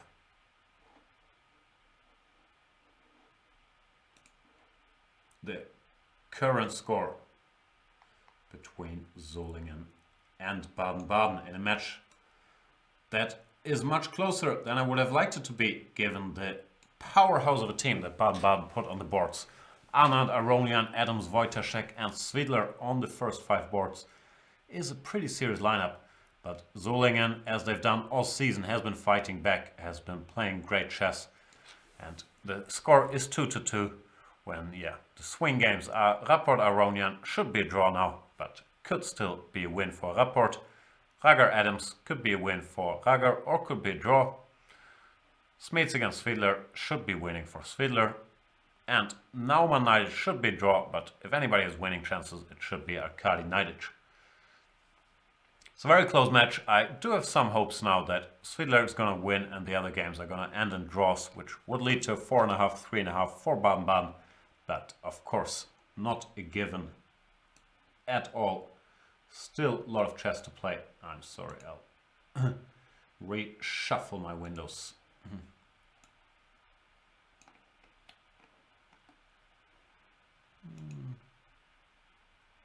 GM Klaus Bischoff, that's not me. That is the German broadcast. If you want to hear the reigning German champion, actually, Klaus Bischoff, at the age of 54.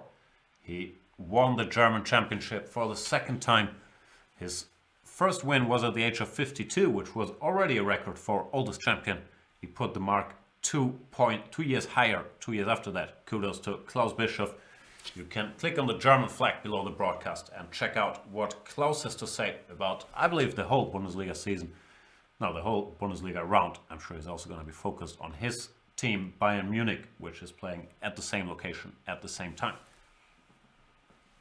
So, since it looks like we have a moment, let's briefly talk about the Bundesliga itself. Some of you non-German viewers might not be so familiar with it. Bundesliga is the German league. It's a team competition which is played out every year. It's 15 rounds, 16 teams. Every team plays every other team. Over the course of 7 weekends, normally there's 2 games played on 1 weekend. 4 teams. This is a confusing explanation. 4 teams meet in 1 location. They play each other. 2 of those teams. 2 teams are always travel partners, so they go to the same places together, like Baden-Baden and Bayern Munich this season, and then they play 2 other travel partners. And then to make the 15 add up, the 2 travel partners also have to play each other at some point during the season. This is the, I believe, 9th round of the league. And Baden-Baden and Solingen both still undefeated. There's another powerhouse in the league, the team from Schwäbisch Hall. Is it Schwäbisch Hall or Schwäbisch Gmünd? I should know that. Anyway, there's another powerhouse of a team that only lost to Solingen, won all their other matches. Baden-Baden has been dominating the league for the last 10 years. I believe they've won 10 in a row. Because of the generous support of Grenke Leasing, they've established a super strong team over there, as you can see by the lineup fielded today. I also play for Baden-Baden, but I'm board number 14, and since only 8 players play in every match, I did not get to play in that one, unlike Jan Smeets there for Solingen. What else is there to say about the German league? It wasn't always Baden-Baden that was the dominating force. Bayern Munich used to be a powerhouse in the early 90s, but then I'm not sure, the legend goes that the Kaiser, Franz Beckenbauer, said, nah, we gotta stop wasting money on these wood pushers. And Bayern Munich, while they're back in the league, now it's very much an amateur team and not a title contender. There were other strong teams. Solingen has been good for a very long time. Very stable situation over there with Herbert Scheidt at the helm. They've always fielded a strong team, and I think they have a new sponsor for this season, so they're even stronger than they used to be. Before that, there's also the team from Köln Ports, which won a couple titles in the 90s and I believe early 2000, but their captain did not like the direction the Bundesliga was going. The German league became, like in football, independent from the German Chess Federation and is doing their own thing, and not everybody was in agreement with some of their things. So the Ports team, multiple champion, is now playing the second league and refuses to go up into the first league, into the Bundesliga. There we have Mr. Smeets checking out Alexander Naumann's game. Smeets in the red shirt, and Naumann was there in the back. Now the camera switched to the Baden-Baden team. No, sorry, to the Bayern Munich team. Baden-Baden is my team. That's all I got. Any questions from you guys about the Bundesliga, about the games that are currently going on, about Deutschland 83? And no, the Kaiser no longer has a word in Munich, I don't think, but the story I told was from that mid-90s, I believe, when the support for their chess team ended. They also had a very famous sponsor, Heinrich Jellison, over there. And yeah, you can look that up. It was a bit before my time, so I'm not sure what went down, but there was a bit of a Great Gatsby situation. That's what I heard. There we see Radek Wojtaszek. He won't be happy with today's outing. And yeah, that's the biggest shocker of the round so far. But I do think I perfectly understand what happened to him here after rook c4. He was calculating rook takes c6, rook takes c6, and then either queen takes c6 or b takes c6. He decided on b takes c6, concluded this was a draw, and happy with that finding, he decided to execute this move, and he forgot that he had to go rook c6 first. That's the only explanation I got, but I think this is the right one, because of the bc6 was just resigns after rook g4. We see Peter Svidler half asleep. I've seen that side on my couch many times. Peter Svidler, of course, right now he's busy for the candidates, but since this was the big match, he made an exception, played this Bundesliga weekend. Same thing for Vishy Anand and Levon Aronian before they get to play out the challenger for Magnus Carlsen in March in Moscow. Question, how many divisions there are? There's countless divisions. Chess in Germany is organized like football, so there's lots of teams. The Hamburg Chess Club, which I used to play for, alone has, or used to have 21 teams. So I'm not sure. It's like 12 divisions, I would guess. It depends on which area in Germany you're in. There's a first league, this is what we're watching, the Bundesliga. There's a second league that has 4 different divisions. Second league, north, south, east, west. Then there's third leagues, which are more regional already. And it goes all the way down to, I would guess, league number 12 or something like that. Team chess is a very organized big thing in Germany. Do teams discuss games, especially with players playing candidates? In general, for Baden-Baden, since normally we're strong enough to win, even playing putzers like me, it's an exception if guys like Anand, Aronian, and to a lesser extent Svidler do play some matches. So of course you always have to check with their schedule, and normally the super tournaments are a bigger priority for them than a league match. But since this is the big league of the season, I can't say what was discussed with them, but I'm sure there were some pleading that it would be very nice to have these guys around for the match against Solingen. Germans are very chess spoiled. Yeah, if you don't need top players, then yeah, there's a lot of events and a lot of leagues in Germany. Yeah, Pratik points out it's similar to Bundesliga football. It's a question why Giri is not playing. Yeah, I'm surprised by that too. I was expecting him to show up for this weekend just like our guys, but he might have other stuff to do, or he just thought, no, I'm too busy preparing for the candidates. Yeah, maybe he felt Solingen wouldn't stand a chance against Baden-Baden anyway. I do not know.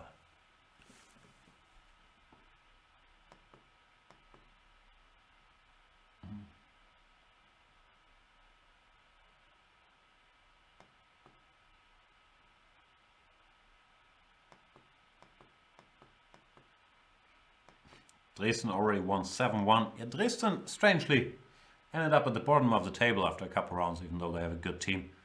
But they should get out of there. Zed Drought says now Aronian will probably win. Now that's unlikely. The board is still a little behind, but no, Aronian's still fighting for a draw. What was on the board was something like a4, rook d7, a5, rook a7, rook a1, where white is a little bit better, but black should be in time to hold, bringing his king closer, so I'm expecting a draw there. But no, he doesn't really have any winning chances unless something very bad happens to Richard Rapport.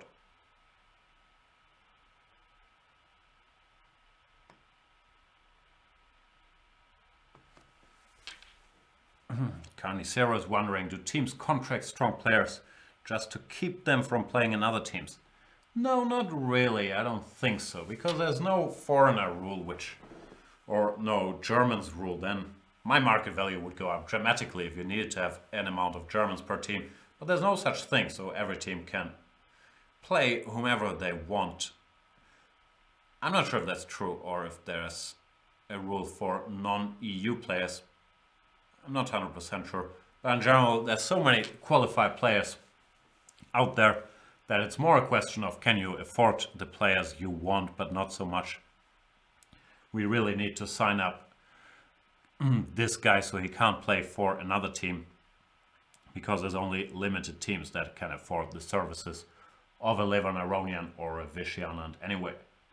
And before you ask me how much they get, I honestly do not know. If I knew, I wouldn't tell you, but I also don't. But in general, there's plenty of players like between, let's say, 2450 and 2650, which make up the majority of teams. And I don't think there's much of a bidding war for the top players. So I've never really seen it. Like, we need to sign up this guy so he can't play anywhere else.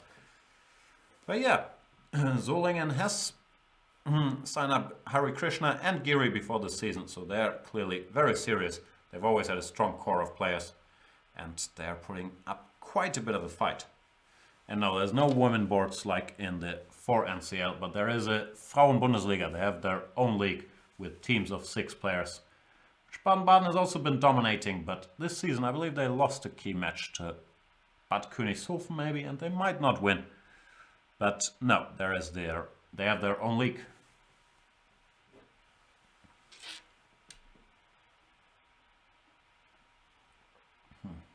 Of course, women are allowed to play in the men's Bundesliga. I played Elisabeth Pitts a couple rounds ago. Or in the Open Bundesliga, I should probably call it, being more PC. or just Bundesliga. What else is going on? Yeah, the Svidler-Smates game is proceeding along the lines I've described, where, I don't know, I had the feeling this was winning, but you still have to be very careful calculating all this stuff. King e4, for example, a line like this. It's easy to sit here and yell, this is winning, but you have to calculate it till the very end. It is winning, however. Rook c5, black is just not in time and the rook can eat things along the way. Let's say rook f2, g f4. That's could always come down to one tempo or two. But black is just never in time. G4, oh no, now I blunder, for example. It's close. I missed this one, and after rook f4, king g2, which miraculously is a draw, because the rook can't cover this pawn. So there's still room for error, but it should be winning. Rook h5, stopping h3, wins in this particular position. So, yeah, some precision still needed for Svidler, but I don't think he lacks the calculating chumps to make this work.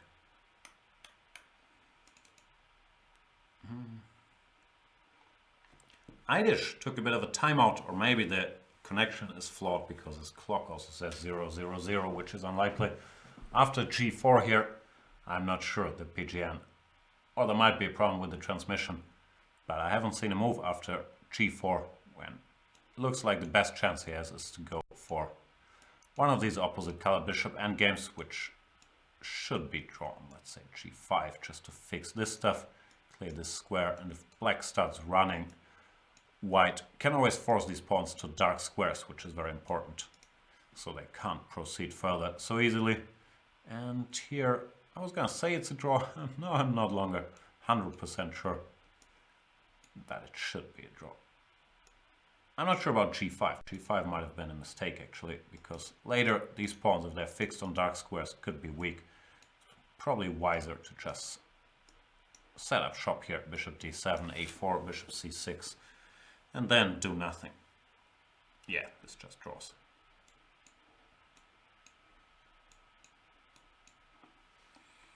Only black hope would be a breakthrough with b5, but I don't see how you can engineer it, because here after b6, white should always be in time to survive this as well. So it feels like a draw, but I have a feeling there might be something wrong with the transmission, because Nadic would not think about this for 2 hours. Aroma has been suggested as a nickname for Aronian. Ah, that's way earlier.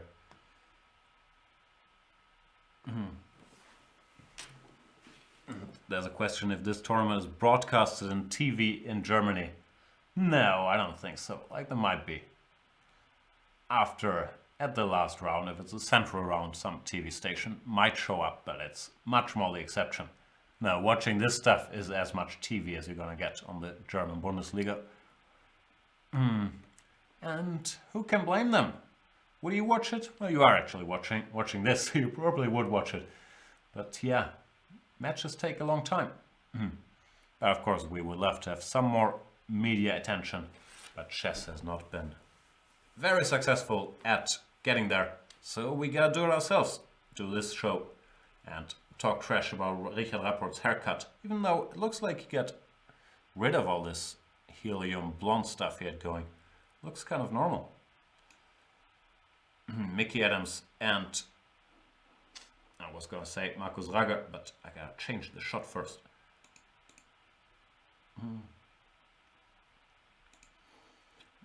Adams and Rager, yeah, that game is gonna be key in determining how this match ends. I believe if Rager wins, I don't see Solingen losing the match. If Rager draws, I think Solingen is a favorite to lose 4.5, 3.5. Could still be wrong, of course. Every game is equally important, but that's the one with the biggest potential to swing into either side. I have a feeling this Rapport-Aronian game should end in a draw. I have a feeling Svidler should win, and I have a feeling that Naumann-Neidic should end in a draw, even though something happened. I'm not quite sure. knight after thought took on h4. Does this allow perpetual? Maybe not. I don't think knight would have taken if it allowed a perpetual.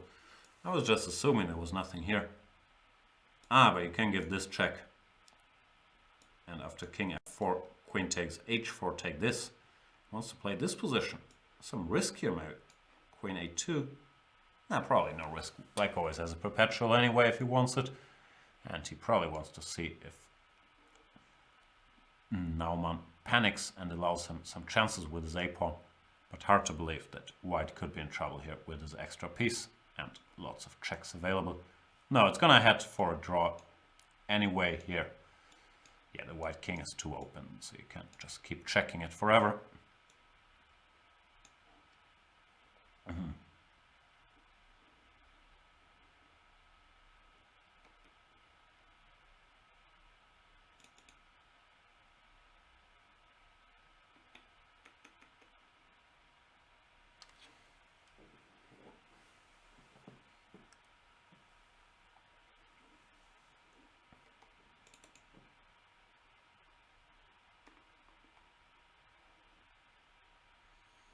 I'm wondering if Rapport has any serious winning chances, but I don't think so. The black king is just too active and the white king is not gonna make it to b6, or at least if it starts this journey, black is gonna start activating as well and grab more space on the king side.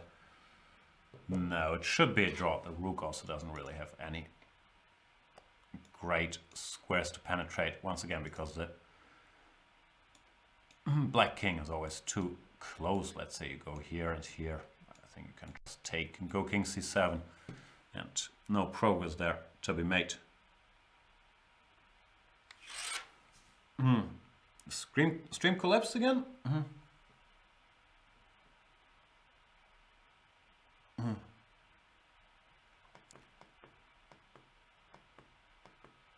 Are we back on?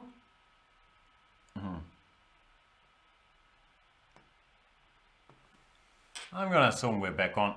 I can't smile, but it's tough to me. I prefer like Angela Merkel style. Even if I try to smile, like it's a tremendous effort and it doesn't look very human. Like,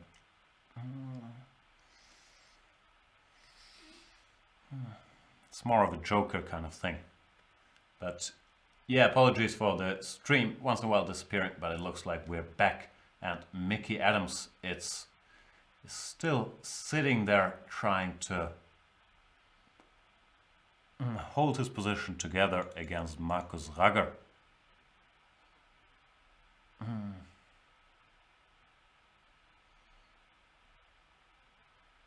What's going on? Rook h8, bishop c4, king f6,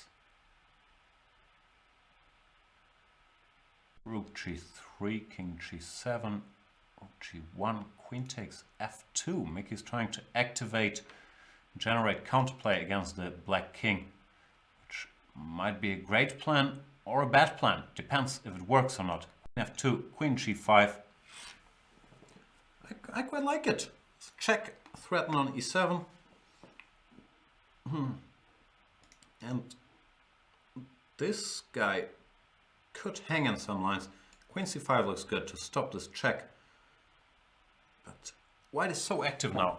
I have a feeling, well, this might be going crazy, but I do have a feeling that Mickey should be fine now. Can't see how. He's still 2 pawns down. The computer gives, let's see. The computer gives 0-0 after just rook g2 threatening queen takes f5.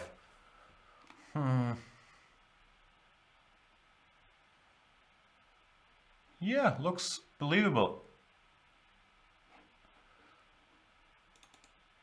Adams is a very, very tenacious dude. Let's check in with the chat. Oh, people are wondering if I have a girlfriend. Yes, I do have a girlfriend. Sorry to let you down. And yeah, in general, I don't talk much about it. It's not like I have much of a private life because most of my time I'm spending here in front of the camera. Yes, I do have a girlfriend. Peter Svidler not only has a girlfriend, but a wife. It's not very consistent if I say I don't talk much about my private life and then talk about Svidler's home life, I guess. But he is married and he has a couple of kids. One of his kids is really good at playing the piano. And by really good, I mean really, really good. And Richie Rapport is probably thinking, what have I done to my position? I was 2 pass pawns up against Levon Aronian. Was expecting resignation. And now I'm saying here with equal material, centralized black king. Not going to be able to win this.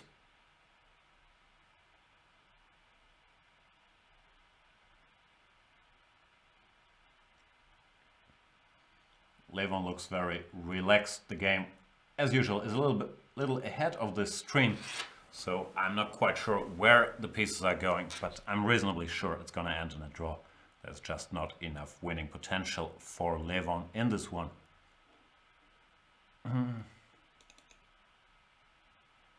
Yeah, this is the tricky position. If Raga goes queen c5, stopping this check. White can't take on f5 yet because of queen takes g1 check. And rook g2, this is the computer line, queen to f8, defending f5 and planning to go queen f6. Now the computer gives this, which is not obvious, at least to me it's not. If bishop takes e6, this would be checkmate in 1. And if queen f6, white would take on f5. So you gotta see this bishop e6 blow when, yeah, the computer lines get even crazier. Don't want to read them out. Stuff like this, which is impossible or very hard to anticipate. But all of a sudden, it's a mess, which is good for Mickey. And also, the computer says it's equal now, which is also good for Mickey.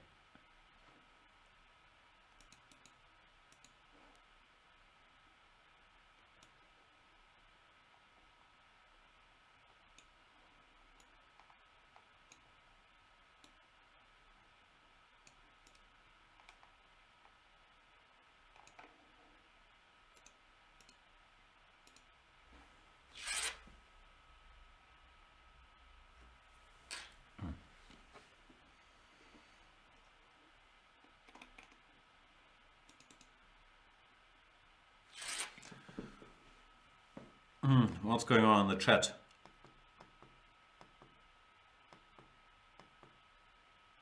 My smile did affect the stream. And no, Fiona is not my girlfriend.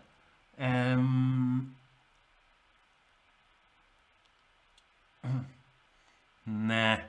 I'm gonna work on this smiling suggestion. I heard it's healthy if you smile like you use like hundreds of muscles in your face. It keeps your face younger. But no, nothing to smile about. I'm not used to getting up early, as you probably know. And it's harder as a player, but even as a commentator. Got up at 8 after watching Deutschland 83. I thought I would watch 1 episode, so what I did is watch the first 6 or something till 5 a.m. And yeah, I'm not very good at planning. Like, I know I have to get up at 8, but that doesn't mean like I'm gonna go to sleep now, so I get in a couple hours sleep. Yeah, I'm sure you're very interested in all these stories. Let's see what Peter Heine has to say. No, I should reply to him. But no, he left. Levon Aronian is jumping around. Knight to b3, intending to put the knight on c5. Nice square 2, covering b7, keeping an eye on the a6 pawn. Yeah, I don't think Levon's losing this. Also, the trend is his friend, because he was dead lost earlier. And now, Levon's sneaky. Maybe he's even thinking about, how can I generate winning chances? Is there any line where I can pick up this a6 pawn, go for the pawn endgame? Can I provoke Rapport into over-pushing his position? Is over-pushing a word? Over-pushing his luck, maybe. Overstretching. But no, I think it's going to be a draw. Adams Rager is the exciting game right now. A lot of calculating to be done. Rager I'm sure he's thinking about all kinds of moves here. Maybe rook h5, but you don't want to get checkmated, so probably that is a good reason against rook h5.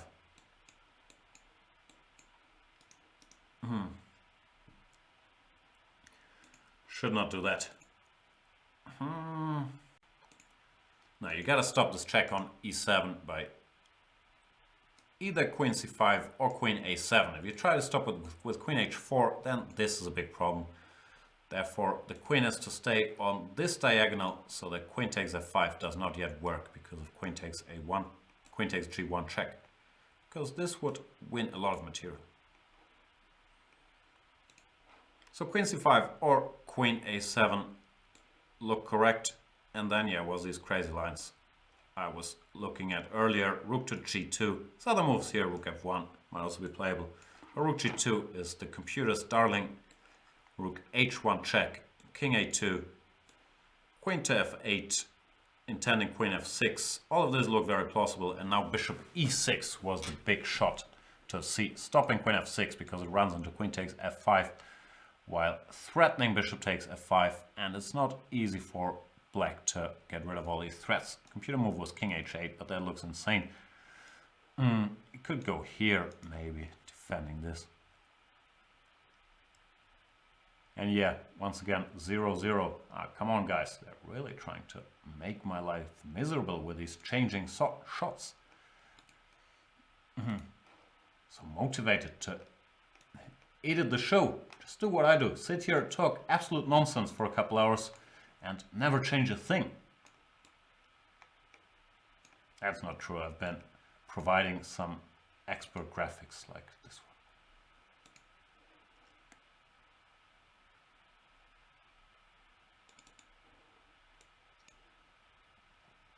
Cameraman, let's go to Smates so I can put this over his face. It's not the same effect here. Anyway, I'll go to Smates, where it looks like Svidler has calculated everything till the end and has concluded that he does manage in time to stop the black pawns. Which is correct if we can believe the computer. As I do, of course, you gotta calculate here. King g4, if king b7, then black might be in time. Takes, and king to h3. Nah, even this is winning. But this is very close. But my point was, if the king goes away, I think you can take a timeout and attack the e-pawn, rook e7. Let's say king f3, just take here. King f2, take something else. And yeah, this is just not enough for black. Both sides can give their rook, and then white would win the pawn ending after taking this. And yeah, this annoys even me. Yeah, looks like we're focused on the rapport game on the video now, but yeah, the rapport game is just a draw. Yes. I'll zoom back in if that assessment should change. For now, it's just a draw. Smates is losing. That's also an assessment. I'm not planning to change for a bit, and this is the big swing state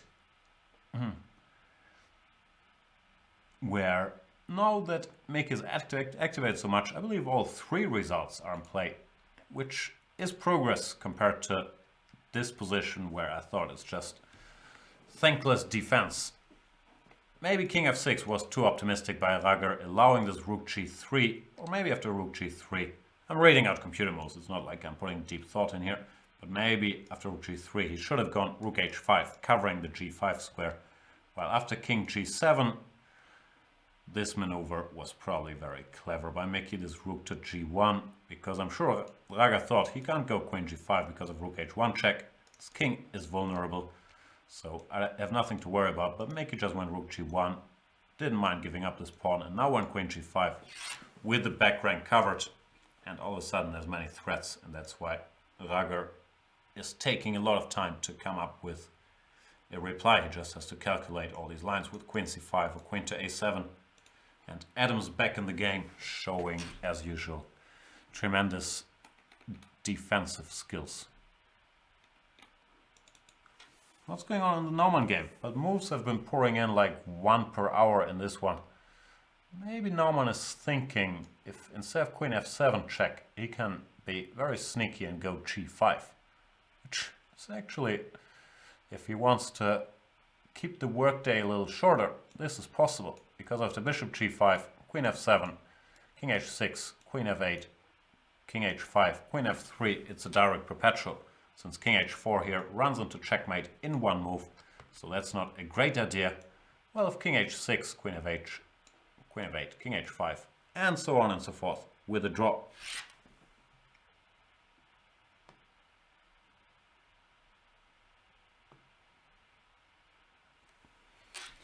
And Mr. Dodgy is wondering if Svidler is Harry Potter. And the answer is no. Svidler is more of a, I don't know. I want to insult him, but only slightly, so I can't call him like Ron Weasley or Snape character. And I'm not well-rounded enough in Harry Potter mythology to come up with something fitting. No, but Svidler is not Harry Potter. I really don't know my Potter way.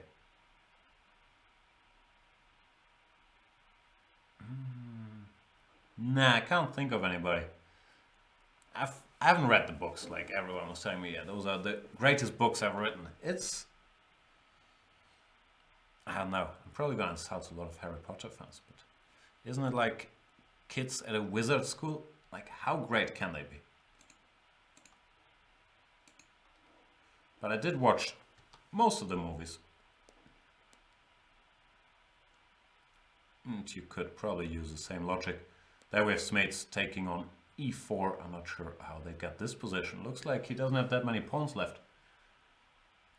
And Svidler, once again, hiding his face. But he's gonna win. I think he's got it all figured out. Svidler is one of those guys who doesn't have to be at the board all that much to figure stuff out. He does like to walk around. Oh no, come on Smates, you can't leave.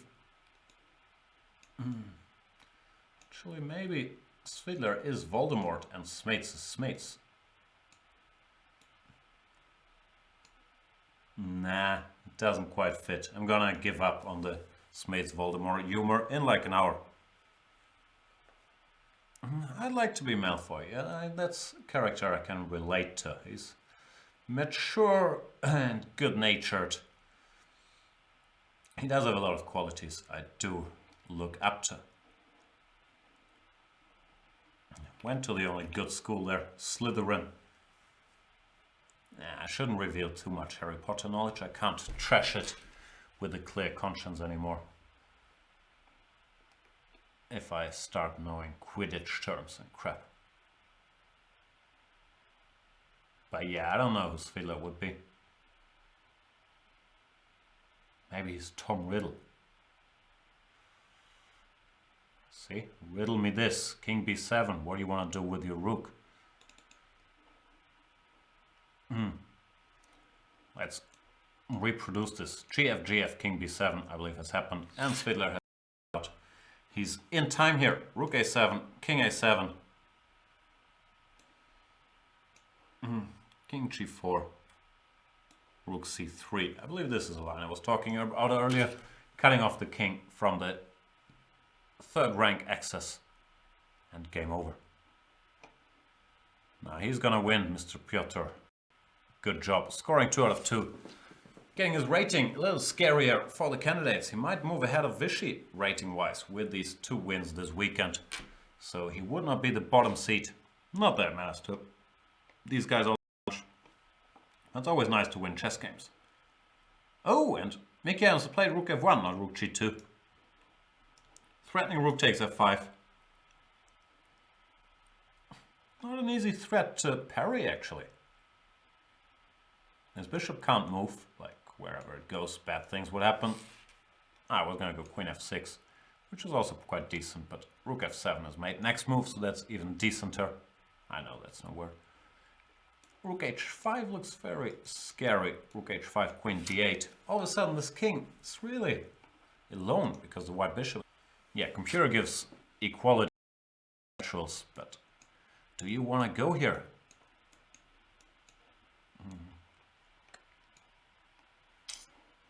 I don't know, I have a feeling all three results are in play now, and it's always unpleasant if you've been pushing the whole game. Raga played a great game here, outplayed Mickey in this night-off structure.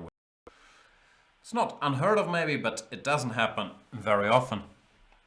But now Mickey managed to create counter chances, and Raga has to be careful not to get checkmated, so that's never a pleasant situation to find yourself in. Stream down again? Nah, still some viewers, so I hope it's gonna come back. And yeah, we're gonna keep rolling. What's going on there? No, this does sound like a bit of trouble. Bitrate. Not happy with the bitrate. But so far, it's always been coming back.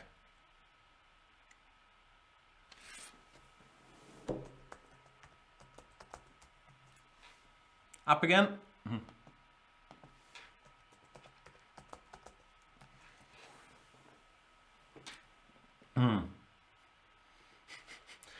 And yeah, Mr. Dodgy, I guess, is joking. His Sunday is ruined. Always reminds me of this Louis C.K. bit about wireless on airplanes. Rook D3, Rook C3, blitzed out by Peter.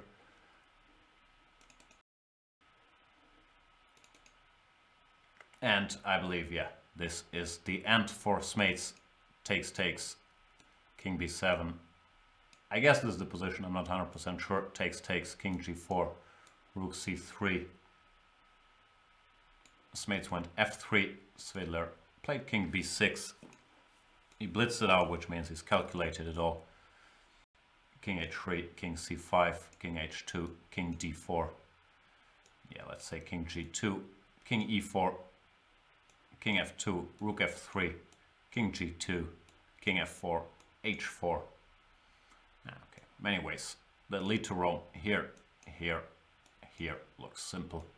King G1, King G3, and just in time. I would not be surprised to see Smates resign here. And yeah, there he goes. Nice win for Peter Svidler, scoring a big point for Baden-Baden in this crucial match. And that means Baden-Baden takes the lead. If I am not mistaken, and I'm not, Baden-Baden is up 3-2. Let's review the games that are over. Anand Hare Krishna ended in a draw, that's 50-50.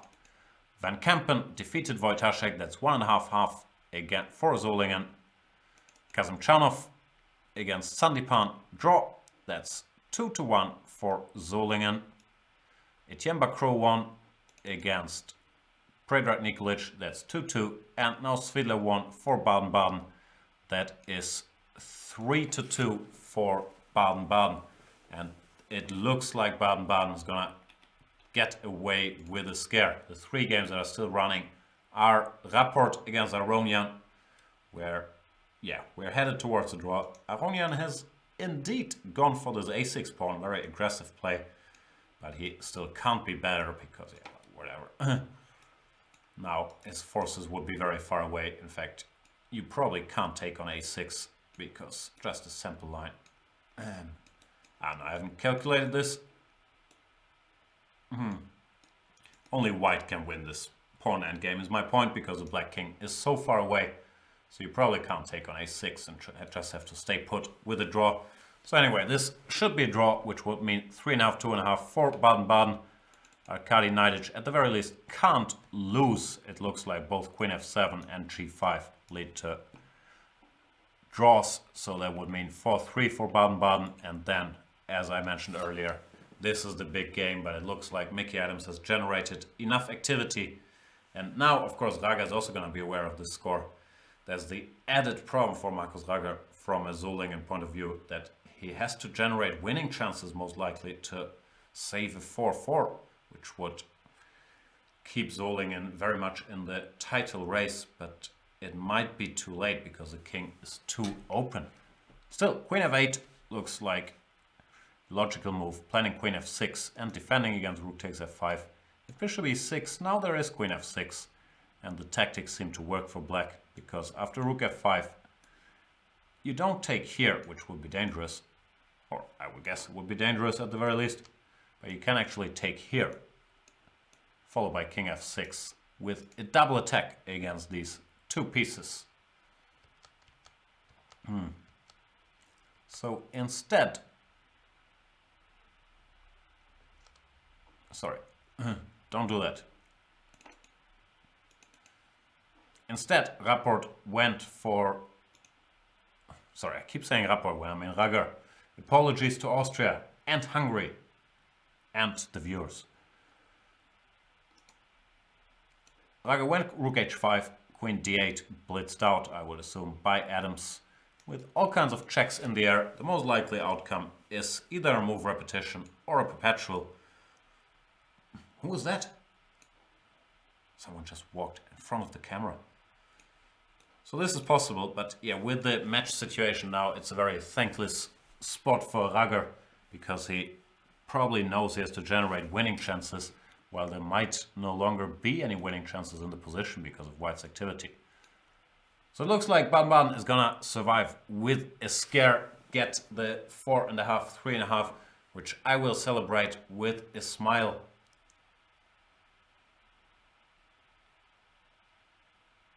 And I will also celebrate it with some fresh air. I will be back with you, millions of viewers who it's not millions, but it's hundreds, which is pretty good for this Sunday morning unannounced. So thank you guys for tuning in and for joining me and watching this exciting match. I'll be back with the last phase in a couple of minutes. And yeah, that might have been the wrong pronunciation. See you soon.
Hello again. Welcome back to the show. The great show where we still have action on many a board. Michael Adams against Ragger is the game which I think is going to decide the outcome. Rapport has blown his once winning advantage against Levan Aronian and has to settle for a draw. Peter Svidler scored the go-ahead goal for Baden-Baden, who's now up 3-2. Let me try to bring up the current standings. Those are not the current standings. Hang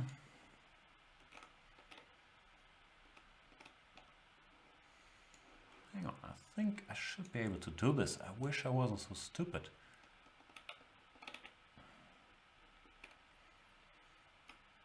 There's some question about the ratings. Yeah, the ratings are taken at the start of the season, so those are not the live ratings, even though I always get confused about how ratings are calculated.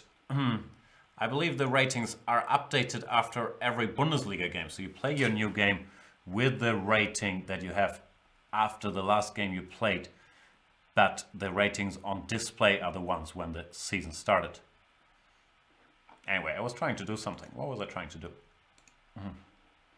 I was trying to show you guys this. Not much has changed. Score says 2-2, but we know Svidler won, so it's 3-2 in favor of Baden-Baden. And there's gonna be draws in Rapport against Aronian, and all likelihood Neidisch against Naumann, so that's 4-3 for Baden-Baden, which means the critical game is Ragger against Adams, where Adams was in a bit of trouble earlier, but now should be doing just fine. Or at least that was my read of the computer evaluation, and I'm pretty good reading computer evaluations. Let's get back to the action in this very game. Adams against Ragger. Things have happened. Do I like the things that have happened or not? Queen g5, queen f8. How did we get here? Rook f1, we've seen this. Rook h5, queen d8, rook h8, repeating once.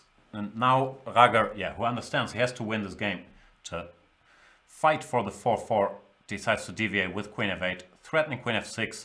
Adams played a surprising move, queen to g1, which however is probably an excellent move because it's the computer's first choice, threatening a check from here, also eyeing this square. Ragger also correctly decided to give up one of his extra pawns to give his bishop some targets on this diagonal. e3, queen takes e3. Now he played queen e7, covering a7 and e5. Adams went queen to b6, targeting this pawn, and Ragger played rook d8, both sides playing at a very high level, which I know ever since I switched on the computer to help me figure out what's going on here. They've been banging out computer moves left and right, and this is still a sharp position. The computer says 0-0, but that doesn't really mean anything after something like queen takes a5, e4, intending e3. Could still go either way, so no matter how this ends, massive respect to Markus Ragger, who's found a way without jeopardizing his position to keep the game going and keep it complicated, which is exactly what he had to do in this situation. So tremendous effort by Markus Ragger, but also of course by Mickey Adams to defend such an unpleasant position. And speaking of unpleasant, our friend Lawrence Trent is in the chat. No, I'm joking, always happy to see Lawrence. Lawrence, how did your game go today? I honestly have only watched this match, Solingen and Baden-Baden. Earlier, someone in the chat said Lawrence has a good position. Then someone said, pity for Lawrence. So I don't know what that means. I'm not sure if I'm going to be able to bring it up, but maybe he can tell us all about it.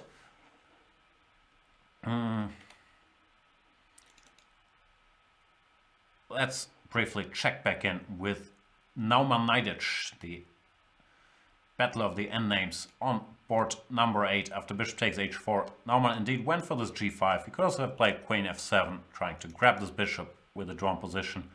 But he went g5, the point being after bishop g5 that this is an insta-perpetual. And therefore Knightage, who does not like perpetuals, decided to avoid it, took on a2 and follow with queen f2. But Naumann had probably calculated that he does have lots of checks here as well. Queen c3 check, king f8 and queen a3 check.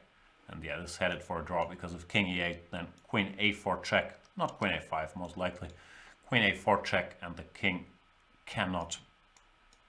shall not pass. King d8, queen d7, king e7, queen d7 are both losing.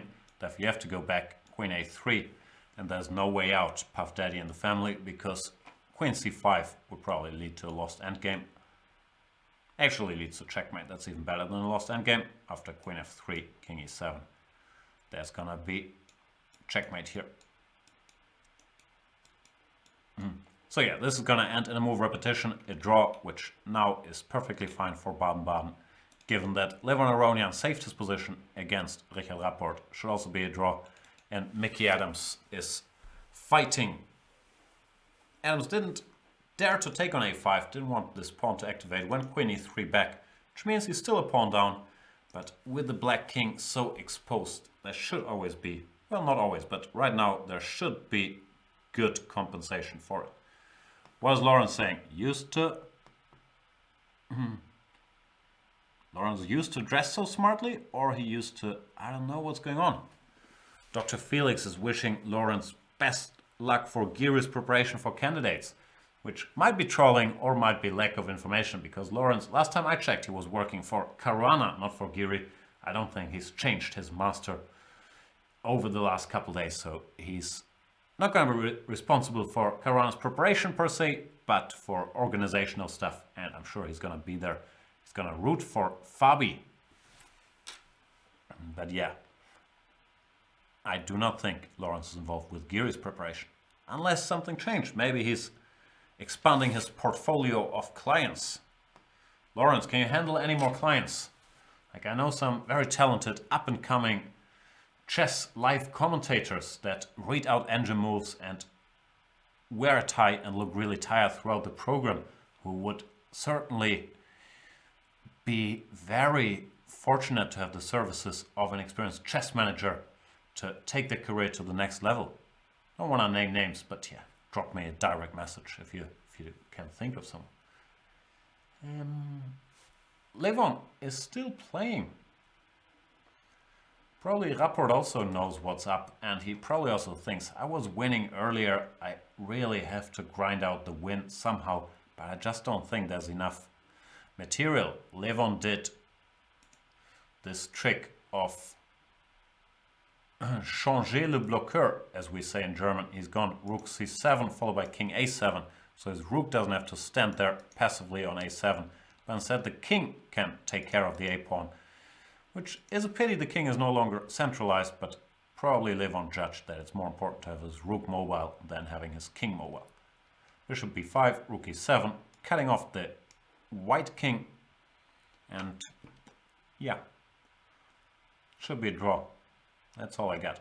I'd rather be white. You still have to be a little careful with black, because if the white king ever makes it here, then he can make it anywhere, but I do not see that happening really.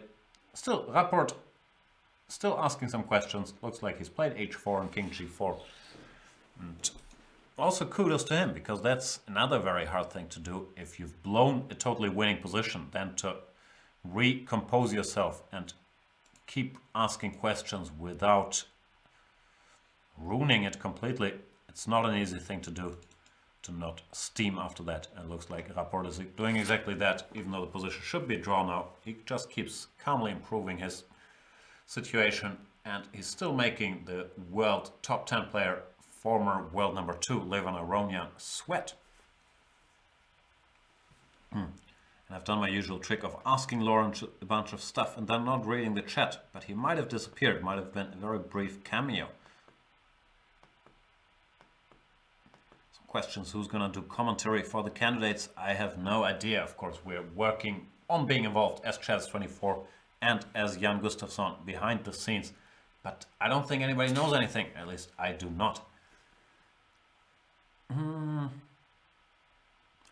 people are discussing whom they want to win the candidates. Yeah, there seems to be a strong general feeling that people don't want another Carlsen-Anand match, even though if I was Vichy, I would not have that on the top of my list of concerns. And I would never write Vichy off in such an event. He is experienced. He won last time. I believe he's going to be in good spirits after his good result in Zurich. So, in my book, he's one of the favorites. Else, yeah, I thought Aronian would have a good outing, even though this weekend or this game today and his performance in Zurich should not instill much confidence, but it also doesn't mean that much. He's clearly focused on the prize. Fabiano is, of course, in with a chance. Like a year ago, Fabiano was a very clear number 2 in the chess world at a year and a half ago maybe, had 2.845, which is pretty much a Carlsen-esque rating. After that, it's been a bit more up and down, but he had a good tournament in Weichensee. I'm sure he's going to be very, very well prepared. So here's a shot. Giri, we shall see if he can win enough games. I'm a huge Giri fan, as you guys know. But with his solid style, it's going to be hard to come first in a 14 rounds event unless it's very, very close and something like +2, +3 will suffice. I don't know. I literally think anybody has a chance to win this. Even our boy Svidler, don't write him off. I know Svidler, he's motivated. And when he's motivated, he can play with anybody. And he played pretty well with Jan Smeets today. Won a crucial game for Baden-Baden. Been a bit of a go-to guy. I remember another big match we had like a year or two ago. No, probably 2-3 years ago. Where he defeated Vugar Gashimov. There was another big point for Baden-Baden. So Svidler has always been delivering the goods in these close matches.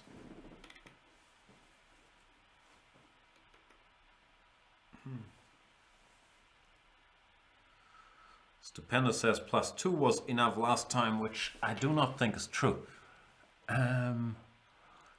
Dodgy says Topalov would be funny. Yeah, Topalov is a total wildcard. Like, I wouldn't be surprised if he scored -5, and I wouldn't be surprised if he scored +5. Like, he's destroyed the Norway chess field not too long ago, less than a year ago.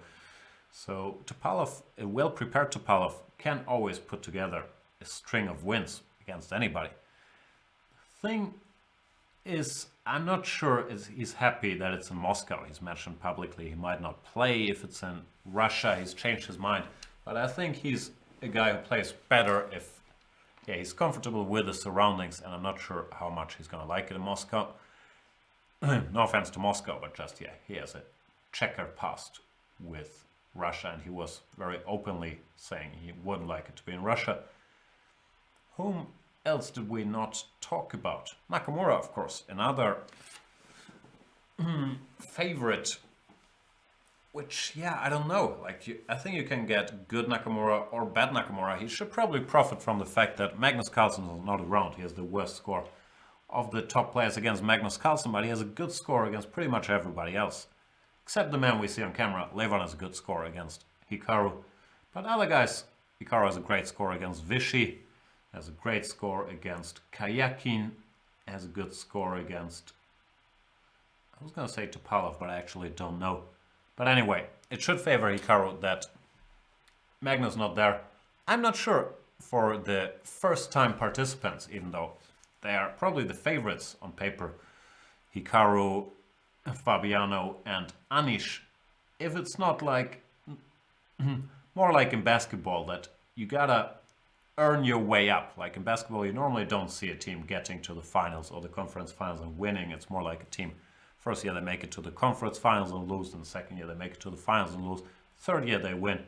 So what I'm trying to say is it might take them one shot at it to get accustomed to the atmosphere, because I think it's different than a super tournament. Stakes are higher, people will have prepared differently, and you don't know how you react psychologically and so on. I could be very wrong about this, but there was something I've been thinking about, if it helps the guys who've already been at the stage. Like Levon, who's failed twice, partly because of nerves. He went into it as a favorite or co-favorite at least twice and did not come through in, where was it? In London. In the last candidates and the one before that, Levon was always on the list of candidates. on the list of favorites. While now I believe people were mainly talking about other guys, so I feel this could be the time of the Levon. He's still young. He's had a good result in the Sinkfield Cup. That was my thinking, but I honestly don't have a clue. It's just a very even field, very evenly matched. Of course, whom I'm rooting for, no question, that's Mr. Svidler. Well, I like most of these guys. Yes, Svidler is the guy I'm closest with and I'm talking to the most. So I'm going to root for him, but he's also the bottom seed. Even though he might have overtaken Vichy by live rating today. Yeah, but I believe he's considered the biggest outsider in the field. I still think he has a shot if things go well. And things have to go well for anybody to have a shot because it's so evenly matched. Yes, questions about the coverage for the candidates. I honestly don't know yet. We're working behind the scenes on finding it out. I believe there's going to be shows in German and Spanish, produced in-house and for the English commentary. No one knows anything yet. If anybody does, give me a call, but we'll sort it out. I'm pretty sure there's going to be good coverage. If and how I'll be involved, I do not know. My plans are candidates, big question mark, but I'm sure I'll be involved somehow. And then, of course, I am going to play the Thailand Open in April. After that, it's also an unclear situation. There's the Norway Chess Super Tournament, end of April. We'll see if we can do something with them. And yeah, that's as far as I can plan ahead. I have trouble planning ahead till next Wednesday, when it's the second Chess 24 anniversary, where we're going to have a lot of events and we're going to try to do some 24-hour marathon of Banter Blitz and live shows on this channel. So join the festivities on the, what day is that? The 24th, I believe. And yeah, for the candidates, we're working on finding out what we can do. We will do something. Can Richard Rapport do something? If the knight just goes back, I don't see how to proceed. I'd be tempted to try to bring the king in, but at some point you gotta wonder, can't black just take this pawn? Even though the king is so far away. Problem is here, we can't cross the 5th rank right now because his bishop is hanging. That would be crucial tempo. The rook endgame should just be a draw, because black can always activate his rook, whatever, rook e3, g4. How do we do this? Check, king g6, rook f4. This is just a draw. But Levon still has to be careful. Should objectively be égalité, but there's still some questions. Dhruv Patel is pointing out that Hare Krishna is going to play the Hungarian League on the 28th. Still a chance to dethrone Anand. I'm pretty sure they're both going to play a lot of chess in the year that is ahead of us. But yeah, for today, Vichy remains Indian #1. I'm sure he'd happily be Indian number 15 if he qualified for another match with Magnus Carlsen. Maybe not 15. Probably 1. Levon, not surprised by this check. Goes king a7 back. Looks like they're moving back and forth. I'm not sure how they got this position. Looks like something like knight c5, king g4, king b6, rook b8, king a7 has happened. And yeah, I'm torn between this is just a draw and oh, now you gotta be careful because this king is far away. And yeah, I was a bit curious earlier when Levon decided to use it to block the a-pawn. If you could run into trouble, should the king ever make it here. Now even this maybe. A lot of stuff to calculate, but these endgames, while they might be a draw, it is certainly white who's playing for a win here. I think it should be a draw, but let's make some moves just to find out.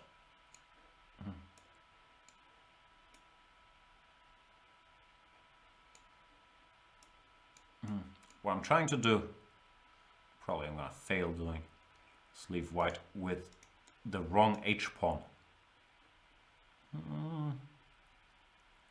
But yeah, this is very, very close already. Seems like it's still a draw, but not straightforward. Knight f7, bishop d7, king c7. Let's say bishop f5, king d6. Trying to get my position, king e7, king h6. Here would I manage? So close. Not quite, right? Takes king f8, king h7, and yeah, this is not enough. But anyway, that was a totally random line, just to show some dangers that are still in the position. So Aronian has to keep paying attention.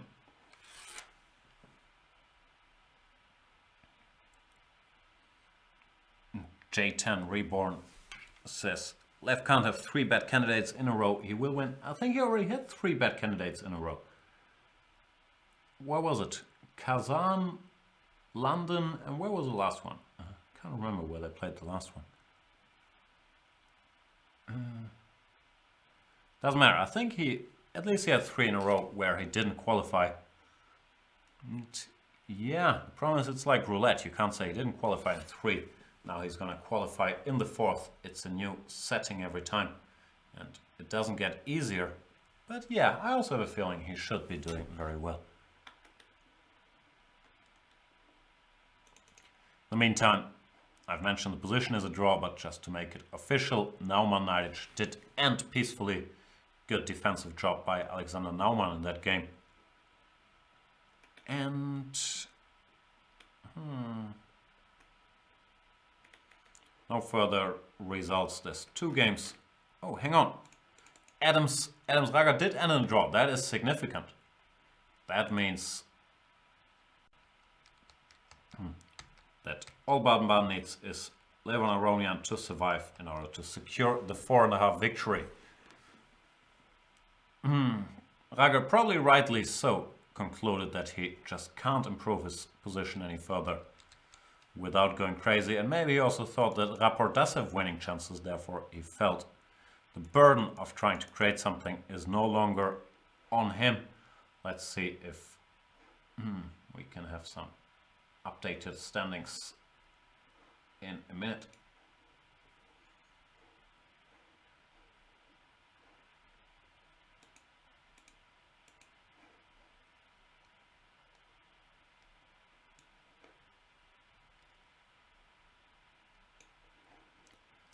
Here we go. Baden-Baden 4-3 in the lead. Needs only 1 draw out of Levon Aronian to get very close to the, I think it's the 11th title in a row. Could only be the 10th. Apologies if I got it wrong, but I think it would be title number 11 in a row if Baden-Baden were to win this year. And yeah, no surprise if you study the lineup that the team has been dominating the league. And I've heard they have a tremendous board number 14, who's always ready to jump into the action. But yeah, if Levon holds this, then Baden-Baden will remain undefeated. We'll still have one big test ahead against the team from Schwäbisch Hall that also only lost their encounter to Solingen and won everything else. But Solingen has been the team that's really been turning heads this season with their new sponsor, new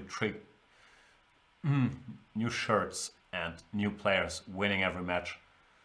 And Levon Aronian, I don't think he can feel that much pressure because he's already come back from the dead. Then again, if you had a losing position, then equalize and then go back to losing it. That's just as painful, and of course he doesn't want to lose the match or give up the 4-4 for his team. What's happening? What am I missing? Where is your mic? Jan, can you give any inside info without going into too much detail how you worked with Svidler recently? We did commentary on Vikensee and we tried to watch a lot of The Bridge Part 3, but it was in Danish with English subtitles, and normally we were both too tired to pay a lot of attention. Chess-wise, yeah, I'm not gonna give a lot of information. I'm not his official seconds or anything, but we've been talking like candidates or not on and off for chess, about chess and chess openings. yeah, for years. So of course, if there's any questions he has or questions I have, we have a chat on Skype or wherever, but there is no formal relationship. We're just friends. I'm not sure if that's the word. Sounds weird. Skype buddies. I think that's a better term. But yeah, I haven't given him all the secrets about. I'm trying to think of some joke opening I'm playing, but I don't play any joke openings. All my openings are dead serious, so can't think of one. If I say Evans Gambit, you're not gonna believe me.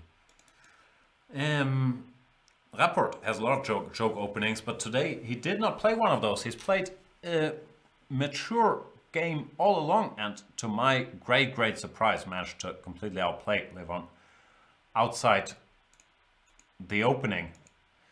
And I believe the main culprit is the move Queen c7 here. This Queen c7, Knight takes d7, Queen takes d7 was just a very slow sequence, which I'm sure Levon has regretted plenty over the last couple hours.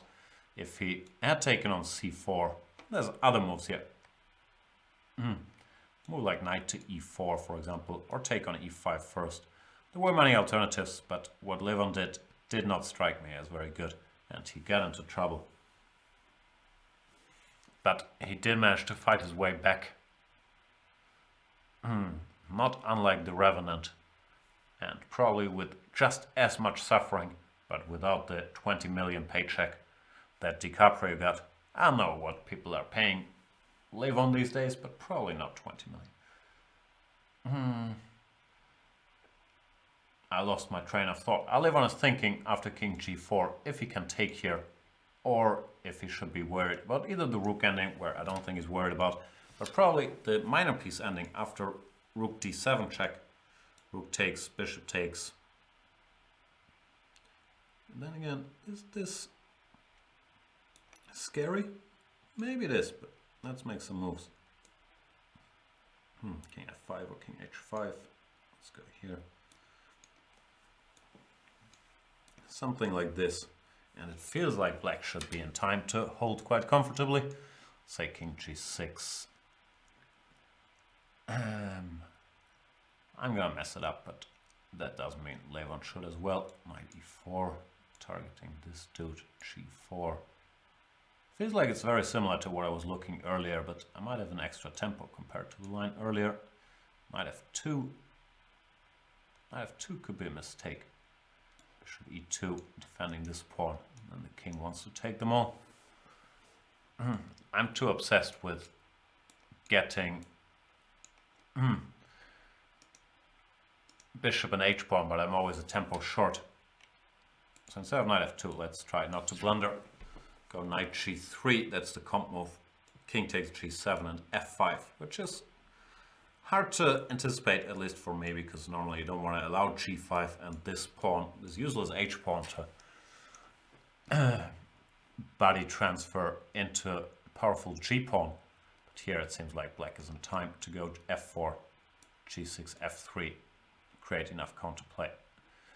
Or distractions with his f-pawn, for example, king f7, let's say knight f5, let's say knight h5, that's cleaner.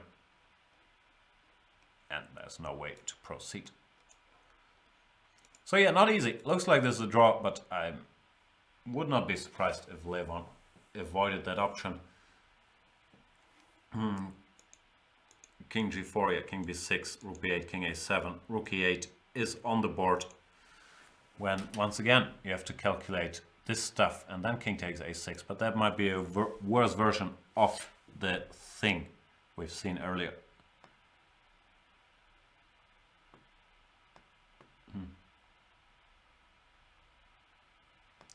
Checking it into the chat. Have you ever been a proper second? Yeah, I have. I worked 1 year for Peter Leko, where, yeah, I joined him to most of the big tournaments he played. There was, when was that? A while back, 2009, I believe 2009. And yeah, we had a lot of training sessions at his place. So yeah, there I was a proper second, and I've worked on and off with friends like Smeets, I was his second twice, and Wijk aan Zee, Luke van Veli, I was the second for twice. I was the second slash coach of the Danish national team at an Olympiad a couple of years ago, 2010 and so on. So yeah, I've done my fair share of seconding, chess coaching, whatever you want to call it. But not with Svidler. Suki Ray has arrived to join the show. What's happening? Suki Ray, were you happy the Clippers lost?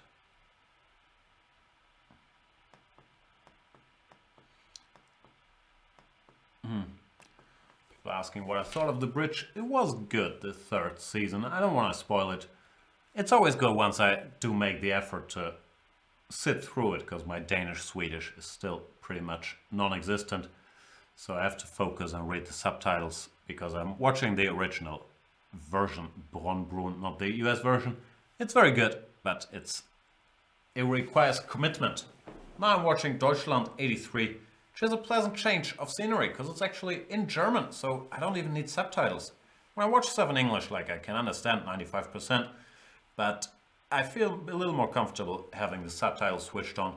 But in German, I can actually do without them in my native tongue. Who would have thought? Yeah, Deutschland 83, not only a very good show, but also fun to watch something in German for a change. Because I'm a bit of a snob when it comes to dubbing movies. I don't like it, so I always watch the original version.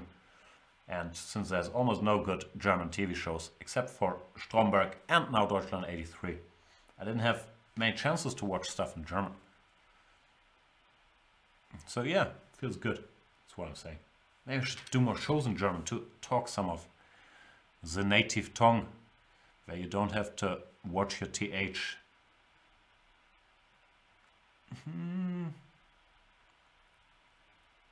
I have a feeling Levon has... I'm not sure if he's lost or anything, but I have a feeling King G4, King B6, he pushed his luck a little bit, because this sequence, Rook B8, Rook E8, was very strong. And after knight takes A6, if white is nothing better than Rook D7, looks like it's a similar endgame, but a tempo up compared to what he's going to get now, Rook E8. If he takes, and takes here. You have to be very careful. Might still be a draw. The computer says it's a draw. The same defensive idea we've watched earlier with knight to G3, King G7, F5. But oof.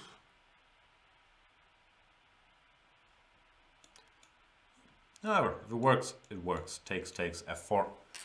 And Freddy the F pawn is enough of a counterweight to Giovanni the G pawn. What time is it? It's 4. I've been here for 6 hours. Come on, Richie. It's being pointed out that Das Leben der Anderen is a very good movie, also German, which is true. Yeah, I've seen that movie. It's a good movie. I'm sure there's 1 or 2 good German movies, but not more. And yeah, Deutschland 83 is on NRK for Norwegian viewers. It's all over the place. I just bought the Blu-ray since I don't watch TV. I don't even know how to switch my TV on. I think I lost the remote, even though I'm sure it was in German TV. That is excellent. It's highly recommended. Question, any chance on doing shows in Dutch or Chinese here on Chess24, or any plans? No, not really. Like Chinese, it's interesting. Dutch, you guys speak English too well. And I hardly do anything in German anymore, because you always reach more people speaking English. So no plans to do anything in Dutch. I'm sorry, even though, of course, we have a lot of guys working with us from Holland. I'm a big fan of most of them. I'm just thinking who we got. I'm trying to bring Robin back, and also Luke van Vele. He hasn't done anything for us, but it would be fun to have Luke around. I think he'd be a fun commentator as well, because he has no filter. Like, he is literally #no filter. So I can just sit there with my Malfoyian smile and let him get in trouble. So I'd love to have Luke as a commentator. I'm sure, sorry, I have no idea how I arrived there. We're doing shows in Dutch, probably not, but we'll have to do stuff with Dutch people. Tex was also great, Tex de Wit, he was here for a couple days. We'll love to have him back. A lot of funny people in the Netherlands.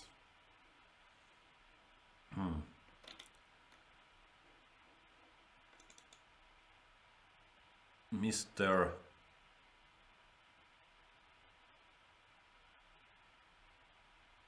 Levon probably wants to calculate this. Make very sure rook takes e8 works. You could go rook c7, but then after king f5, looks like white has made progress, and these endgames,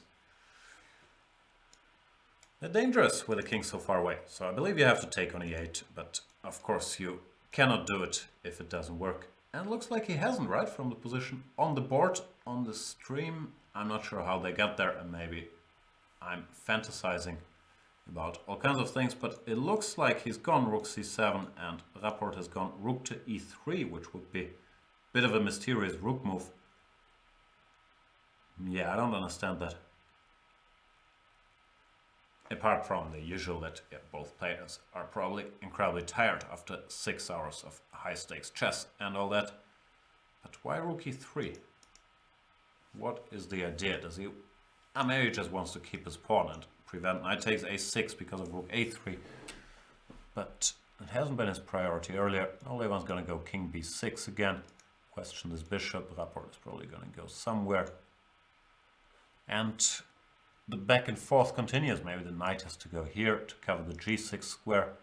I don't know. It's not the clean-cut draw that would make us all go home, Mr. Levon. Dr. Levon. I started calling him Dr. Levon. Even though he's not a real doctor. But I'm sure he's going to get an honorary doctor one day. Lola Runs is kind of a... isn't that kind of a nonsensical movie? I wasn't a big fan. Das Boot, yeah, is the classicer people name, but yeah. Lawyer says Schwäbisch Hall at 3.5 and 1 game left. Of course, if Schwäbisch Hall were to not win and Baden-Baden were to win, that would be a perfect round from the Baden-Baden perspective.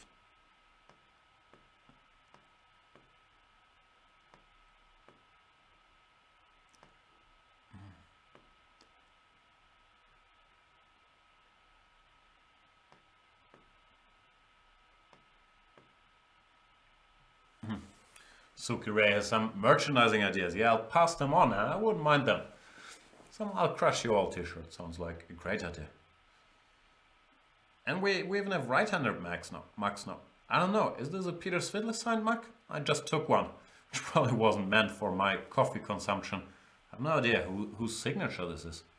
Could be Svidler's, but I honestly don't know.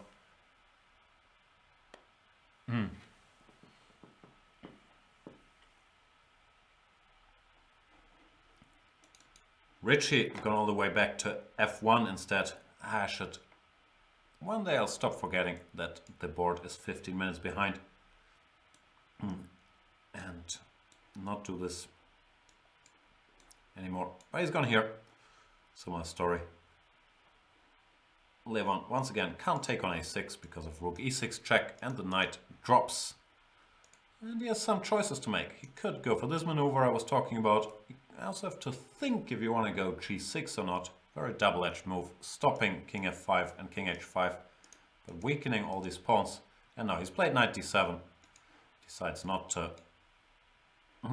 weaken his pawn chain, intending to put the knight on e5 to stop this king from marching in. Suki has more ideas, and objectively speaking, Svidler Mac, poor Svidler.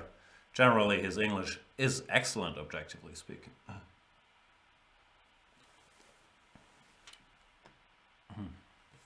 Objectively speaking, I'm thrilled. Shouldn't make fun of Svidler. He's the one guy I shouldn't be making fun of.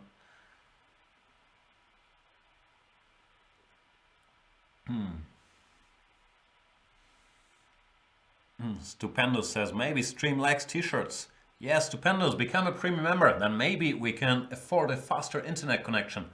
Else, not much I can do. Might lack even more in the future.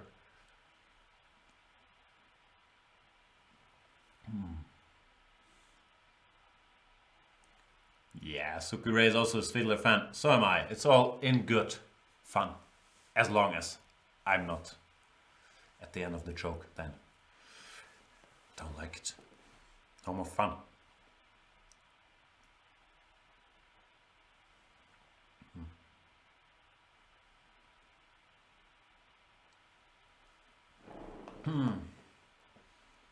Yeah, I haven't been doing a lot of crushing recently, so for the I'll crush you all t-shirts, I think I need to get back into crushing shape.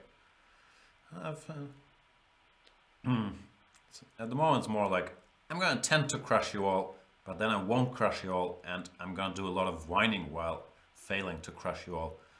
But that's not a great t-shirt. Anyway, all joking aside,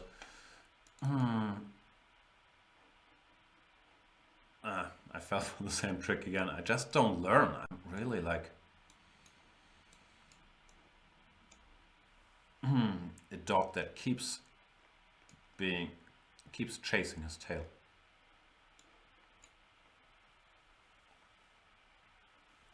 Yeah, Richie's gone back.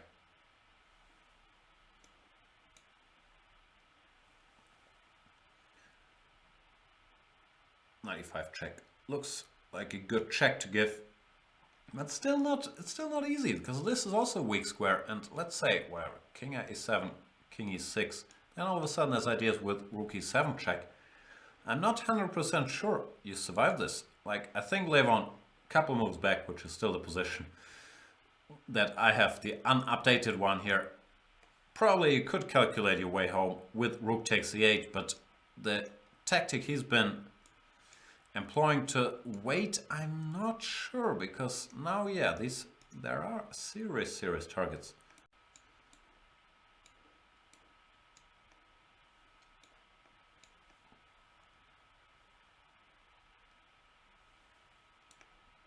.95 check on the board. King f5 is gonna be played.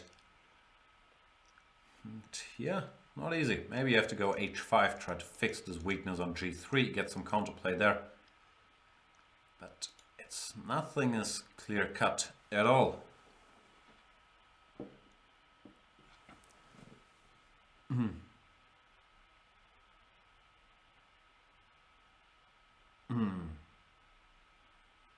Suki Racing, 10 a.m. Wow, that is early. Where are you at? Is that? I have no idea. Yeah, I've been chilling out here I've been on air for 6 hours, and I was even early, being the hard worker I am. I want to be in at 9 a.m. Make sure the stream doesn't lag, and that there's coffee in the coffee machine. I did none of those things, but I surfed the internet for like an hour, and then I started the show. So yeah, I'm sleepy. I've slept but there's really no excuse except for me being unprofessional and binge watching Deutschland 83 last night.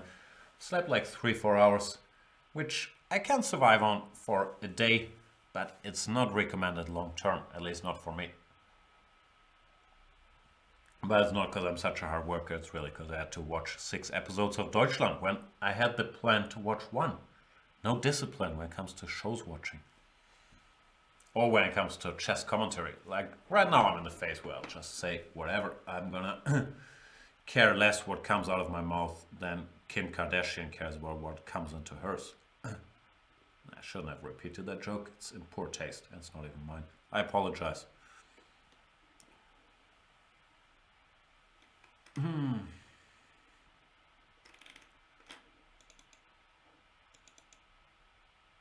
a little worried about Levon's position. And I understand you guys are probably thrilled by me repeating the couple moves that were made earlier over and over again. So in case you're fighting with the lag and then logging into this again, it's not a lag problem, it's me acting like a broken record.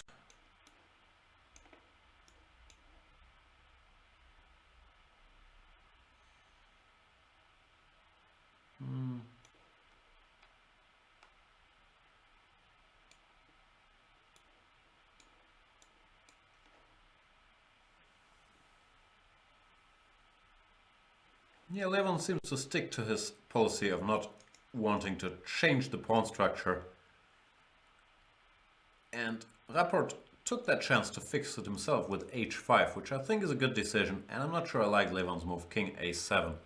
Once again, Captain Hindsight and so on, but maybe this was a good time to try to go h5 and fix this target at the very least, even though it's very committal because this pawn could also become a target himself. So yeah, maybe it wasn't such a great idea. What do I know is pretty much the bottom line. Yeah, this not gonna be able to do it is also not mine. Like, most of my words are stolen. I didn't invent any words or word combinations, but not gonna be able to do it. It's a hip-hop classic from, what's triple X Posse? Double X Posse. And it's used a lot by Jalen Rose on one of these NBA basketball podcasts I'm listening. I haven't stolen all their catchphrases, but they're not gonna be able to do it as stuck, so I feel like I gotta bring it out there. But it's Jalen Rose's, so credit to Jalen and Jacoby on a show that I've been listening to a lot, even though they're habitual line steppers.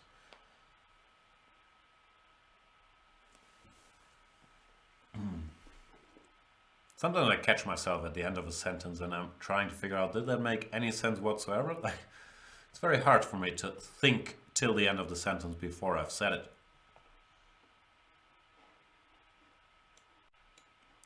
Levon Aronia, no such problems. But he's still suffering here. I sort of was hoping that he would have gotten out of the woods by now. No such thing. King e6, now rook e7 is very much on the agenda. My report started with h5, but it's ugly. It's very ugly, and at the moment I don't think Levon's drawing chances are any better than 50%. That might be high actually, it might be 40%. So it's entirely possible that this match is gonna end in a 4-4. And Suki Ray is saying the low post is where it's at. Jan, yeah, come on, I've listened to every episode ever released of the low post. Jalen Jacoby is mainly just killing time. They've gotten a lot worse since they're on radio because they gotta do a show every day. And also I don't care about football, so I tend to fast forward the football section. No, I did not see the movie Leela and Eve. Sounds dirty though. And no, I did not invent Stakes is High. Just Google it. That really is a classic. People just don't have a proper nerd education sometimes. No. I don't know. I don't think I've ever invented anything. No chess openings, no phrases. Nothing. I'm just a product of all these influences out there feeding me pop culture stuff. But I ain't worried about nothing. That didn't fit here.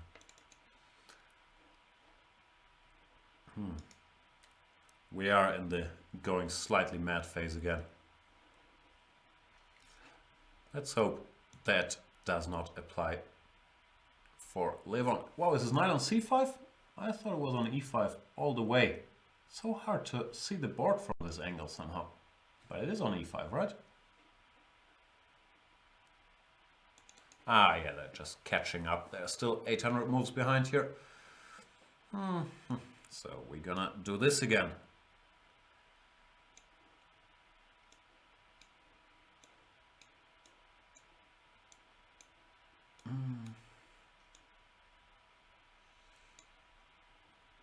Not sure I like what I see.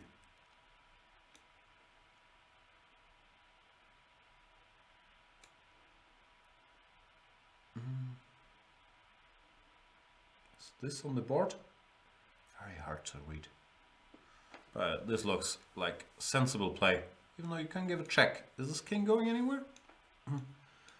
More checks, king f8. Probably it is going to g8. Yeah.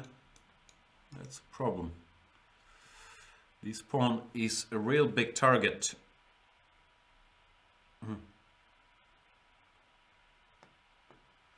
No, I don't use Reddit. I probably should, but no, sometimes I go into some rabbit holes, like when I'm trying to figure out if the making a murderer dude is guilty or not, stuff like that. But no, I'm not on Reddit much.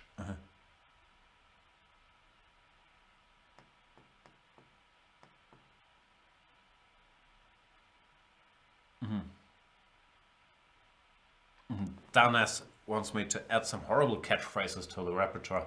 Not gonna get us from the Tattoo song. We're not gonna take it from Twisted Sisters. Nah, not gonna take either of those Danes, even though I do take it that you like girl bands.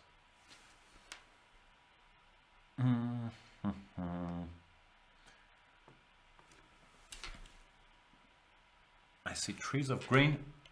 Yeah, that's better, but still doesn't make a whole lot of sense. What's going on? He took someone. Oh man, I really need to make up this time difference. Now it's gonna be impossible to figure out how they got here without brain power, which is not available in abundance over here. Anyway, let me try to understand the position on the board. So I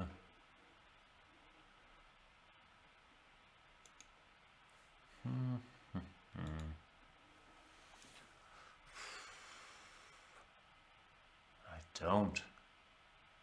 So the rook must have taken on e5 while the king got to f8. That much we can probably do. Rook c7, king f8. Ah, no, I got it. He went g6 here, which was met by rook takes e5. Which is confusing, because he could throw in this check. He didn't though, but rook e5 might also win. Did Levon blunder this? Yeah, I had a bad feeling about this for a while. And yeah, this looks winning. The g-pawn is gonna pick up a rook. The bishop not only is gonna keep this pawn, but also stop this pawn. And then, if it's needed, there's still this pawn. It's just winning. Wow. Very impressed by Rapport for, not for bungling his earlier winning position, but for finding the second wind and posing new problems. And yeah, if my interpretation of the position is correct, then it's just lost. Rook c6. And by interpretation, I mean if I can recognize the board correctly. Rook c6 has been played. I guess the point is if g7, then rook f6 is still a resource. Because after king e7, rook g6, king f7, rook g3, white would run out of pawns. But the problem with rook c6 is that white is in no hurry. He can just go king f7, stopping rook f6 check. Let's say rook c7, king f6, rook c6, king f5, threatening g7, rook c7, and now keep improving his position either by taking here or by playing g4 first. And sooner or later this pawn will cost the black rook, and the game is objectively over. Yeah, that's a pity. It's good for the intrigue of the Bundesliga season, because now Baden-Baden and Solingen are equal in points, which I have to look up the rules. I believe, at least in the past, it was that when two teams were tied at the end of a season, they would play an additional match. But yeah, we certainly have to find that out. And if that's not the case, I believe Solingen has more board points than Baden-Baden. Partly thanks to yours truly, I've made 2 draws, which I really should not have made against lower rated opponents. Maybe 3. Yeah, I've made too many draws this season. But yeah, that would be exciting. Last season we also had a 4-4 against Werder Bremen. But Werder Bremen did not win their remaining matches. While Solingen, as strong as they've looked this season, they do seem a favorite to win them all. And yeah, a lot of credit to Richard Rapport for grinding this out. Oh man, this 15-minute thingy is getting more and more annoying. But by now I should manage to reproduce the position at least once in a while.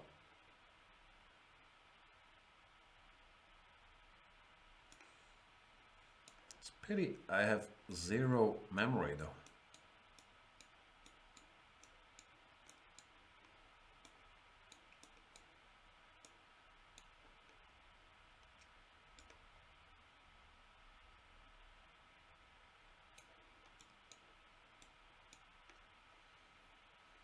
Yeah, Rapport is on the winning path and he's not gonna let go.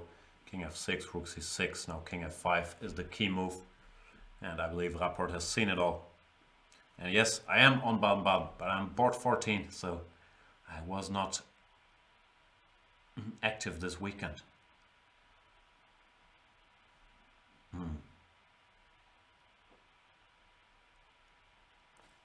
But yeah, it's just game over. Some cute lines which you probably don't need, but you could go for, like rook c7. You can actually give up this bishop with check, g7, rook f1, and now king e6. There's no way to stop Giovanni from becoming a Dane.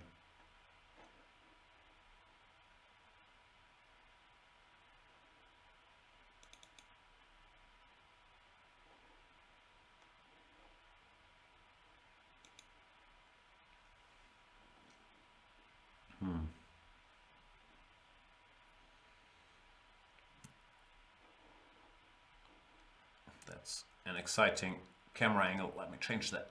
Let me change it.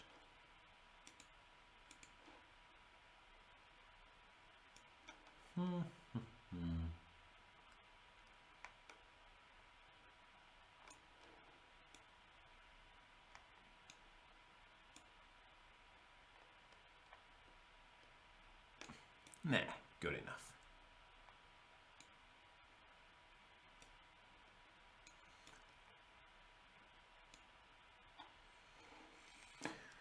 King f5, e4, g7. The end is near.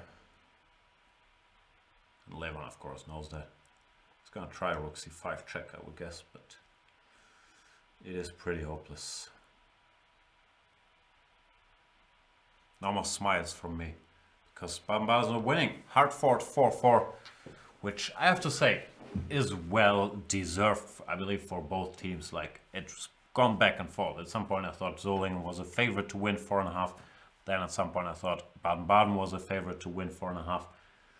So yeah, it has to be said that's a success for Solingen. They were outrated by an average of probably more than 100 points per board. So to get away with the 4-4 is a big triumph for them, and they've played a fantastic season so far in general. Of course, we're still gonna win the title somehow, but that has been a very impressive year of the SG Solingen. It's a good plan about my plans for the evening. First I need food.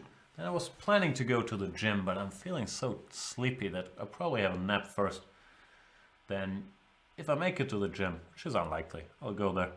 It's more likely I'm gonna finish watching Deutschland 83 and then call up my weird friends if they want to play cards all night. But nothing's set in stone as of yet. Yeah, rook c5 check played by Levon. King g6. It's game over. Rook g5. Even king h6 is fine. Rook h3. Rook g3. Hang on, am I messing this up? Oh no, I'm still winning. King h7. And this is the right bishop. Therefore, yeah, Rapport has spotted all this. He's also spotted that rook h3 doesn't work. So it's resigns here. Next move, g8. And then this bishop does a very good job of protecting the e-pawn, protecting the a-pawn, and stopping the e-pawn there by deciding the game. Maybe you can make some more moves after something like this. Problem is, whenever I queen for the first time, it takes like 8 minutes here. See? There's a little loader. It's one of the laziest loaders I've ever seen. Yeah, king h7 has been blitzed out. Rapport, of course, has calculated this all till the end, else he wouldn't be blitzing. And the loader has decided. What I was going to say is you can maybe try to make some moves here, but it should be pretty hopeless. And yeah, Levon Aronian resigns, which makes it official. The match ends in a 4-4, which, yeah, I'm not sure. Congratulations sounds arrogant. I thought it was a good match for Solingen, who certainly gave Baden-Baden a run for their money given their inferiority on paper, but Solingen has had a great season throughout, and the match never looked like it was gonna be anything but 4-4 or 4.5, 3.5 for either team. Here we got the almost final standings. Rapport won his game, so let's briefly go through them. Hare Krishna with black ran into some Vichy preparation, was a bit worse out of the opening, and then went on to defend incredibly well as he does, and held against his famous compatriot. Rapport, we've seen, bungled a totally winning position, 2 pawns up, and then outplayed Levon Aronian a second time, which I find incredibly impressive. Rager played also an excellent game against Mickey Adams, put pressure on Mickey Adams, but Adams managed to find enough counterplay to make a draw. Van Kempen profits from the finger filler from Radek Wojtaszek. He's gonna be the unhappiest guy tonight. And yeah, lose that game. Smeets went down against Svidler. I'm sure Smeets had some chances to hold, but overall I thought Smeets was under pressure for most of the game. So good victory for Peter Svidler. Sandipan Kazimchanov draw. I think it never left the realms of equality. Nikolic played an interesting opening, but then went astray with d5 and was outplayed by Bakro. And Naumann managed to hold with white against Arkady Naidic by good defense, and very happy to simplify into a perpetual check in the end. So that's it for in the top match of the whole season between the two undefeated teams. Baden-Baden has one more big match coming up against the Schwäbisch Hall squad. I'm trying to bring up their result. Here they are up 4-3 against Hockenheim, another strong team. Yeah, we see Schwäbisch Hall is a very strong team. I'm not even sure they're fielding their best lineup here, but looks like they're gonna win nevertheless. So that's the show for today. 4-4 in Solingen, Baden-Baden, in spite of Baden-Baden feeling what I think is the highest rated lineup ever seen in an 8-board team competition. Thank you guys for keeping me company, sticking with me. Sorry for the tired performance. I still can't fully open my eyes or smile, but it was good to hang out and watch some of the games. Of course, I'm not thrilled Baden-Baden didn't win, but still a good chance to win the championship anyway.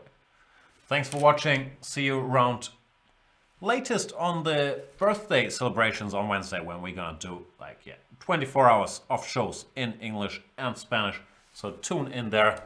I'm sure for the fans of Banter Blitz, there's gonna be plenty of chances to play against me or other grandmasters maybe.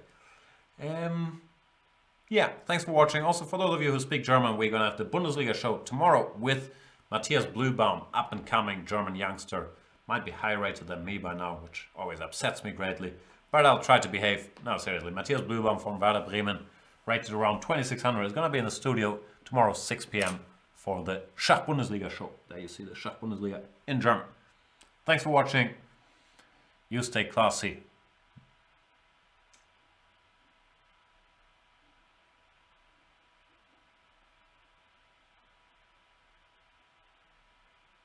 I'll just freeze. Now let's end this. Bye guys.